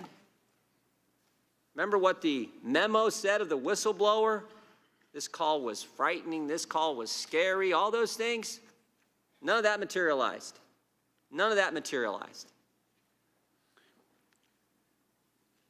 I yield back. Ms. Sewell. Thank you, Mr. Chairman. I'd like to dig a little deeper in this quid pro quo. Did you not say in your opening statement and in previous testimony in closed-door hearing that you thought there was a quid pro quo? I thought the quid pro quo was the White House visit in return for the 2016 DNC server and Burisma investigation. So when you heard Burisma, you did not see that as code for Biden, the Bidens? I did not. When did you even know that? Is your testimony that you only realized that Burisma included the Bidens when the readout came out in September 25th? No, my testimony wasn't specific as to the date because I really don't recall the date. It was very late in the game, though. September? I don't recall the date. So if I told you that the legal definition of bribery was an event of offering, giving, soliciting, or receiving of any item of value as a means of influencing an action of an individual holding a public or legal duty, do you believe that not only was it quid pro quo, but it was bribery? I'm not a lawyer, and I'm not going to characterize what something was or wasn't legally. You also said in your opening statement that Secretary Perry and yourself, as well as Ambassador Volker, worked with Giuliani on the Ukraine matter as at express direction of the president. Is that right? That's correct. You also go on to say that we did not want to work with Giuliani. Simply put, we played the hand that we were dealt. What did you mean by that? And more importantly, what did you think would happen if you did not play that hand? I think what you're asking me is, well, you asked it. I did ask it. What would happen if we didn't? It was very fragile with Ukraine at the time. There was no new ambassador. The old ambassador had left. There was a new president, and we thought it was very, very important to shore up the relationship. In fact, you actually said, you go on to say, we all understood that if we refused to work with Mr. Giuliani, we would lose an important opportunity to cement relationships with the United States and Ukraine. So quote, we followed the president's orders. Did you see it as a directive? I saw it as the only pathway to moving forward on Ukraine. So you would say that the efforts that Mr. Giuliani was undertaking became a part of the formal Ukraine-U.S. policy? I can't opine on that. All I can tell you is the president wanted us to communicate with Mr. Giuliani. But you went on to say that you, in your opening testimony, that the suggestion that you engaged in some, quote, irregular or rogue diplomacy is absolutely false. So if in fact what Giuliani was doing was okay and proper, which is actually what you said, initially you all thought that what he was doing was not improper, right? We did not think it was improper, and when I referred to the fact that I was not engaging in rogue diplomacy, by definition, rogue diplomacy would have meant I would not have involved the leadership of the State Department and the White House. So you're saying that everyone in the chain of command knew about Giuliani's efforts to try to get the investigations into Burisma and to, so I'm just trying to figure out what you thought you were actually opining to. Look, the president directed us to work with Mr. Giuliani, and the leadership of the State Department were knowledgeable, as was the NSC, that we were working with Mr. Giuliani. Well, what's interesting is that Ambassador Taylor testified that he knew nothing about it, and clearly he would be in the chain of information if he was the ambassador to Ukraine. At the end of the day, sir, with all due respect, you're the ambassador to the European Union. Why would he not know about it? I don't know. He was the one who said that there was both a regular and irregular channel. He should have known about it. So although we don't want, although you said that you did not want to work with Mr. Giuliani, you in fact did work with him. That's correct.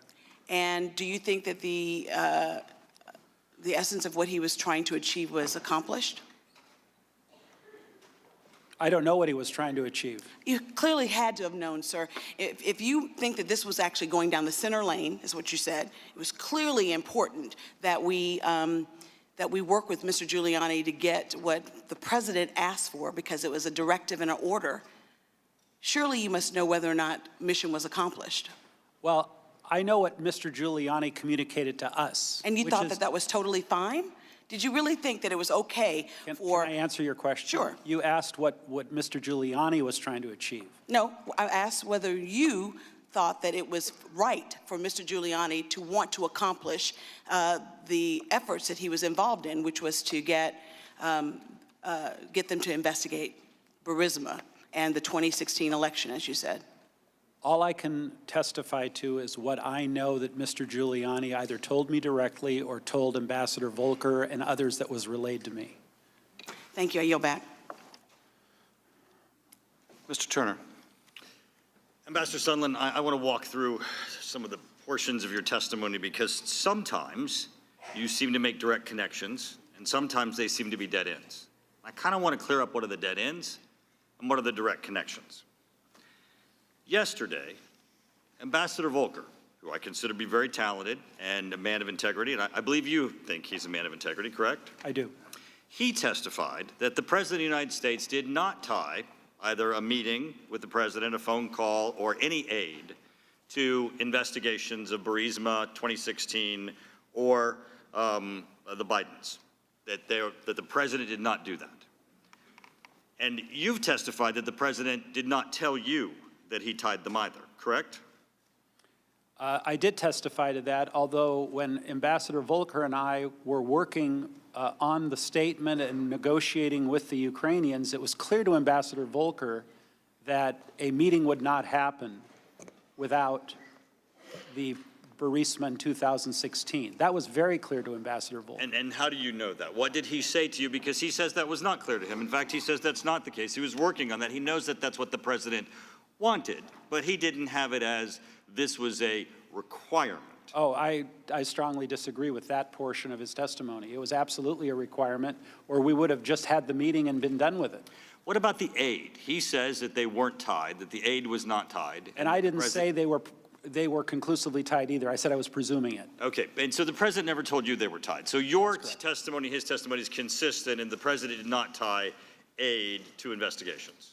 That's correct. Okay, he also testified that he spoke to Giuliani and that Giuliani did not relate that he was tying on behalf of the President or on the President's behalf aid, and that in fact Giuliani never said to him that aid was tied to investigations. Now, the question I have for you is, did you ever have a conversation with Giuliani that did not involve Volker? Because your testimony is a lot of we's and us's.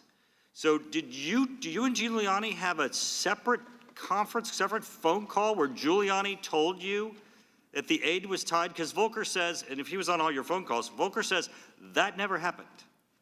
No, I did have a few conversations. I don't recall how many because I don't have the records with Mr. Giuliani directly when Mr. Volker wasn't available. And did Giuliani say to you, go ahead, what were you going to say? I don't believe I testified that Mr. Giuliani told me that aid was tied.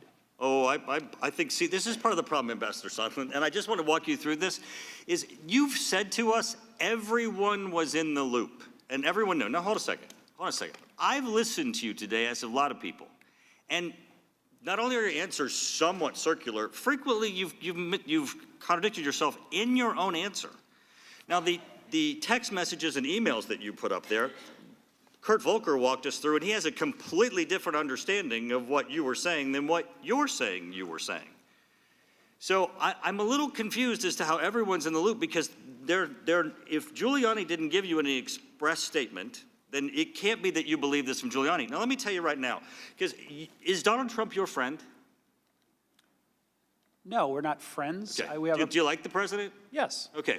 Well, you know, after you testified, Chairman Schiff ran out and gave a press conference and said he gets to impeach the President of the United States because of your testimony. And if you pull up CNN today, right now, their banner says, Sondland ties Trump to withholding aid.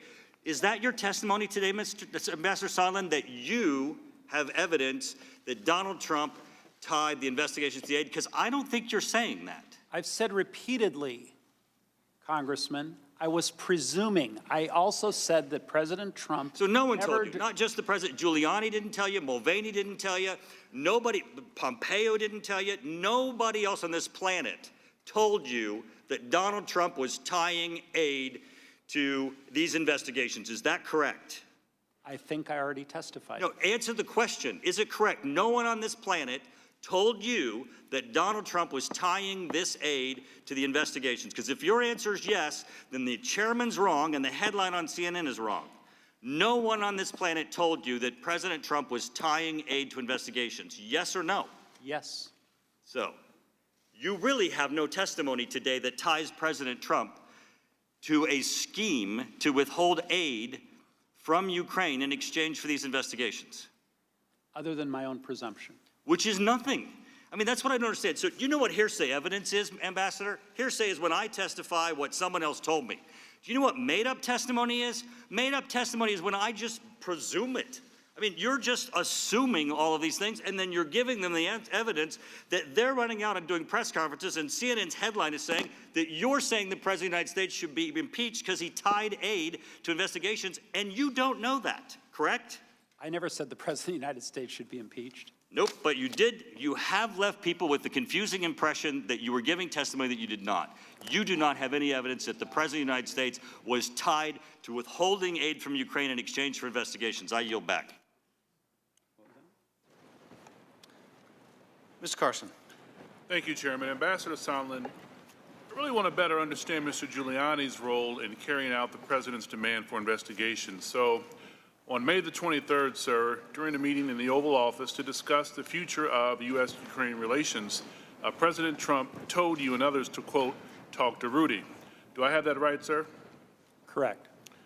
Mr. Ambassador, did you listen to the President and talk to Rudy, sir? Did I talk to Rudy? Yes, sir. Yes. What did you understand to be Mr. Giuliani's relationship with President Trump? I understood he was the President's personal lawyer.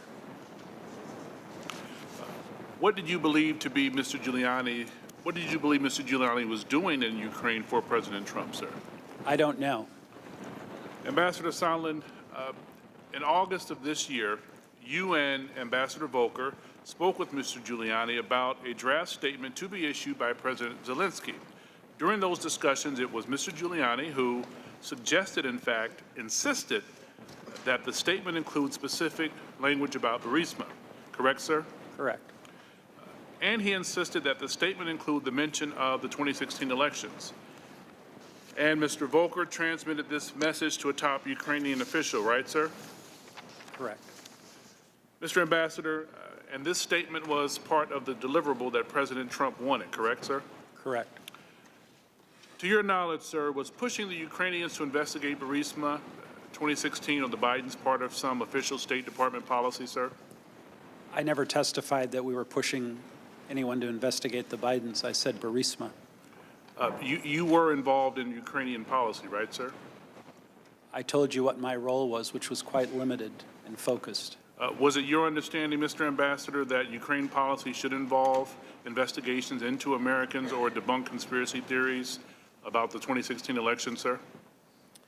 What I testified was that in order to get President Zelensky a White House visit, Mr. Giuliani conveyed the notion that President Trump wanted these announcements to happen. Of course it was not. It was a part of the president's political agenda, and it was done to benefit the president personally and politically. Were you following the president's orders, Mr. Ambassador? I was following the president's direction to speak with Mr. Giuliani. Thank you, sir. Mr. Chairman, I yield back. I thank the gentleman for yielding. Just want to point out a couple things, Ambassador, in response to my colleagues. My colleagues seem to be under the impression that unless the President spoke the words, Ambassador Sondland, I am bribing the Ukrainian President, that there's no evidence of bribery. If he didn't say, Ambassador Sondland, I'm telling you I'm not going to give the aid unless they do this, that there's no evidence of a quid pro quo on military aid. But nonetheless, Ambassador, you've given us a lot of evidence of precisely that conditionality of both the White House meeting and the military assistance.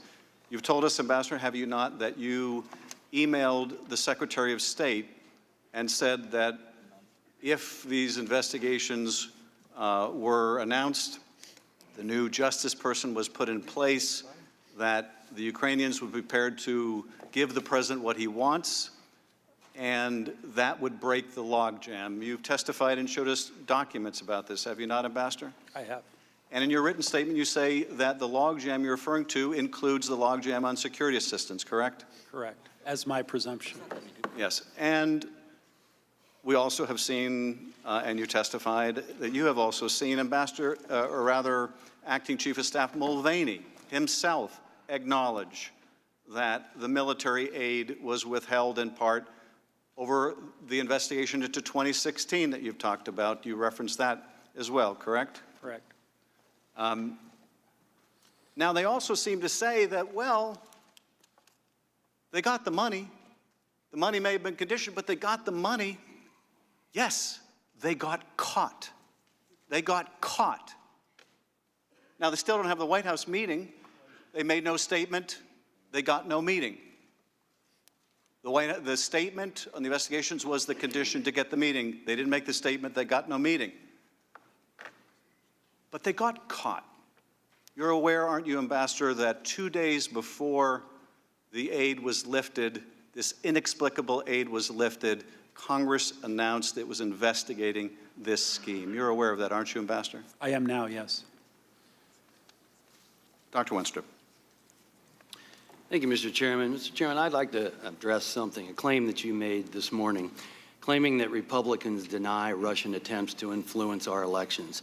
That is false, and you know it. In this committee, the Intel Committee, not the Impeachment Committee, but in this committee, time and time again, we all agreed that Russia has tried to influence American elections as far back as the Soviet Union. So I wish you would quit making that comment. Yesterday, we established with Mr. Volker something quite obvious. More than one country can try to influence our elections.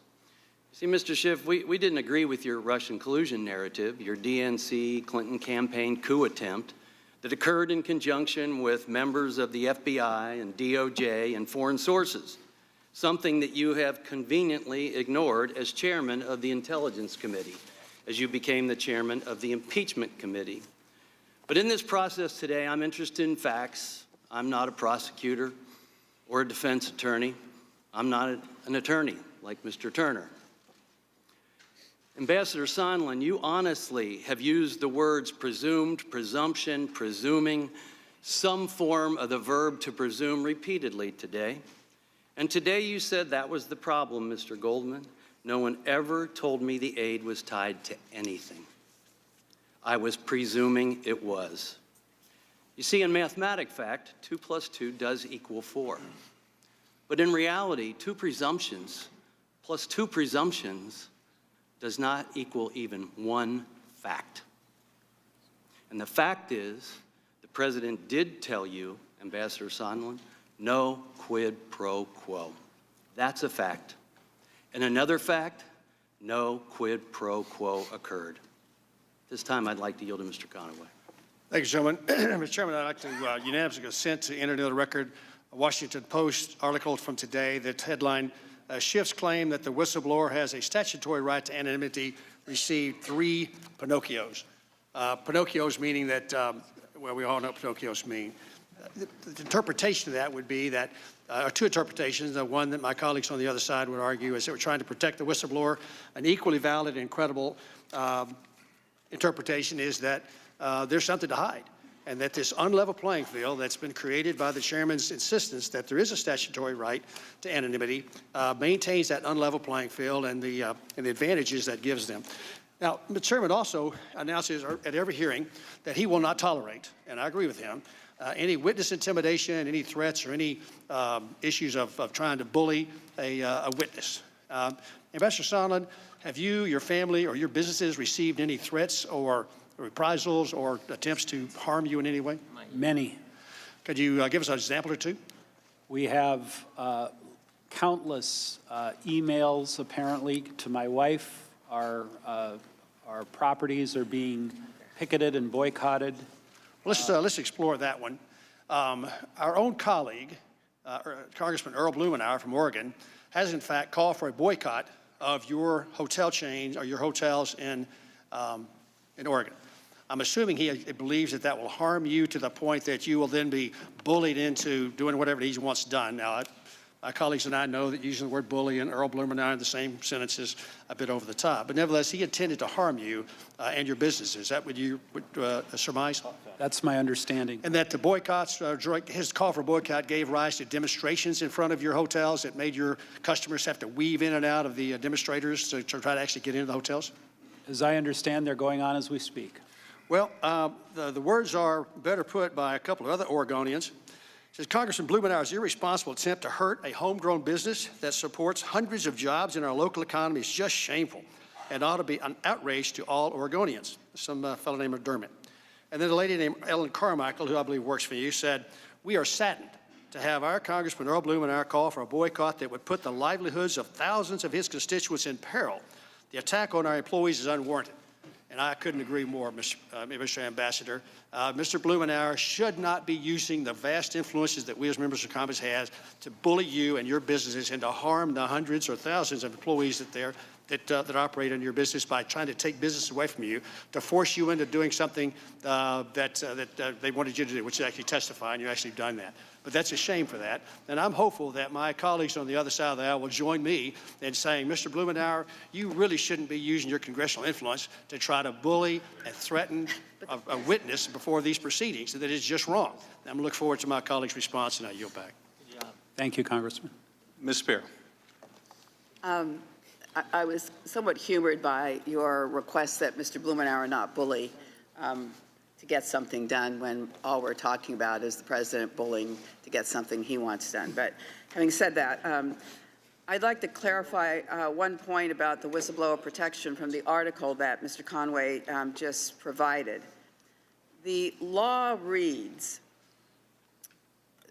expressly restricts the Inspector General's office from disclosing whistleblowers' identities. It says, quote, the Inspector General shall not disclose the identity of the employee without the consent of the employee unless the Inspector General determines that such disclosure is unavoidable during the course of the investigation or the disclosure is made to an official of the Department of Justice responsible for determining whether a prosecution should be undertaken. Unquote. That appears to be the lone statutory restriction on disclosing a whistleblower's identity, applicable only to the Inspector General's office.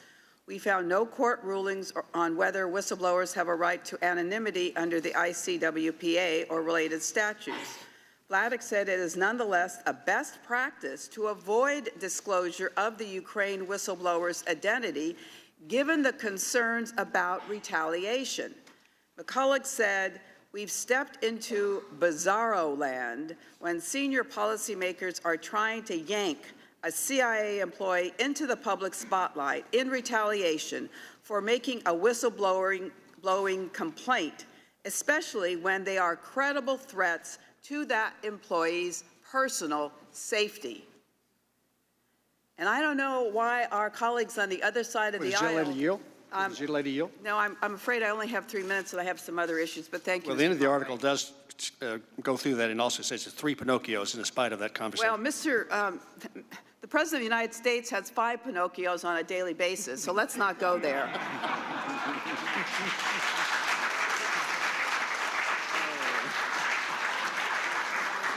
Ambassador Sondland, in your deposition, you lamented, quote, I was truly disappointed that the State Department prevented me at the last minute from testifying earlier on October 8th, 2019.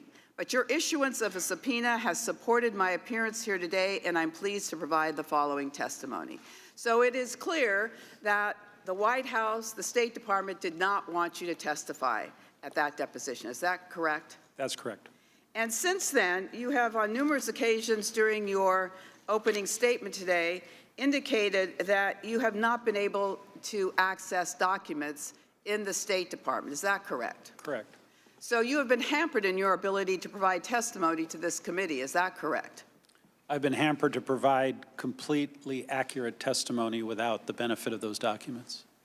In terms of your conversations with the President of the United States, what percentage of your conversations were about Ukraine as compared to your other duties? I don't recall.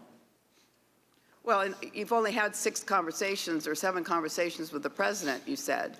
So About Ukraine, I think. So you've had many other conversations? Oh, yeah, about unrelated, completely unrelated matters. So how many conversations with the President of the United States have you had? Again, I don't want to give you a number because it's going to be wrong if I don't have the records. Is it less than 20? It's probably in that range. All right. Would you say that delay in military aid and the lack of a meeting in the White House works to the benefit of Russia? Repeat the question again, please. Would you say that the delay in military aid to Ukraine and the reluctance to have a White House meeting has a benefit to Russia? I think it could be looked that way, yes, looked at that way. All right, I'm going to just speak very briefly about code. When Michael Cohen was before the Oversight Committee, he was asked, you suggest the president sometimes communicates his wishes indirectly. For example, you say, quote, Mr. Trump did not directly tell me to lie to Congress. That's not how he operates. It would be different, he said,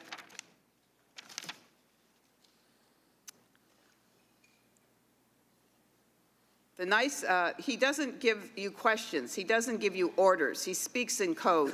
And I understand the code because I've been around him for a decade. So do you think that the president was speaking in code when he would talk about wanting investigations?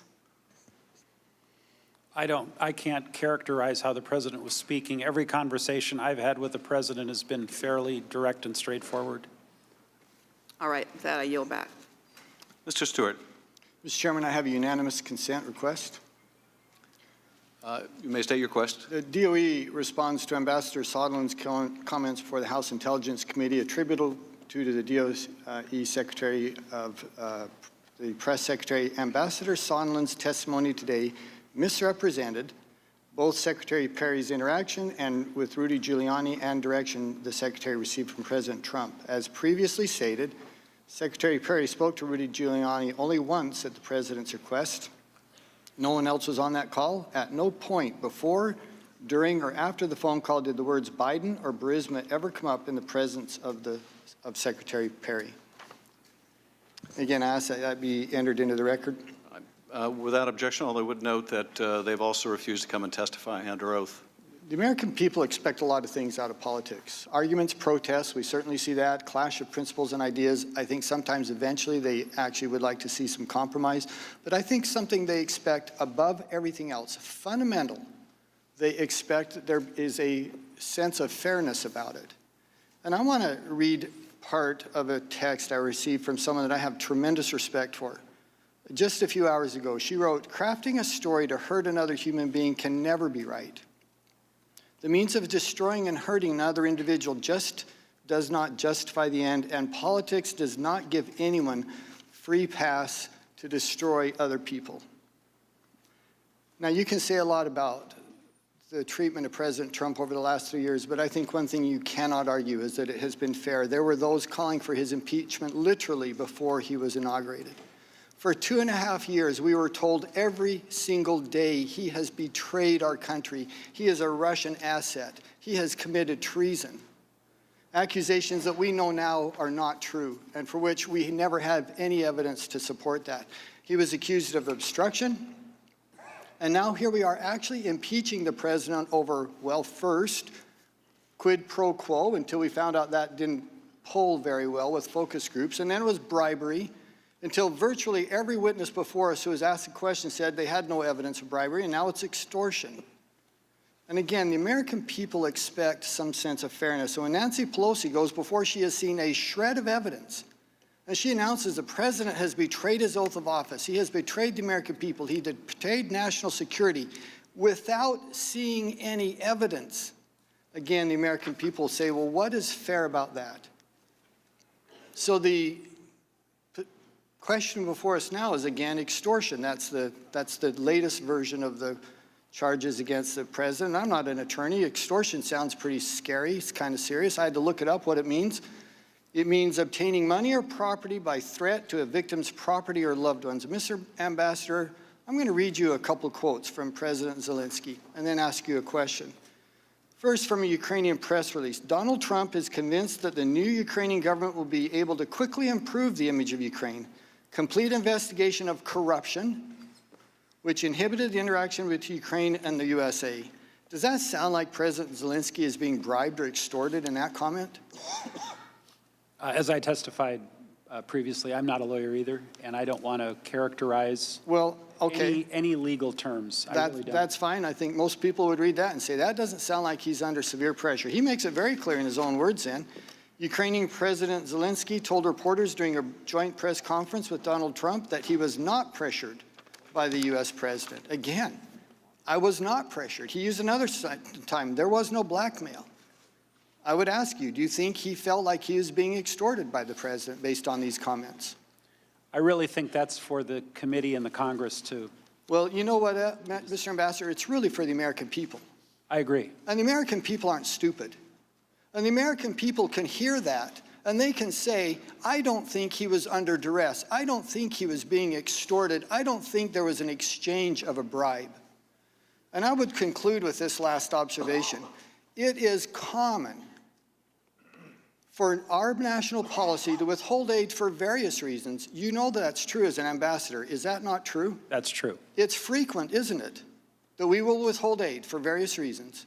That's correct. It is a policy. I mean, for example, President Bush did it.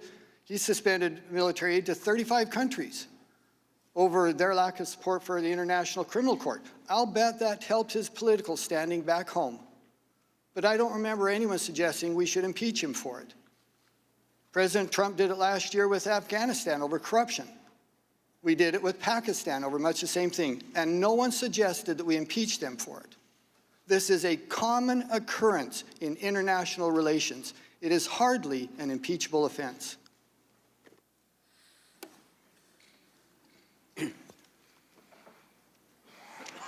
Time of the gentleman has expired. Mr. Quigley. Thank you, Mr. Chairman. Thank you, sir, for being here today.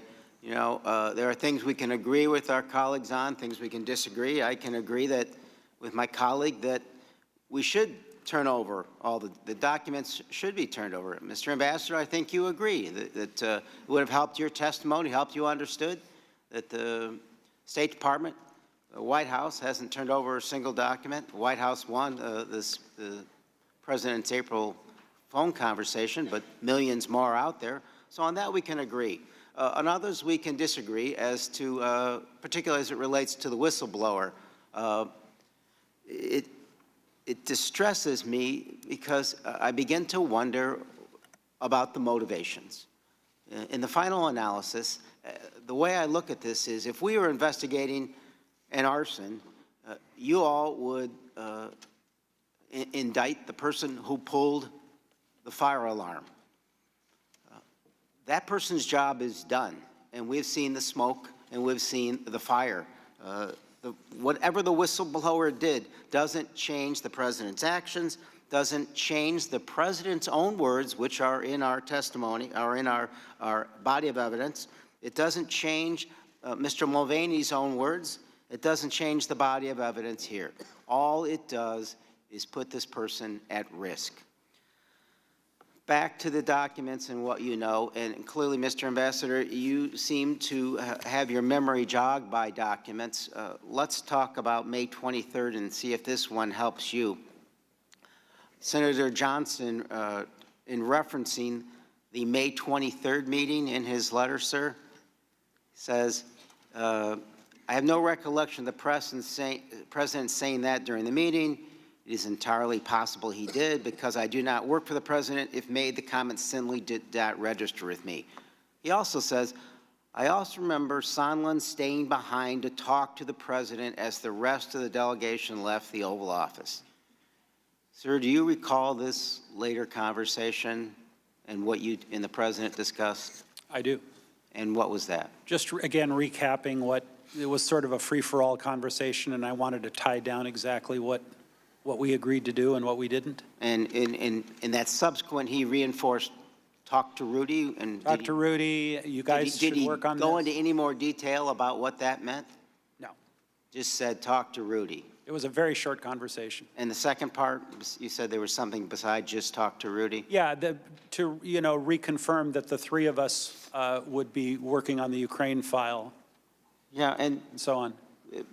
Back to Rudy in this seemingly contradictory messages here. You now recall the prerequisite mentioned in the July 10th meeting, right? That when you were having this discussion, the first meeting in John Bolton's office, sir? Yes. That you referenced that there was a condition?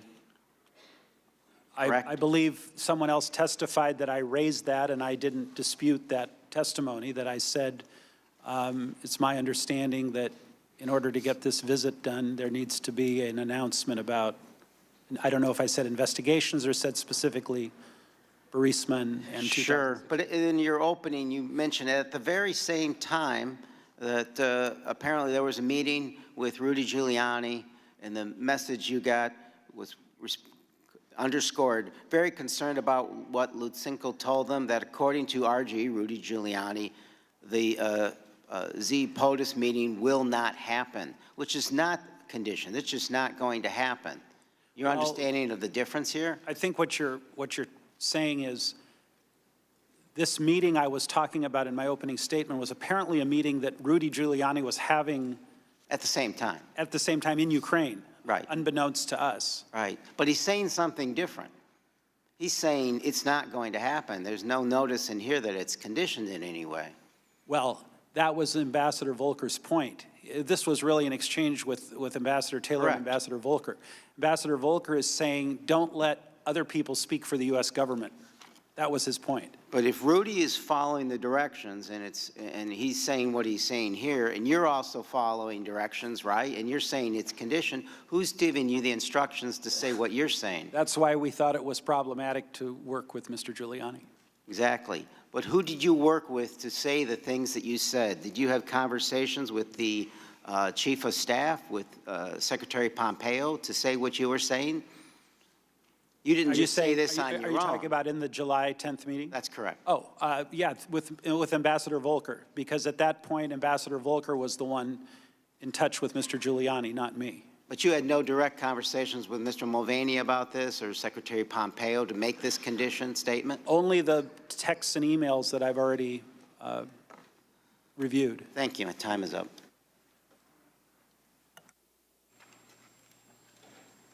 Ms. Stefanik. Thank you, Ambassador Sondland, for your service. And I also want to thank you for your recognition in your opening statement of your hardworking staff at the U.S. mission to the EU. Mr. Sondland, you testified that you never received any direct confirmation or specific information as to why there was a hold on aid. That's correct. And in fact, you testified, quote, President Trump never told me directly that the aid was conditioned on the investigations, end quote. That's correct. You said, quote, never heard those words from the president, correct? Correct. Instead, you testified that in your September 9th call with President Trump, the president said, quote, no quid pro quo. I want nothing. I want nothing. I want President Zelensky to do the right thing, do what he ran on, end quote. Is that correct? That's correct. And the fact is, the aid was given to Ukraine without any announcement of new investigations. That's correct. And President Trump did, in fact, meet with President Zelensky in September at the United Nations, correct? He did. And there was no announcement of investigations before this meeting? Correct. And there was no announcement of investigations after this meeting? That's right. And you've been very clear when Chairman Schiff has asked you broadly about investigations. You've corrected that to say specifically your understanding of investigations are investigation into the 2016 elections and investigations into Burisma. Is that correct? That's correct. And are you aware that during the Obama administration, the U.S. partnered with the UK and Ukraine on an investigation into the owner of Burisma as part of Ukraine's anti-corruption efforts? I became aware of it today during the hearing. Other witnesses have testified, but yes. And in fact, the Obama administration's State Department was concerned about the potential appearance of conflict of interest with Hunter Biden serving on the board of Burisma because they raised this as they were preparing Ambassador Yovanovitch for her Senate confirmation. Are you aware of that? I'm not aware of it. She testified, when I asked her that question, both in the open hearing and the closed deposition. And I've asked most of our witnesses this, and every witness I've asked has said yes, and I want to ask you this today. Do you believe that Hunter Biden having a position on the board of Burisma has the potential appearance of a conflict of interest? I don't want to characterize Hunter Biden's service on the board one way or another. I just don't know enough. So you disagree with every other witness that has answered yes, there is a potential appearance of a conflict of interest? Well, you asked if there was a conflict or an appearance of potential, my quote was, the potential appearance of a conflict of interest. I didn't hear the word appearance. Well, clearly it's an appearance of a conflict. Correct. Clearly, it is an appearance of conflict of interest. Again, this is something that every witness has answered yes to or agreed with it could have a potential appearance, and yet we are not allowed to call Hunter Biden to answer questions in front of this committee. Thank you again for your truthful testimony today, and I yield back. Thank you. Mr. Swalwell. Ambassador Sondland, you were told by the President and others to not show up. You showed up. I think that says a lot about you, and I think history will look kindly on you doing that. But there are consequences to that, and just a couple hours ago, President Trump was asked about you, and he said, "I don't know him well. I have not spoken to him much. This is not a man I know well." Is that true? It really depends on what you mean by know well. We are not close friends. No, we have a professional, cordial working relationship. And in that working relationship, he knows who you are? Yes. And he has spoken to you often? What's often? Well, you said at least 20 times. Okay, if that's often, then it's often. And you donated $1 million to his inaugural committee, is that right? I bought a VVIP ticket to the inauguration. That's a lot of money, isn't it? It's a lot of money. And after that, the president makes you ambassador to the European Union. Eventually, the ambassador to Ukraine is removed, and as you told us in your deposition, you become a central figure as it relates to Ukraine. That's a pretty big responsibility, right? Well, I don't know that I said I was a central figure. I was one of several people who were tasked to work on the Ukraine file. And would you ever, in that big responsibility, take any actions that were not authorized by President Trump? Well, by President Trump or the leadership in the State Department. Were you ever hauled into the leadership of the State Department for any actions you had taken around your work on Ukraine? No. As to Rudy Giuliani, on May 23rd, the president told you, talk to Rudy. You talked to him a couple times. As you told us in September, talked to the president a couple times. Did the president ever say to you, stop talking to Rudy? No. Did he ever say, don't any longer talk to Rudy? No. On Ukraine, you said that you were playing the hand you were dealt. President Trump was the dealer, wasn't he?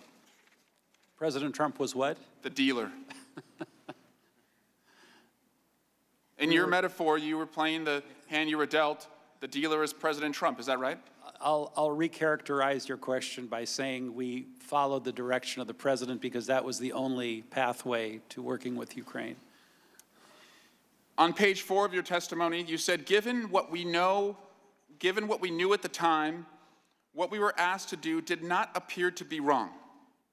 And you would agree now, Ambassador, knowing what you know now, what you did not know at the time, there are some things around Ukraine that were wrong.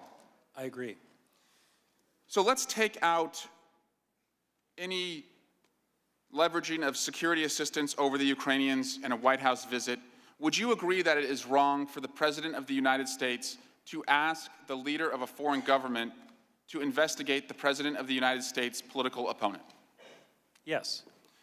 Would you agree that in addition to making that request for an investigation, leveraging a visit at the White House that a foreign government leader desperately needs is also wrong? Leveraging in what respect?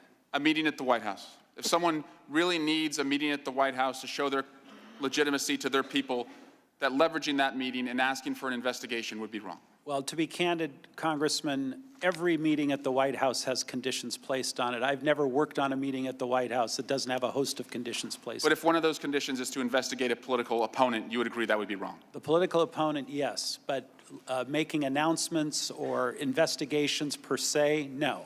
And if you asked a foreign government leader to investigate your political opponent, leveraged a White House meeting, and leveraged security assistance, in this hypothetical, you would agree all three of those are wrong? In the hypothetical, yes, I would agree.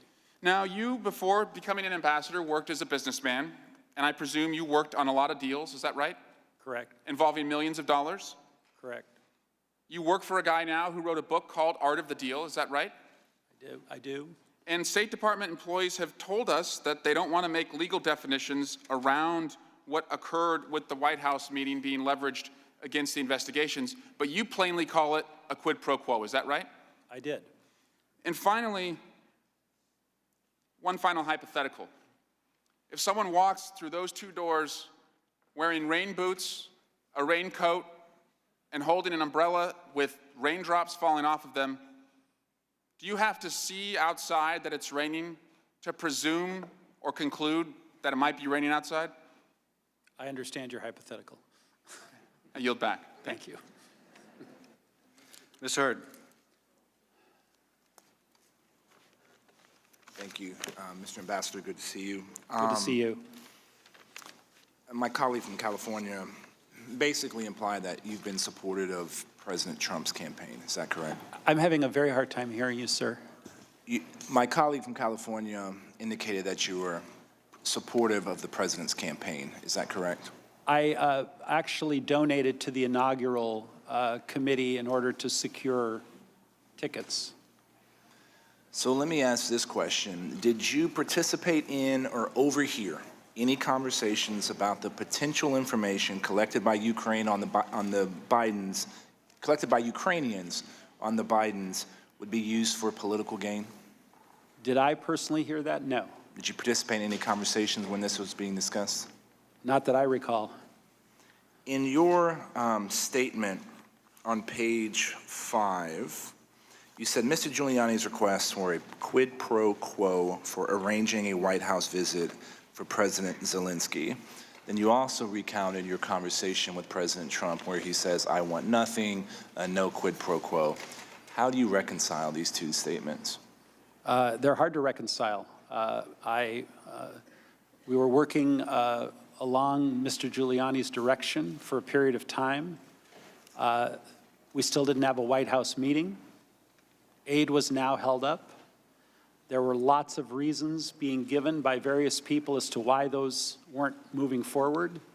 And I finally got exasperated by receiving Ambassador Taylor's latest text, and I just picked up the phone. I got through the president, and I said, what do you want? Sure.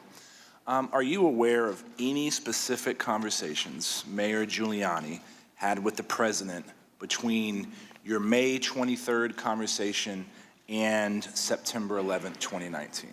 I don't recall if Mayor Giuliani, when I was directly talking to him, either through a conference call or on a direct call, whether he quoted from the president or said, I just talked to the president. Most of the communications, as I said, went through Ambassador Volker initially. So I don't want to opine on what may or may not have been said. On page 11 of your testimony, you said Mr. Giuliani had been communicating with Ukrainians without our knowledge. I'm assuming you're believing you Mr. Volker, and Ambassador Taylor. Which Ukrainians was Rudy Giuliani communicating with? Well, I was specifically referring to this text that I received from Ambassador Volker, where Mr. Giuliani was apparently telling the Ukrainians something that frustrated Ambassador Volker. Sure. So who specifically? Right. We know that Mr. Lutsenko, the old prosecutor. And do you think Mr. Lutsenko has any gravitas within the Zelensky regime? I don't know. He was the old attorney general and ultimately got fired in August when the new group came in. Okay, so we know Rudy Giuliani has met with Mr. Yermak on the fringes of meetings in, I think it was Spain. Do you know any other Ukrainian official within the Zelensky regime that Mayor Giuliani was meeting with? I don't know who Mr. Giuliani was meeting with. Had you had any conversations with Ukrainian officials within the Zelensky regime that came to you and said, hey, I just got off the phone with Giuliani, what the hell is he talking about? I don't recall. Would that be normal? In all your interactions with ambassadors and heads of states and governments, if there is some element of the U.S. government that they have spoken to, isn't it usually the step that they come in, talk to the ambassador, try to clarify what that statement was? Is that a true characterization of how elements of diplomacy work? I think that's a reasonable possibility. Things work all kinds of different ways these days. When you met with President Zelensky after the July 25th phone call, so you met him on July 26th, did the investigations or Joe Biden come up in that meeting? I don't recall Joe Biden coming up. Was there any frustration expressed to you by the phone call that happened the day before? No, as I testified, everyone said it was a good call. Is, in your opinion, your interactions with President Zelensky, is he a straight shooter? Is he a liar? Or is he a liar? He impressed me greatly, and that's why I wanted to get he and President Trump together as soon as possible. And so when he makes express statements, you tend to believe them? Yeah, with my limited interaction with him, he seems very honorable. Thank you, Mr. Ambassador. I hope you make your plane back. Thank you, Mr. Hurd. I yield back. Mr. Castro. Thank you, Chairman. Good afternoon, Ambassador. Welcome. Others close to President Trump have made it clear that investigations were in fact part of the conditions for U.S. assistance to Ukraine, including Rudy Giuliani and Mick Mulvaney, the acting chief of staff. So, Ambassador Sondland, at a press conference on October 17th, acting White House Chief of Staff Mick Mulvaney discussed his belief that it's entirely appropriate to politicize U.S. foreign policy. Ambassador, how often did you speak or meet with Mr. Mulvaney? Again, based on my lack of records, I'm going by a bad memory. Just based on your memory. I only think I had one formal meeting with Mr. Mulvaney, and it had nothing to do with Ukraine. It had to do with a completely unrelated matter.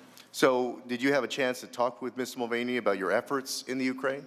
I think most of our communication were through the stream of emails, which others were on, generally. And I may have seen him at the White House casually and said hello and, you know, kept in touch, but we didn't have a back and forth. Well, let me ask you this. Was it your sense that Mr. Mulvaney had a direct line to President Trump? He must have as acting chief of staff, is that right? Of course.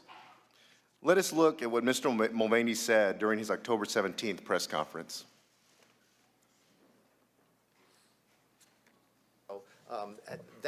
Those were the driving factors. Did he also mention to me in past the corruption related to the DNC server? Absolutely, no question about that. But that's it, and that's why we held up the money. Now, there was a report. So the demand for an investigation into the Democrats was part of the reason that he ordered to withhold funding to Ukraine. The look back to what happened in 2016 certainly was part of the thing that he was worried about in corruption with that nation, and that is absolutely appropriate. He said that President Trump, in that clip, had an interest in the investigations, did he not? Apparently, yes. He's the chief of staff. He's somebody that sees the president and has conversation with the president every single day. Wouldn't you expect that? Just described as a quid pro quo. I would expect he has a direct line to the president. Ambassador Sondland, when did you first learn from Mr. Mulvaney that the investigations were holding up the security assistance, if at any time? I don't know that I heard it from Mr. Mulvaney. Okay. And Ambassador Sondland, I know that you're not a career Foreign Service officer. Is it your understanding that the U.S. government conditions security assistance on an investigation into a political rival all the time? I've already testified I didn't think that would be proper. All right. Well, let us also see what Mr. Mulvaney had to say about that at the same press conference.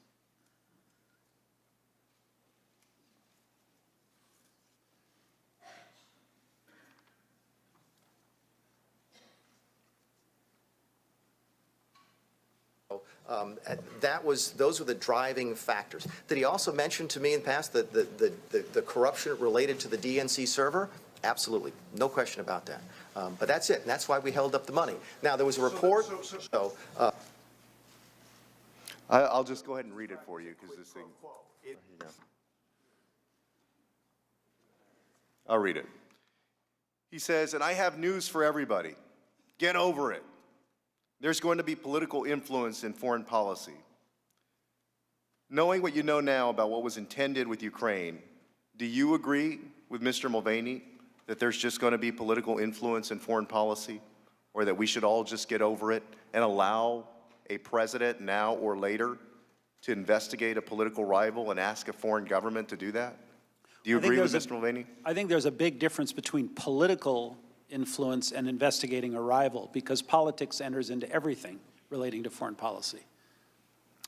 So, but you disagree that you agree that the president should not be allowed to ask for the investigation of a political rival? In the context of what was going on in Ukraine, I believe that the president should not investigate a political rival in return for a quid pro quo. And part of the way that you figured out that all of this stuff that was going on, that you were part of something that was basically wrong, is because in the July 25th phone call, the president himself, he didn't tell you, we don't know if he told Rudy Giuliani or not, because Rudy Giuliani won't come in here. He said directly to the president of Ukraine that he wanted the Bidens investigated. Wasn't that your reading of the call? First of all, I don't believe that I was a part of something that was wrong, because based on what I knew, I thought we were operating well within the center lane of proper U.S. diplomacy. I yield back. Mr. Ratcliffe. Chairman, thank you. Ask unanimous consent to enter into the record a statement issued this morning from the Office of the Vice President by Chief of Staff Mark Short. Without objection. Ambassador Sondland, I'll be brief. In anticipation of Mr. Holmes's testimony tomorrow about this July 26 phone call that he overheard at a cafe in Kiev that you had with President Trump. He overheard that even though the call was not on speakerphone, correct? I don't believe so. All right. Was it an open-air cafe? It was outdoors.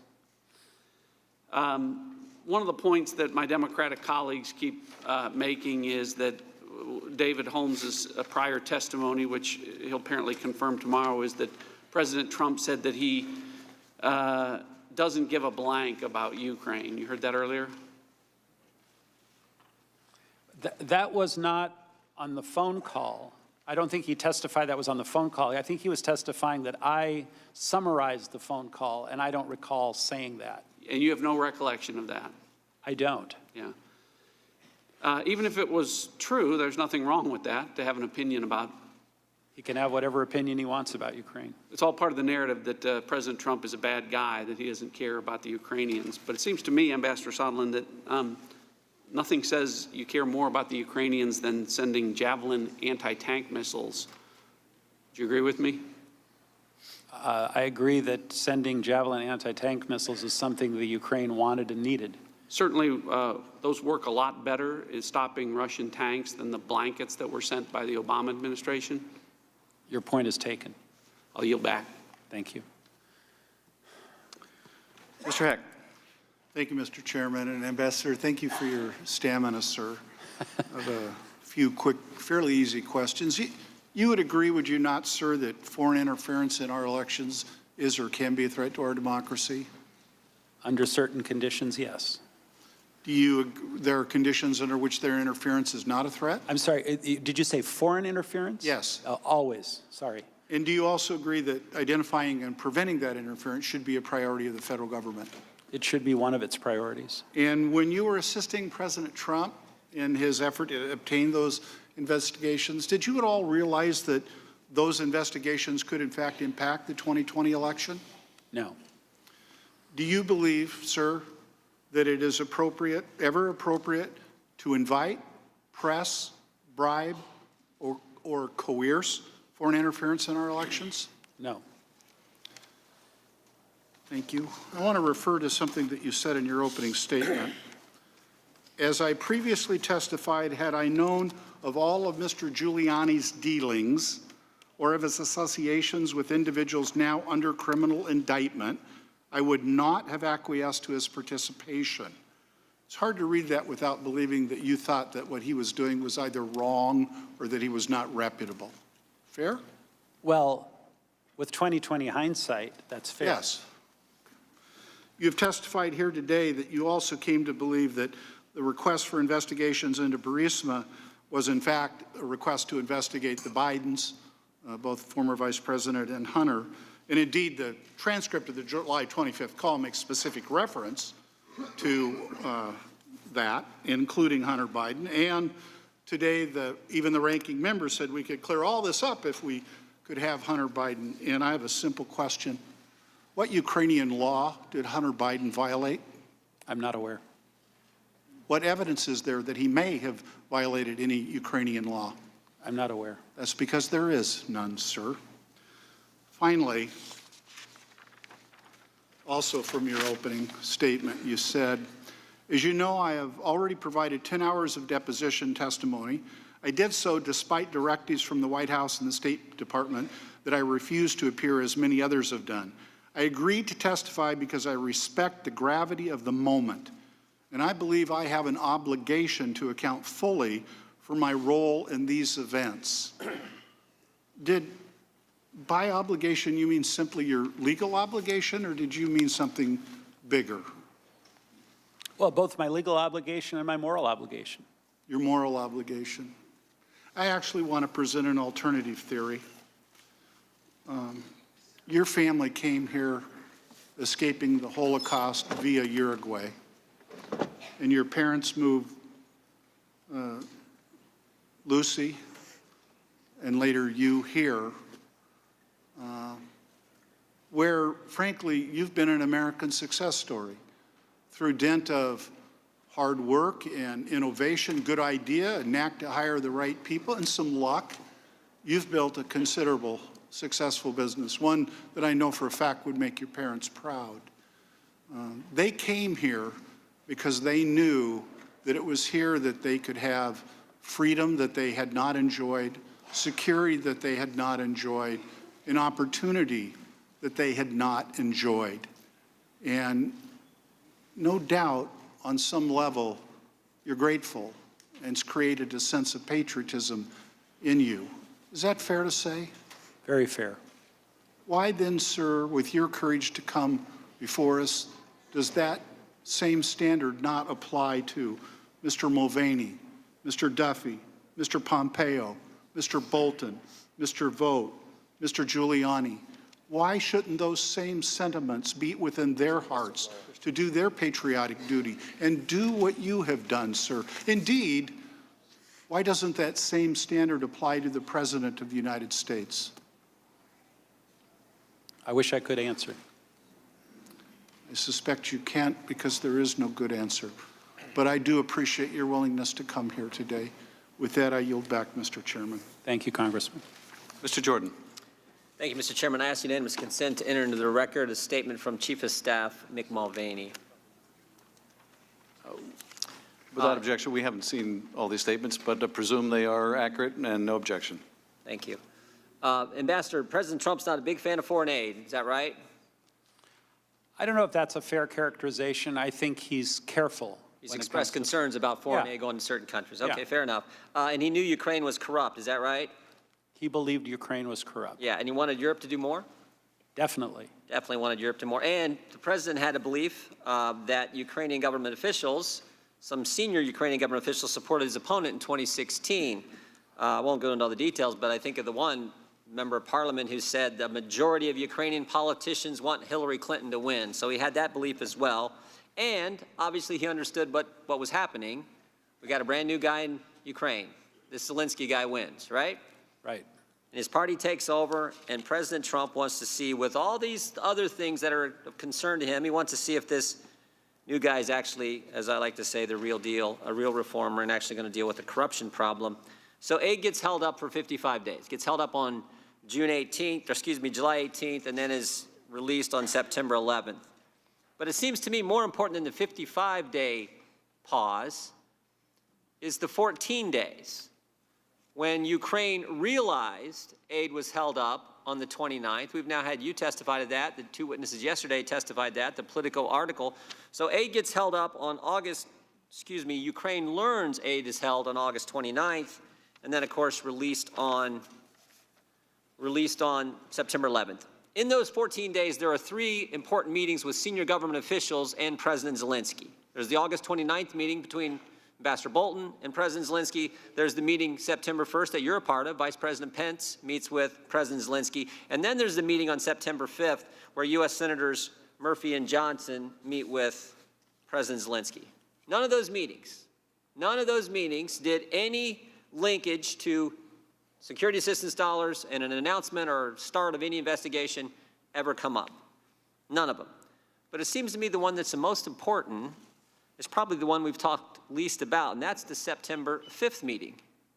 because that's actually a meeting where there is no one, well, it's much more congressional focused than White House focused. This is the meeting where Senators Murphy and Johnson, bipartisan, meet with President Zelensky.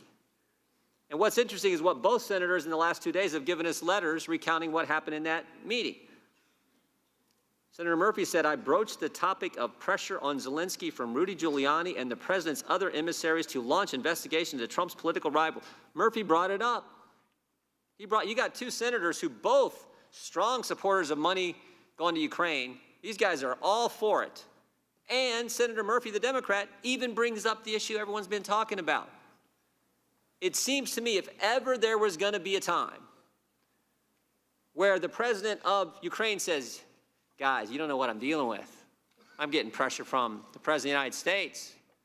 He wants me to do this. I got to make it. It seems if ever there was a time that the president of Ukraine, the new guy, who now knows the aid has been on hold, if ever there was a time to bring it up, that would have been the time.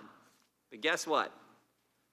At no time, Senator Johnson tells us, at no time during this meeting or on any other meeting on this trip was there any mention by Zelensky or any other Ukrainian that they were feeling pressure to do anything in return for military aid. Not even, Senator Johnson says, not even after Murphy warned them about getting involved in the election. So Murphy gave this big deal on Giuliani and nothing. And guess what Murphy also said? I do not dispute any of Senator Johnson's factual representations regarding the meeting. If ever it was going to happen, September 5th was the day. No one from the White House there, not Ambassador Bolton, not Vice President, no one there. But even then it didn't happen. And we got all kinds of other meetings when it didn't happen. And of course, as you testified earlier, there was never an announcement.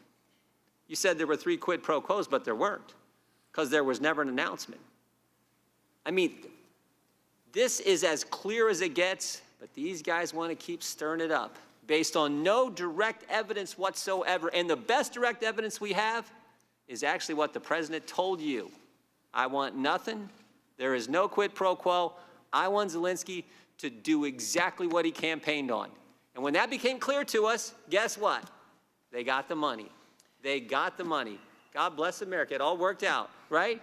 This is crazy what we're going through because the facts are so darn clear. I yield back. Mr. Welch. Thank you, Mr. Chairman. Ambassador, I'm impressed with your career. Been very successful in business. I'm impressed with your commitment to public service. And I was very impressed with your forthright statement. So thank you for that.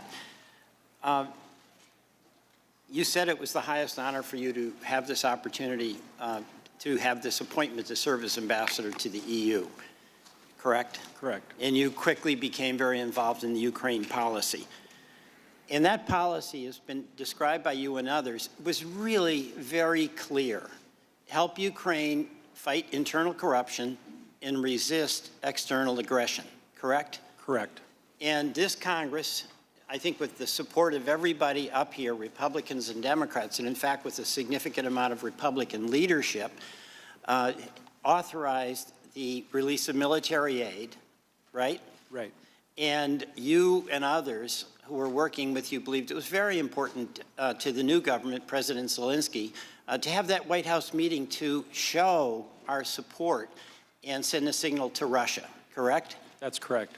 And from hearing you and from hearing our other witnesses, Ambassador Yovanovitch, Ambassador Volker, Ambassador Taylor, there was a concerted team effort on your part to get that meeting and release that aid, correct? Well, there was always a concerted effort on my part to get the meeting. That was my singular narrow focus, was to get the meeting. Right, and that was shared by all of the colleagues I just mentioned, correct?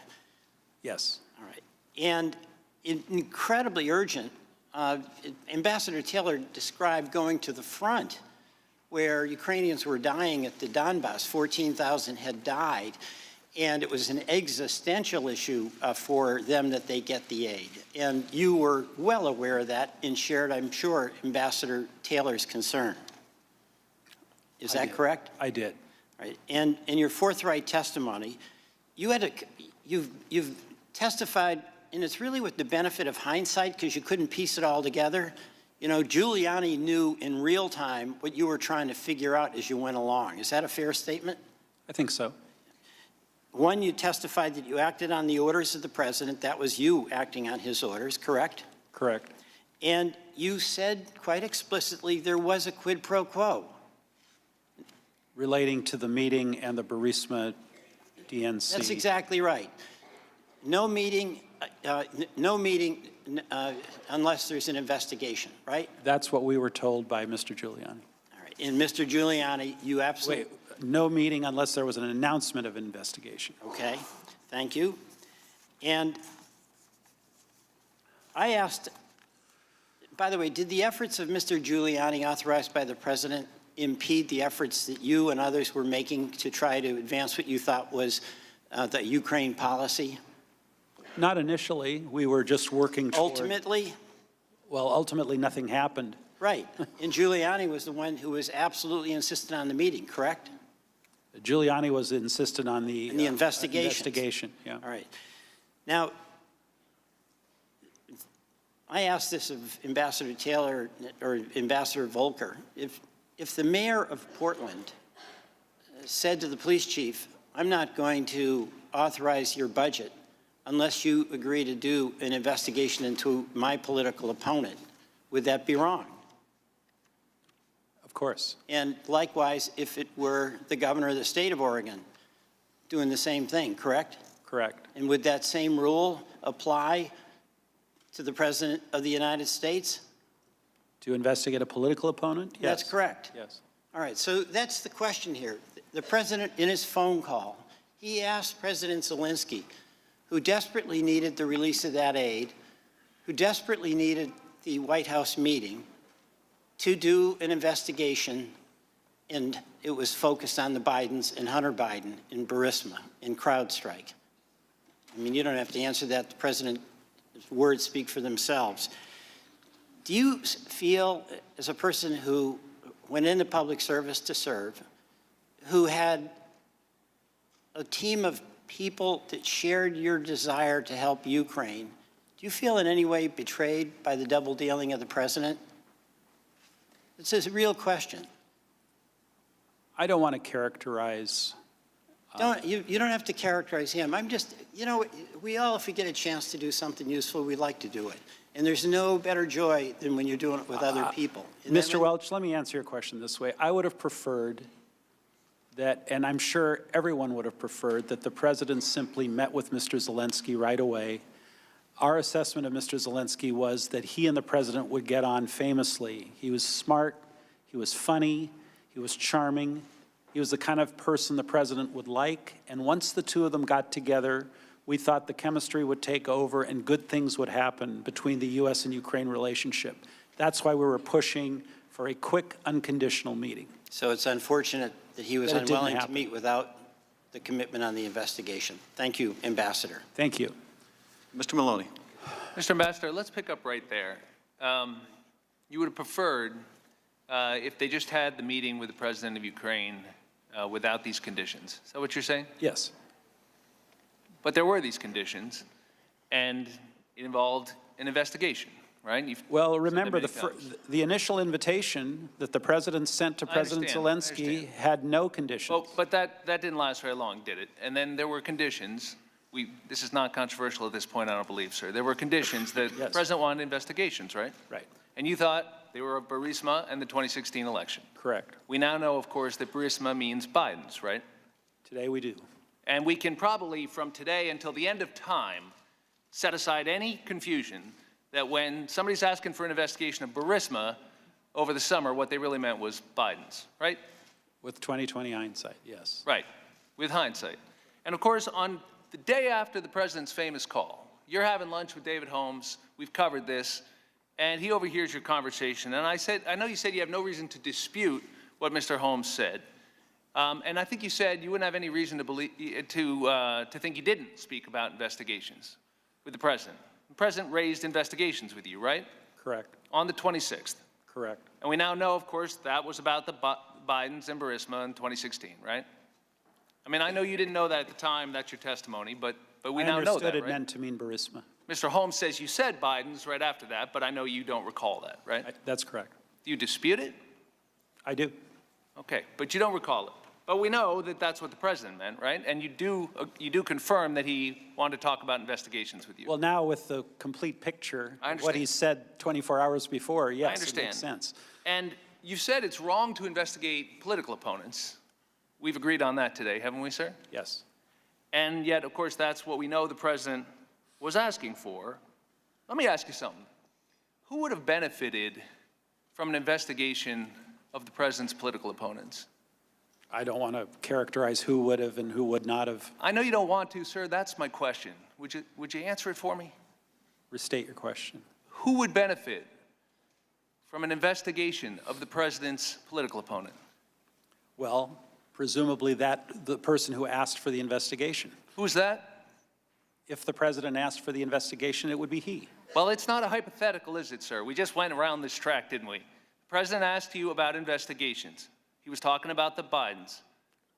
When he asked you about the Biden investigation, who was he seeking to benefit? He did not ask me about the Biden investigation. When he I've asked said you about that investigations, 19 times, Mr. Sir, Malone. sir, we just went through this. When he asked you about investigations, which we all agree now means the Bidens, we just did this about 30 seconds ago. It's a pretty simple question, isn't it? I guess I'm having trouble why you can't just say. When he asked about investigations, I assumed he meant I know what you assumed. company. But who would Research. benefit from an investigation of the Bidens? They're two different questions. I'm just asking you one. Who would benefit from an investigation of the Bidens? I assume President Trump would benefit. There we have it, see? Didn't hurt a bit, did it? Didn't hurt a bit. But let me ask you something. Mr. Maloney? Hold on, sir. Excuse me. I've been very forthright, and I really resent what you're trying to do. Fair enough. You've been very forthright. This is your third try to do so, sir. Didn't work so well the first time, did it? We had a little declaration come in after, you remember that? And now we're here a third time, and we got a doozy of a statement from you this morning. There's a whole bunch of stuff you don't recall. So all due respect, sir, we appreciate your candor, but let's be really clear on what it took to get it out of you. So my question is, when the president's putting pressure on the Ukrainians with holding a meeting to get this investigation that you and I agree would benefit him politically, what kind of position does that put the Ukrainians in, sir? A terrible position. Terrible position. Why? Why does it put them in a terrible position? Why? Well, obviously, they're not receiving ultimately what they thought was coming to them, and they're put in a position that jeopardizes their security. A position that jeopardizes their security, and they're being asked to do an investigation to help their security, essentially, that would benefit the president politically. In other words, you might say they're being asked to give him a personal benefit in exchange for an official act. Is that a fair summary? In your hypothetical, that's correct. It's not a hypothetical, sir. This is real life. Were they asked to give him a personal benefit in exchange for an official act? Sir, I am not going to go around in circles with you. Please be clear about what you're asking me. My time's expired, sir. Thank you for your appearance. Ms. Demings. Good afternoon, Ambassador. It's good to see you again. Thank you. Do you have any knowledge of a possible meeting on or around May 7th involving then President-elect Zelensky and several of his aides to discuss how to handle pressure from President Trump and Mr. Giuliani about investigating the Bidens? I don't recall such a meeting. You don't recall such a meeting? You don't recall hearing anything about such a meeting? Again, if you don't have firsthand knowledge? If I don't have record schedules, right now I don't recall anything about such a meeting. Ambassador, in the May... Is this a meeting among the Ukrainians? It's a meeting among the Ukrainians involving then President-elect Zelensky, so this would have been early on in his presidency with several aides to discuss how to handle pressure from President Trump and Mr. Giuliani about investigating the Bidens? Yeah, I don't recall such a meeting. You don't remember that. Ambassador, in the I believe it was the May 23rd meeting, you talked about how the president categorized Ukraine, what he thought about Ukraine. I believe that meeting was on May 23rd. Did you ever hear President Zelensky relay any concerns about you, about how he felt, about how the United States viewed him, whether he was being taken seriously or any concerns about being used as a tool for political reasons? Well, I saw that in an email from Ambassador Taylor.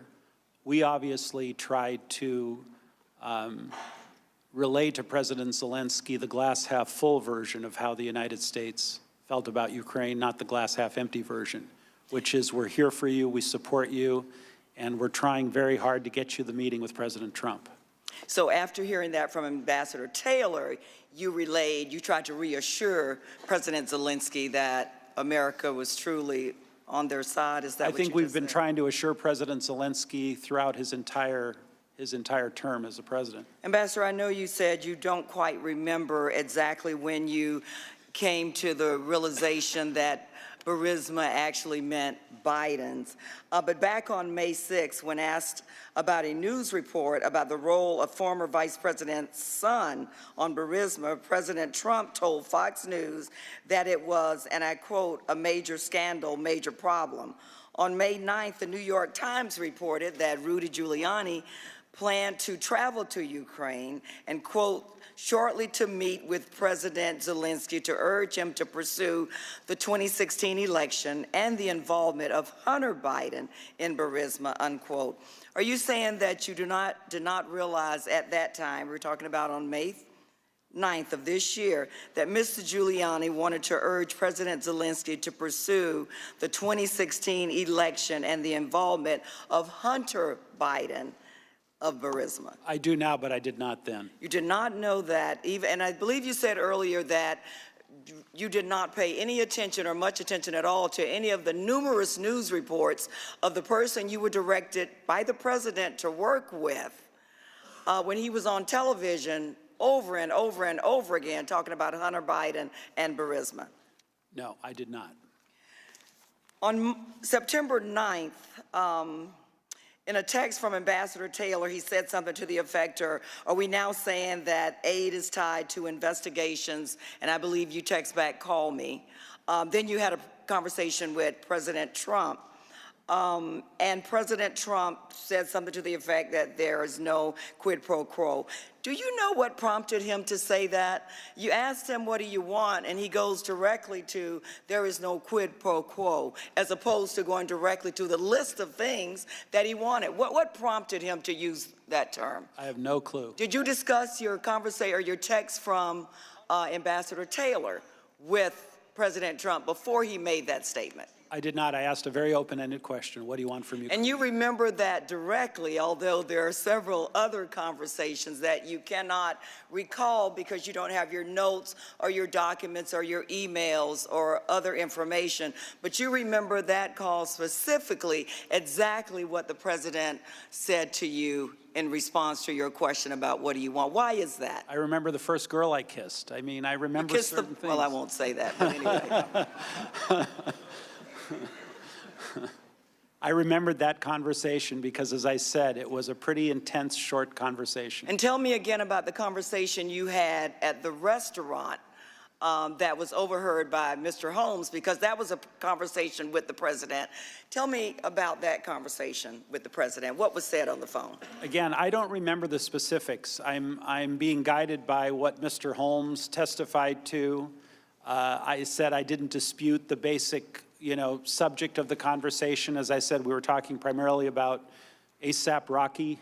That was a completely unrelated matter, and I think the president may have brought up, how did it go with Zelensky, or is he going to do the investigations, which we'd been talking about for weeks.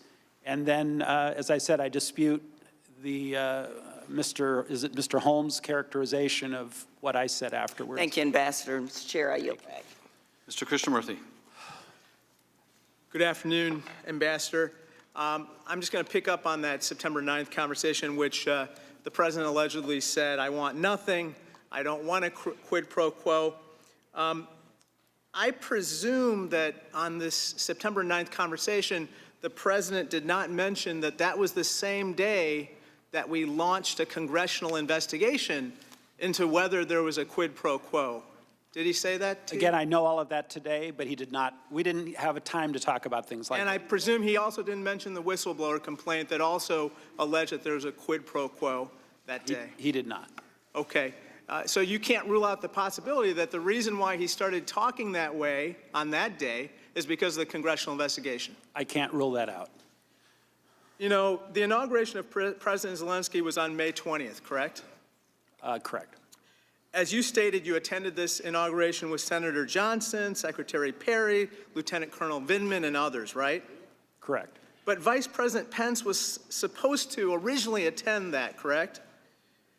I believe so. We learned from Jennifer Williams, a witness who testified, that it was at the president's direction on May 13th that the vice president not attend. She said, quote, that according to the vice president's chief of staff, the president determined that the vice president would not go. Do you know why the vice president did not attend the inauguration? No clue.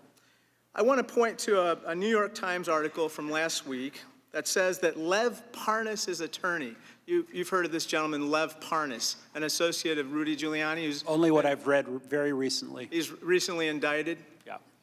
Mr. Parnas told a representative of the incoming government, the Zelensky government, that it had to announce an investigation into Trump's political rival, Joseph R. Biden and his son, or else Vice President Mike Pence would not attend the swearing-in of the new president and the United States would freeze aid.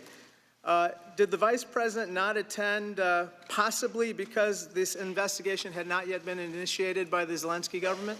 I have no idea. You can't rule it out, right? Again, I have no idea.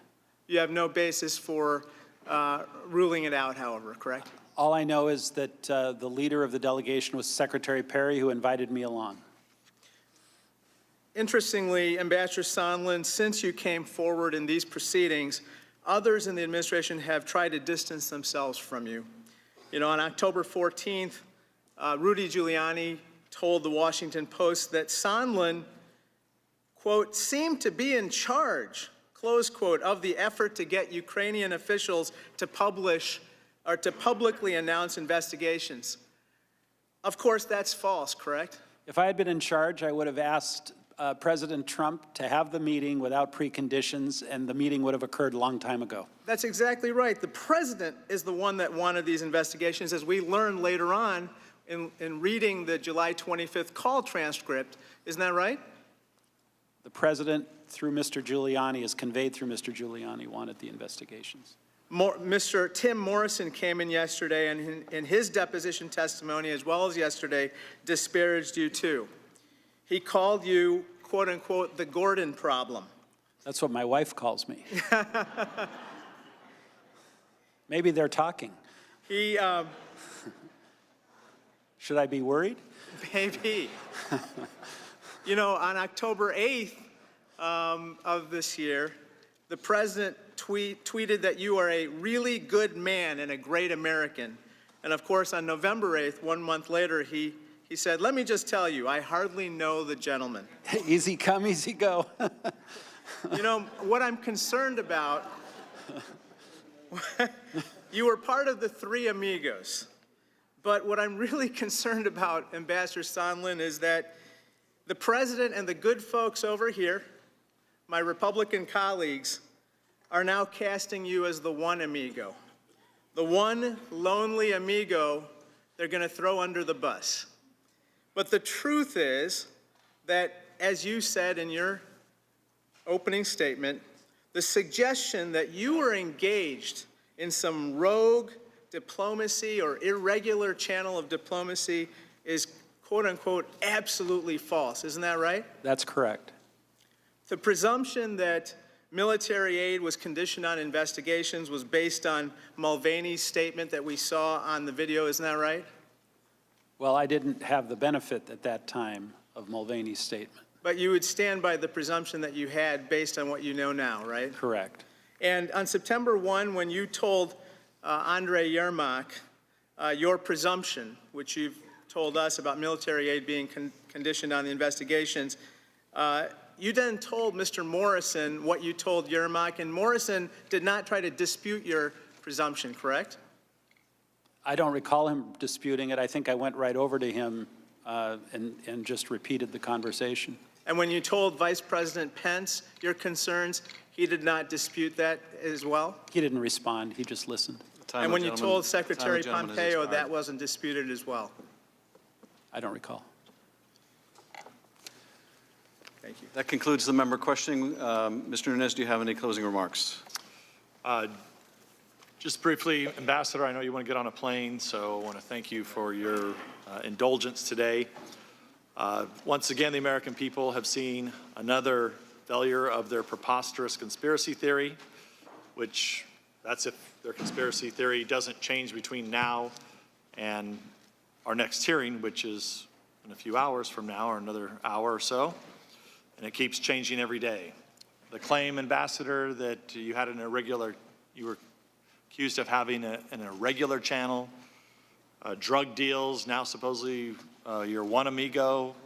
Nobody on this side of the aisle claimed that you were one amigo. I lost my amigos? Yeah, not from us, not from us. No bribes given to, that you made any bribes to the Ukrainian people or to the Ukrainian president. Your co-conspirator, Kurt Volker. I find it remarkable and troubling how the Democrats and their collaborators in the press have been able to vilify Ambassador Volker, who was supposed to work on these matters in Ukraine, like you, Ambassador. It was a very regular channel, and no amount of storytelling by the left and the Democrats on this dais will change that. It was the regular channel. Testimony received today was far from compelling, conclusive, and provides zero evidence of any of the crimes that have been alleged. In fact, Ambassador Sondland testified that he presumed the temporary pause in military aid was conditioned on Ukraine carrying out the investigations the Democrats are desperate to portray as nefarious. The Democrats have, as their custom, seized on this presumption as proof they can use it against the president.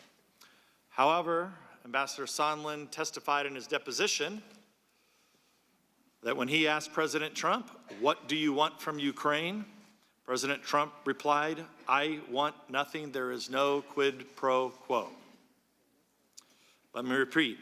President Trump said, "I want nothing. There is no quid pro quo."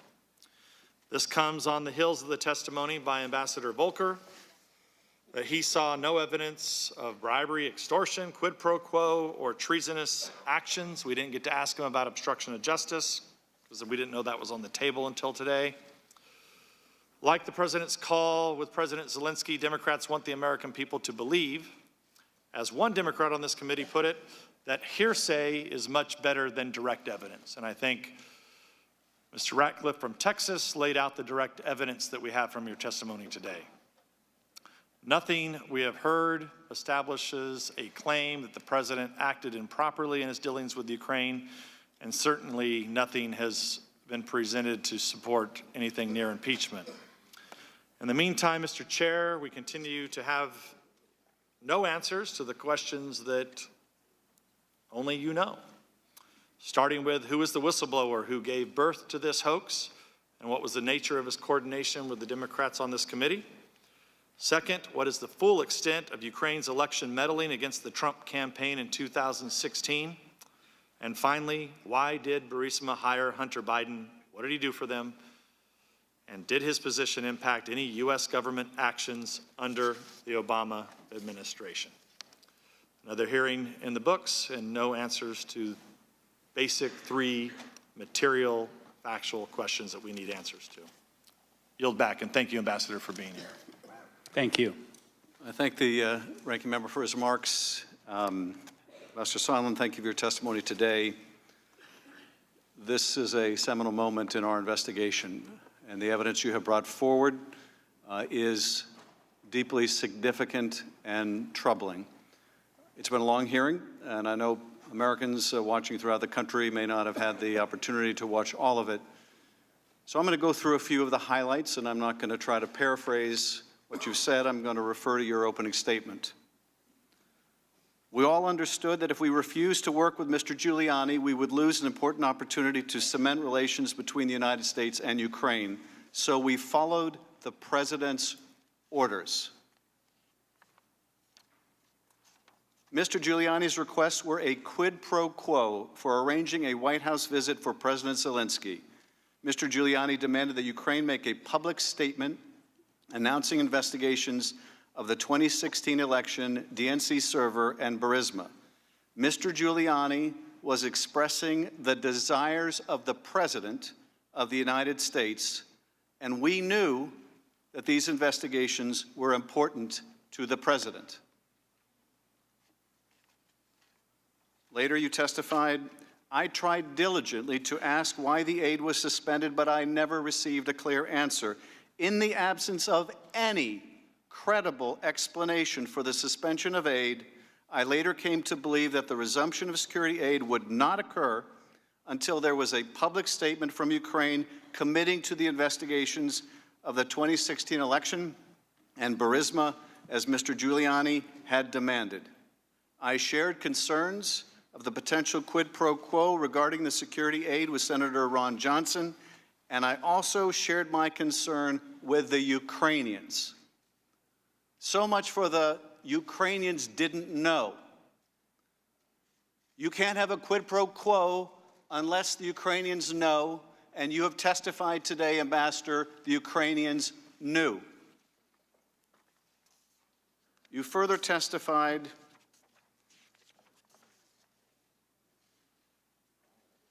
Mr. Giuliani emphasized that the President wanted a public statement from President Zelensky committing Ukraine to look into corruption issues.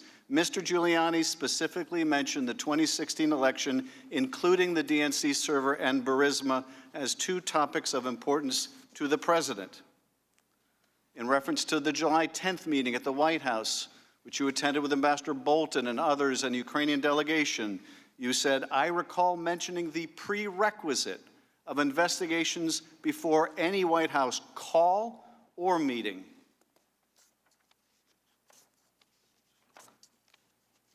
You further testified, again, Mr. Giuliani's demand that President Zelensky make a public statement about investigations. I knew that the topic of investigations was important to President Trump.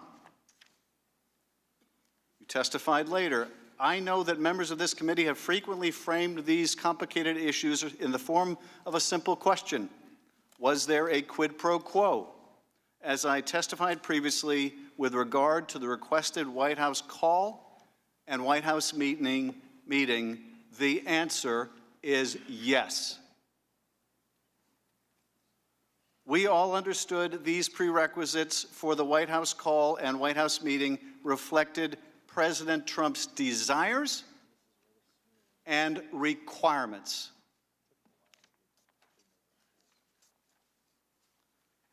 Later, on the subject of security aid, you testified, in the absence of any credible explanation for the hold, I came to the conclusion that the aid, like the White House visit, was jeopardized. In preparation for the September 1 meeting in Warsaw, I asked Secretary Pompeo whether a face-to-face conversation between Trump with Zelensky could help break the logjam. And this is from an email that the State Department refuses to provide to us, but you have provided to us, Ambassador. It reads, should we block time in Warsaw for a short pull-aside for POTUS to meet Zelensky? I would ask Zelensky to look him in the eye, that is the President, and tell him that once Ukraine's new justice folks are in place in mid-September, that Z should be able to move forward publicly with confidence on those issues of importance to POTUS and to the United States. Hopefully, that will break the logjam. And Secretary Pompeo's reply, yes.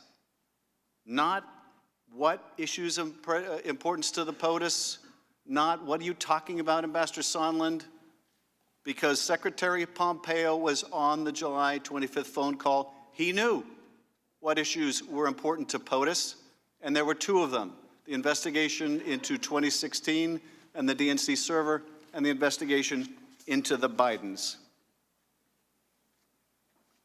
By the end of August, you testified, my belief was that if Ukraine did something to demonstrate a serious intention to fight corruption, specifically addressing Burisma and the 2016 server, then the hold on military aid would be lifted.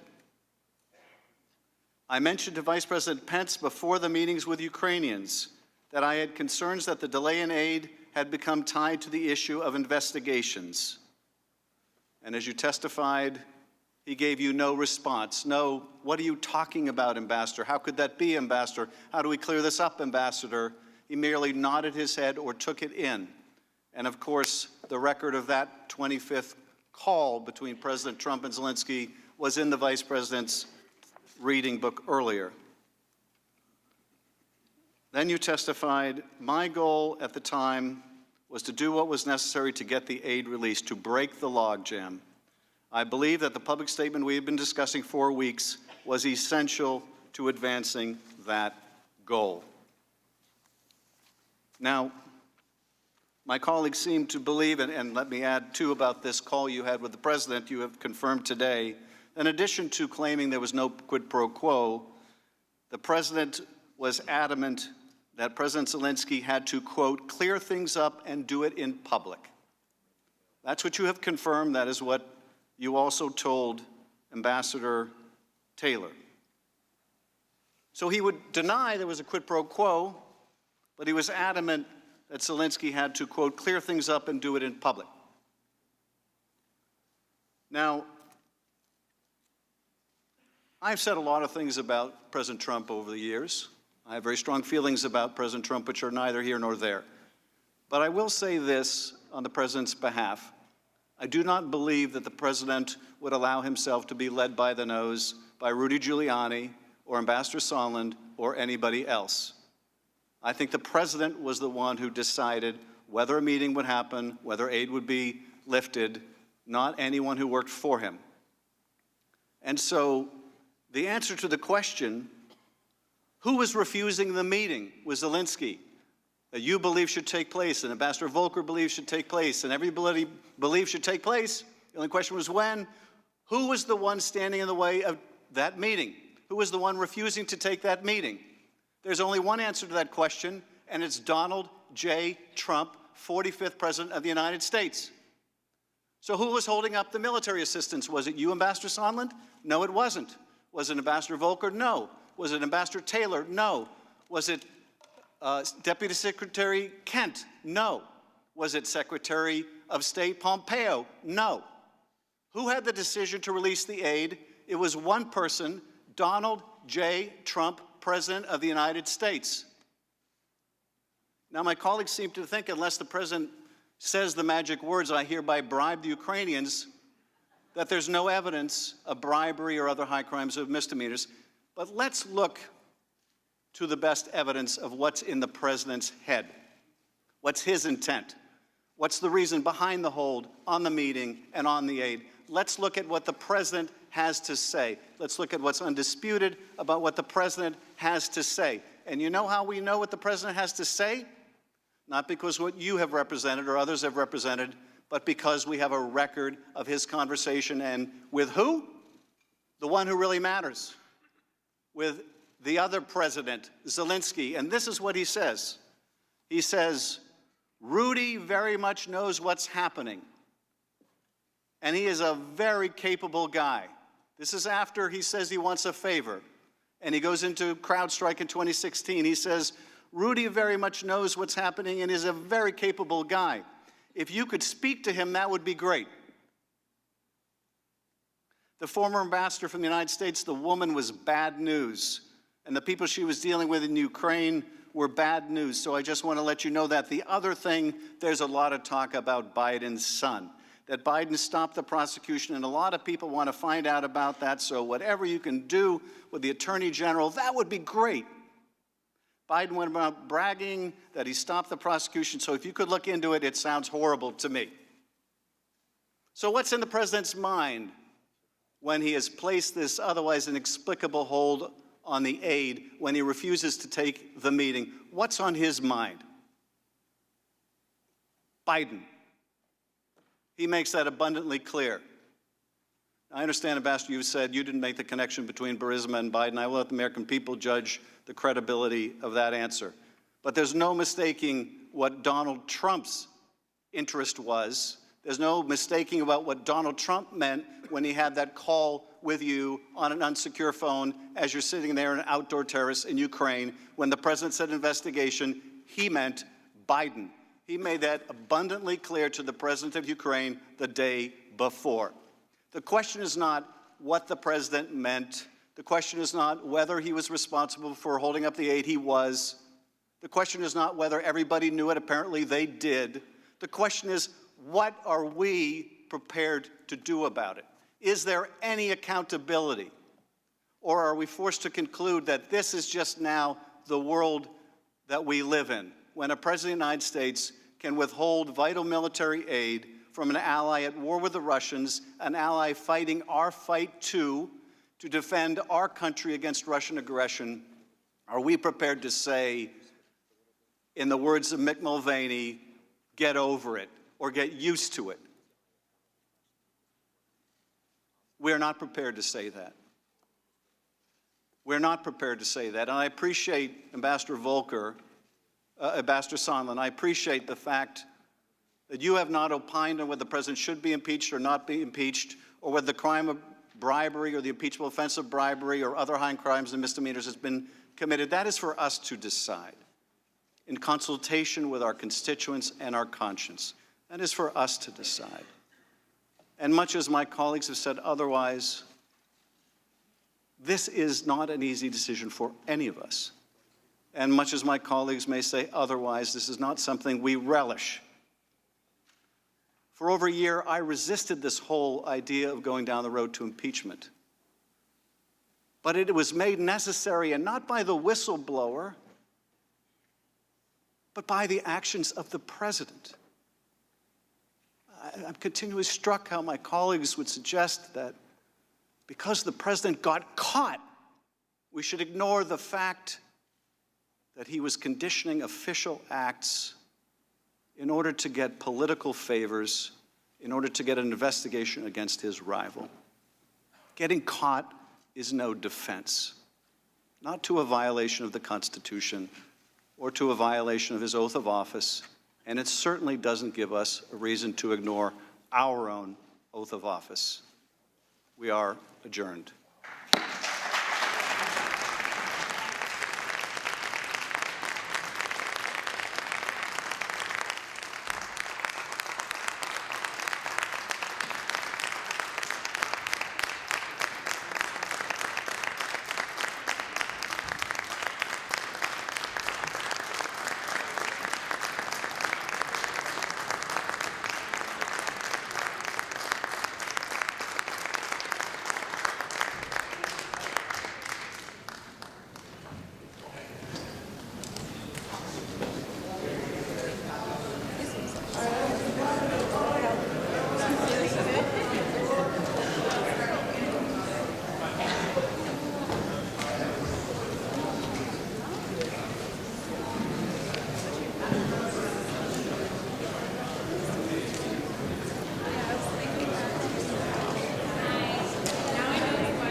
The House Intelligence Committee and Chair Adam Schiff continue public impeachment